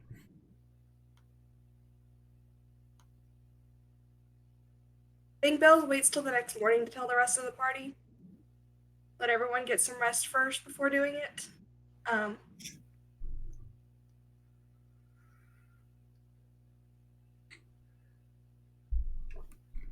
Bells will start by pulling out a little satchel out of their bag with all of their rings that they made for everyone. And as they hand them to everyone, they will explain, I have imbued this with a bit of my magic to help all of you. It was a gift to you that I wanted to provide. You see Bells pass out each ring to each of the party members and then take another ring and slide it onto their own hand, and they just kind of like under their breath just kind of whisper Healeth as they do it. Because that was supposed to be Healeth, and that's kind of a, this is my friend, I lost them thing for them. And then, and I'll send y'all the information for the rings in a little bit. And then they will follow it with, so Sprig made some choices. I don't blame her. She didn't have much other choice. But she is my sister and I have to protect her. I'm crying more than Bells would be, honestly. It's okay, Sprig would be crying, so... I have to go to the Feywild, to the Fey Courts, to hopefully change her fate in some way so that I don't lose my sister. So, I'm gonna be gone for a while.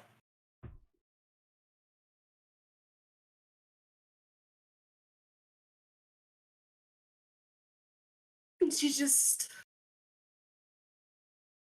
kind of ragged breathing, just kind of still taking all this in. It's very stressful for her.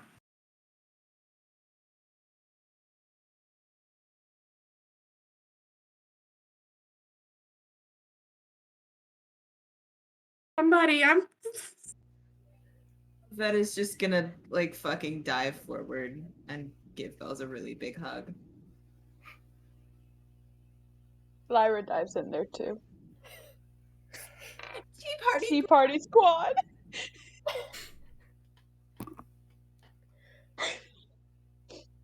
have many tea parties. Tea parties. And we'll have a tea party when I return. Yes. The best one that we've had yet. Yes, and we will prank so many people with your damn fruit. Yvette is gonna pull a blank notebook out of their bag and hand it to Bells. Say, I want to know everything that happens while you're gone. Absolutely.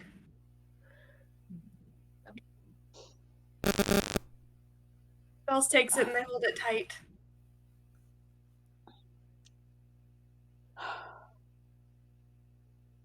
Sid is going to wait. Oh, go ahead. No, you go. This is gonna take me some time to do anyways. Okay, so Sid's gonna wait until they kind of have like some time because like they wanted the tea party group to go first, and they're going to pull out one of the golden rings that they would often like give to Maybe, and then like unbeknownst to Maybe take back so that they could keep giving them to Maybe. Very smart. I know. And is going to say, not all of us are here, but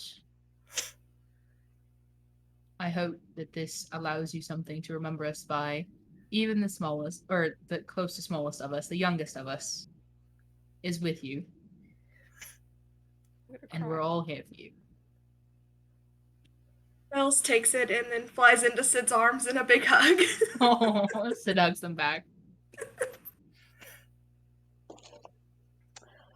And like, and I will tell Maybe that you've gone, so that she can keep an eye on you as well, expecting Maybe to call them again soon. That's a whole other thing. I didn't like that, Vinny. I didn't like that at all. No. Fuck you, Vincent.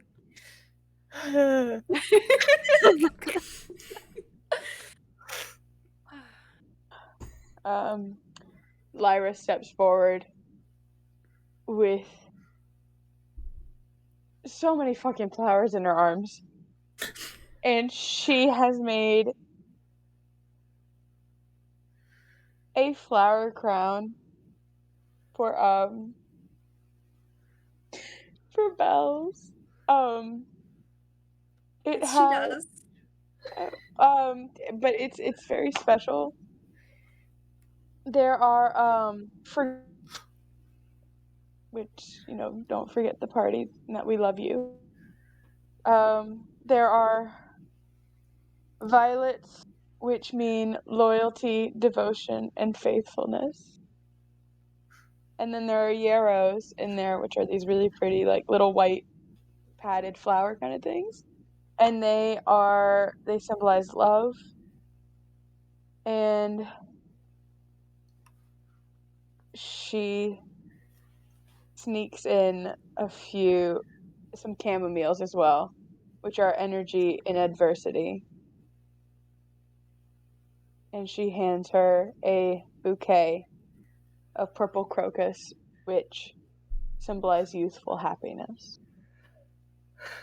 And you did your research, goddamn. Hell yeah, that was in while you were talking too. And wait, I've got. He loves her flowers. No lie, I've got a thing that I keep open for our sessions. It's 65. Yeah. It's 165. 69. Anyways. Nice. And she hands the flowers over to Bells and says, "We will see each other again long after these flowers fade, but our love and devotion to you shall never. I will miss you dearly."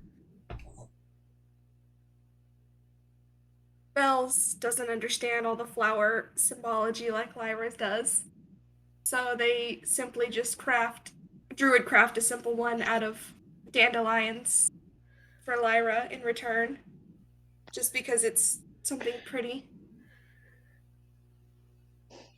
She's gonna step up last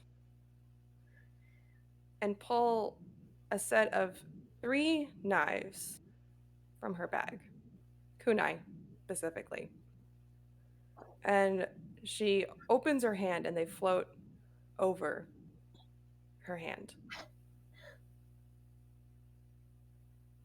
I don't really know what's in the Feywild or what awaits you there. But in case you need a little extra self-defense, I feel like you can get good use out of these. Just make sure you keep at least one. Boil it over water for 10 minutes or so. The rest will come back. Looks at you with a, like, both curiosity and confusion as they They are take my it. girlfriends. I know, it's weird, but you know, I think you'll get better use out of them than I will. They tuck that also into there. They've got a notebook, a ring, flowers, now knives. Yep.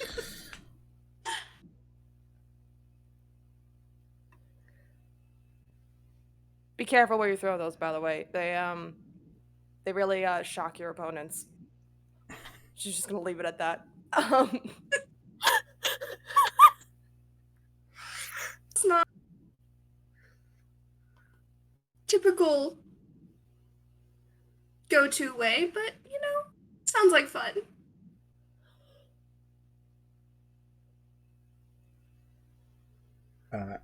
As they slowly tuck these things into their stuff as they turn towards Sprig. Yeah, she's quietly, I don't think sobbing is the right word for quietly crying, but as close as you can get while while quietly crying. Get it?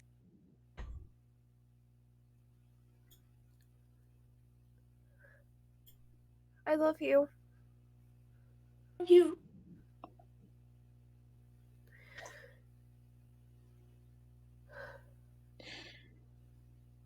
Something that each of you see when you give Bells a hug and you step away for a moment. The rings that Bells gives you every once in a while produce a little familiar bell sound that you're used to from someone who wears it around their neck all the time, like a pain in the ass. How you should have negative stealth. I don't. To be fair, to be fair, I know it lost its noise. I know it lost its noise. I actually haven't used the pass without a trace yet, so it still has its noise. Is this Polar Express? Yes. I just want to say, to be fair, my cat was given a collar with a bell, and she still caught birds. So, like, it doesn't necessarily mean you don't have a high stealth. Fair enough. When you step away from the hugs, there seems to be a little bit of a like a small, like white speckled pollen residue in the air. For most of you, it's. I know. I'm gonna see if I can add it. Actually, you're not muted. From what you gonna add, buddy? No. You see, as the pollen gathers up, it for Bells, Sprig, and Kins, you notice that when it does gather, it does form for a second in the shape of like a wing flapping swan, or it dissipates in the air. No one else gets a chance to see it. You see it around you, and you feel a connection to Bells through these things, something that could potentially come back and come in use if we ever need to resummon Bells into existence for fun. Short of that, I'm going to just check with everybody, because I think we're at a pretty solid spot to end with it right now. Starting with Bells, working our way down. Is there any final things you would like to do? No. Bells is just, giving hugs and all that kind of stuff. Gotcha. Preparing to leave. Yeah. Sprig took the time last night to write a note. Normally when she gives you guys stuff, it's like a poem or a song. She doesn't sing, but or a song. or something, but or a story, but this is just a note that she writes for Bells. Also, before they slept last night, she called Bara. I just want to note that it happened. We don't have to roleplay that out. But this, in the morning, she's gonna give Bells the note. And it is folded into an origami swan. She's just... This, I imagine this is a thing they've done before. So Bells knows there's a note inside. And she hands it to Bells before Bells leaves. That's my piece.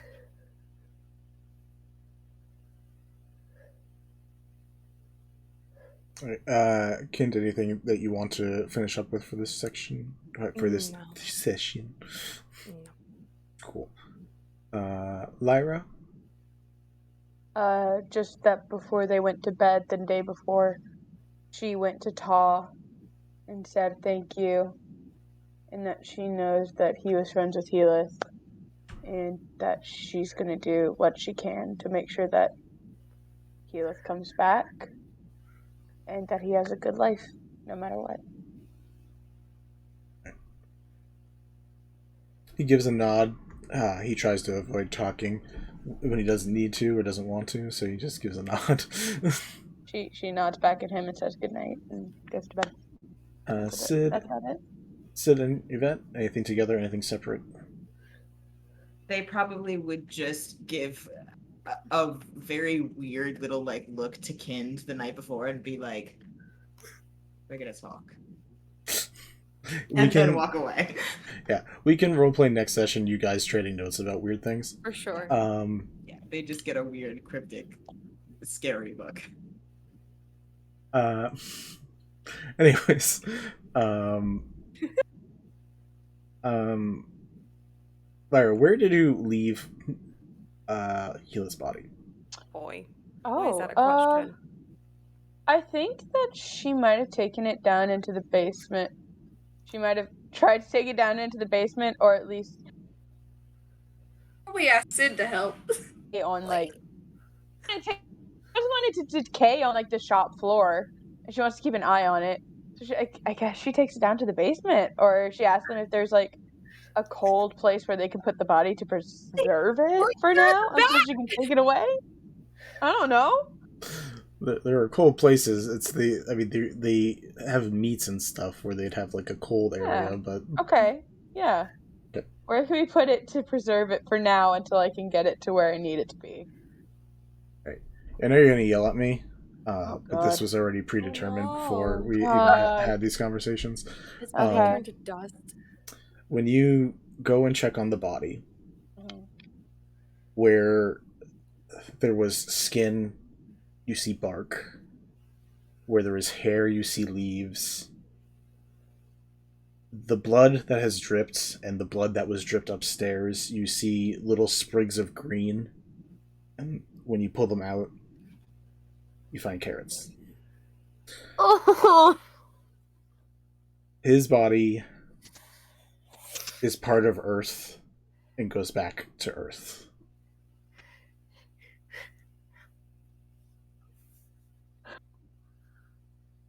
I suppose Lyra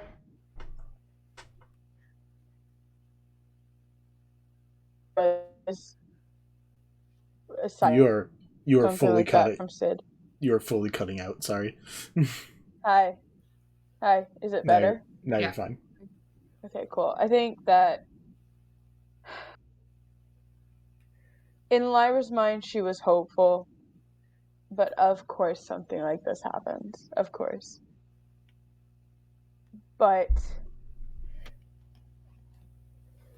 now that she knows that he is connected to the earth in some way, shape, or form, she comes in, she sees that the body's not there, She starts to cry again, but it's not that screaming or numbing cry that she had. It is just silent tears falling down her face, and she holds the vial. And she says to herself, blood of my blood, dust of my dust. I am yours and you are mine. In this life and forevermore. I will never forget you. I will find you.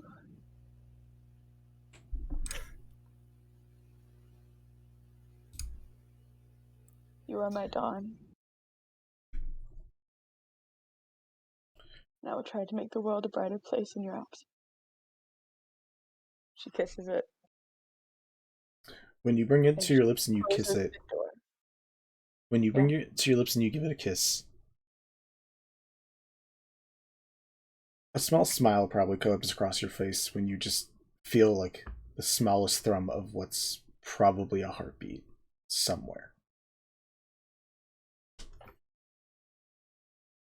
She walks out. She doesn't tell anyone what happened because this is Belle's time. And so she just kind of holds on to it, but she's got tears gathered in the corners of her eyes the whole entire time. And she just continues to fiddle with it. But so, as the Death Duo get a chance to hold hands and cuddle once more, as Candace is able to write in her scroll, Sprig is able to call her girlfriend, Lyra knows her dawn is rising somewhere, and Bells is going to go save your sister.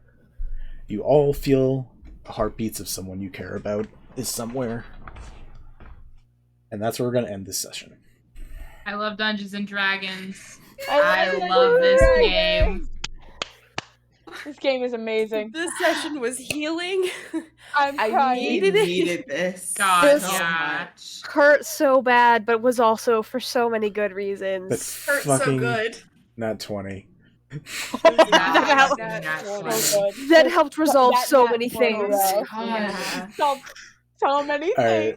All right, guys. That was your Allie Beardsley moment. The Allie Beardsley. When you put it to it, was gonna have fun.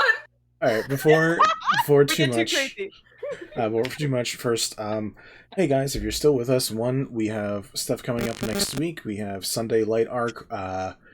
Wednesday we have Blight Arc. Somewhere in there, we have the book going up on Kickstarter. Awesome artwork all around here, thanks to Melowette. Awesome additional artwork from Kabuki Kit. Thank you guys. Thank you guys for coming along. Stay safe, stay respectful. Also artwork from Mint too this session, which was lovely. 100%. I love my little cousin Mint. So we will so good. See you guys next time. Won't see me. You'll be stealthing.